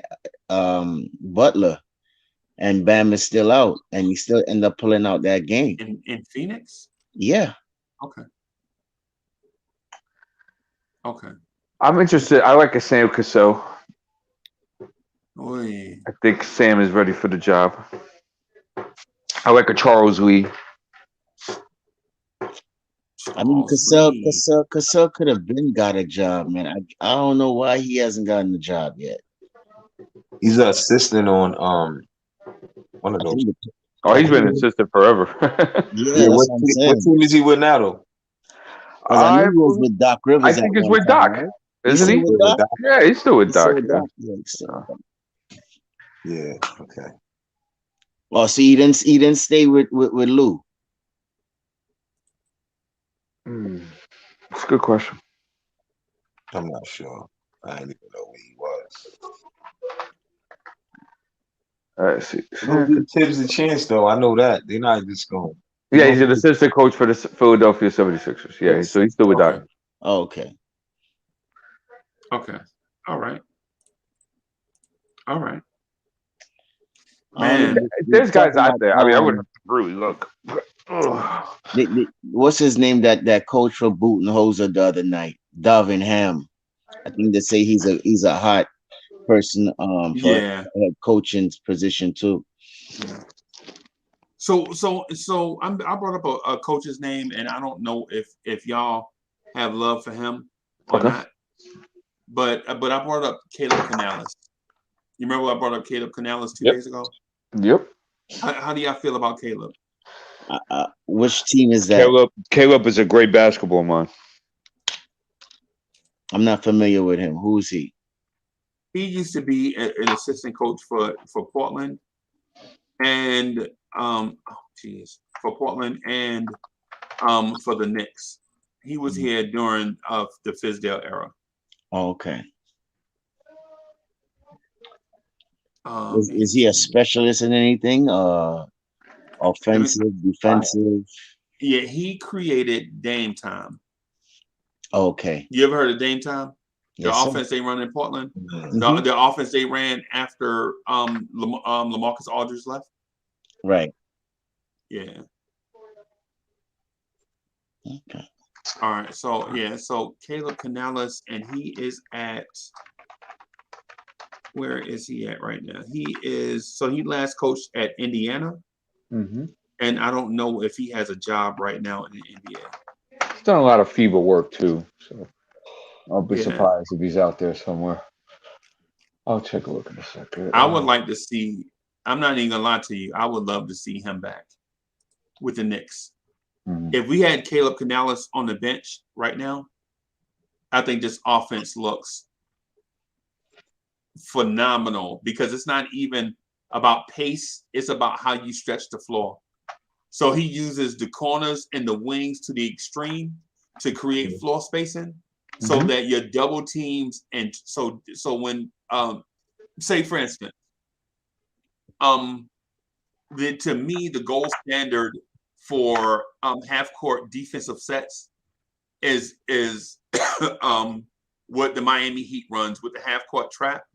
You know what I'm saying? Like you come across, they trap your point guard to force the ball out of his hand to make you run your sets with the offense, with the secondary playmaker with time ran down on the clock. So basically what happens is, say if Kemba brings it up, they force Kemba to give up the ball and make RJ Barrett run the offense with 11 seconds left on the clock. Right? And teams are not used to that.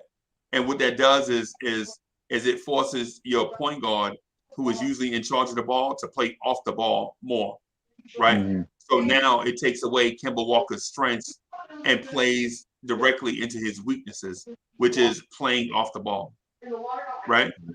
Caleb Canales, however, his offense, the Dame Time offense, stretches that out so the trappers have more distance to cover, and you could recognize the trap coming more because you have the floor stretch horizontally and vertically, right?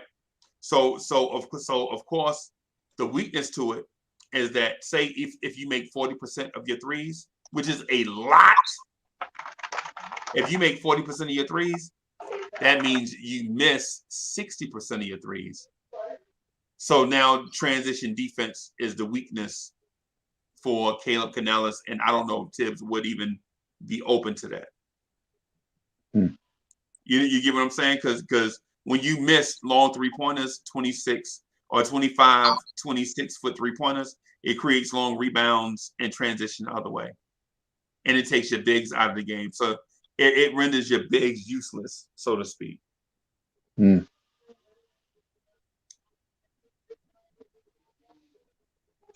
Something.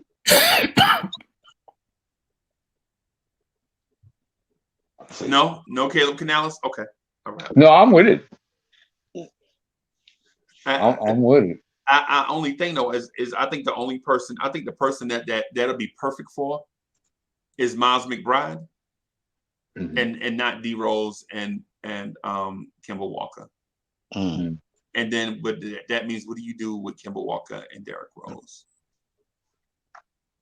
And I know Hardwill don't want us to play the kids, but this is about skill set, not say a preference, a youth movement. You know what I'm saying? You want a dude that can shoot the three decently, but also be able to get back and defend in transition. And if you notice during Dame time, during the era of Trey Burke, and I think Trey Burke thrived in it with us for a little bit, and Damian Lillard, those dudes were not good defenders.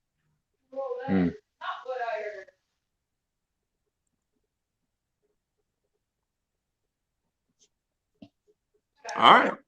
I hear what you're saying, Freezy. You know, and there are a couple of good names out there, but if you're looking for a proven commodity that's going to go in there and instantly bring some value to your coaching search, I mean, I get it. Another guy that came to mind was Steve Clifford. You know, he's done a good job with nothing. Who you like, Chuck? Mark Jackson. Mark Jackson. Praying hands. Yeah, there's no need to. Yeah, Mark Jackson for sure. Yeah. I don't think Mark's ever going to coach ever again in the NBA. That's what I was about to say. Hope that's the problem with him, because he would have had a job. So that's obvious now that they just blackballed him out the league. Yeah. See, you could think of a guy like Terry Stotts, but he don't represent what we do here. No, Terry Stotts. But I mean, do you think Tom Thibodeau is doing a good thing with these guys by getting them ready for the league? I mean, as far as the young players are, so even though if another coach comes in, you know, I mean, they are ready to go. I mean, we really just getting to see these guys because of COVID, I think. So I mean, we seeing them, and it's his way of developing, you know. So we just gotta basically appreciate what we see from those players because of that point right there. Even Obi, even though y'all feel like he's not this or that, but we always got to look at that fact of the development side. If we're not really going that far, shouldn't we be? But if they know they're gonna move them, they know they're gonna move pieces that we think should be getting more minutes. But on both sides of it, if a player is gonna be traded, you still got to show his value, you know. So if you sitting a player there, you know, and you're not really playing him. But in the OB example, I think other teams recognize the fact that he's not being in a great situation, and how he does work in a small window, like we always say, he may still be able to be moved.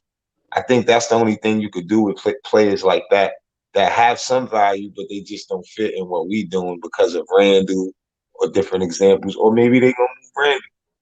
I don't know, but it's so much work that needs to be done. If you ask me, Tibbs would be all right. You know, he just probably needs some offensive help as far as like with the coaching. But I be watching, when I watch the game, it's like they leave him alone. He's standing all the way over there with a paper in his hand. And it's not like, you know, how the engagement wasn't as it was last year. Yeah, that too, D. It's not the same way. It's like they let him, like, you know how some people be like, they don't really believe in your strategy, so they leave you out on the limb. Like, that's what he wants to do, so I'm staying out of it. That type of feel. So I don't know. Like we need some better coaches on that bench, or they gotta work more together. You know what I'm saying? You know, if this goes off the rails, right? And I'm with Chuck in this because I looked at that Gruen schedule, and I said, wow, you know, we're playing like this consistently, and our schedule hasn't even been tough. And I just have this feeling that we're gonna go through a stretch that is gonna go, you know, it's gonna hit the rails, and it's gonna hit the rails bad.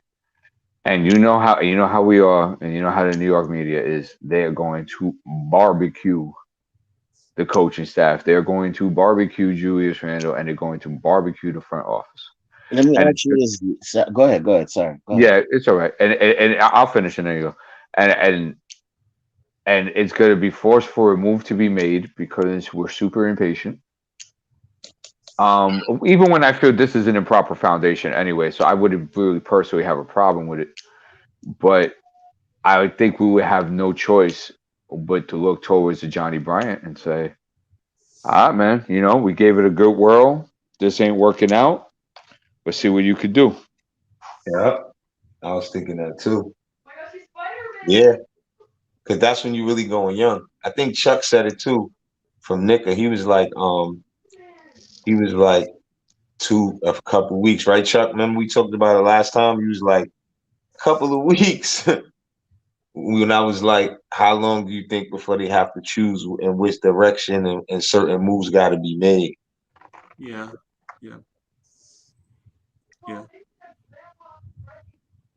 So we'll I kind of feel you.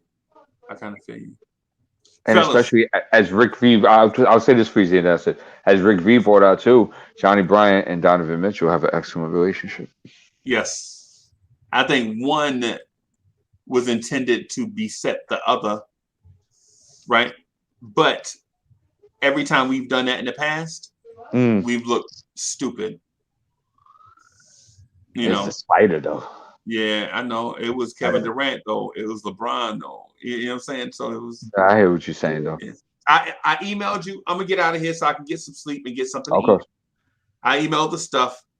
Hard Will, hey, your name will look great on this thing, man. But Chuck B said, and that's gold plate. That's not total gold. That's gold plate. Yo, I don't have bread like that. So that is gold plating, but it's still high quality though. It's nice. That's high quality, bro. This ain't like one of them cheap Toys R Us belts. Yeah. You know what I'm saying? Nice. Yeah, this joint is like $300. I got a spot for it, right? I'm gonna put it right on my, you know what I mean? I got a nice spot for it on my wall, you know what I'm saying? So all right, so we're gonna try to get stuff. Got a nice spot for it, Chuck. You heard my guy. hey, and so Tone Wu was like, y'all can come over to his crib and look at it anytime y'all want. Yeah, Wu say y'all can come over and look at it anytime That's y'all nice want. of him.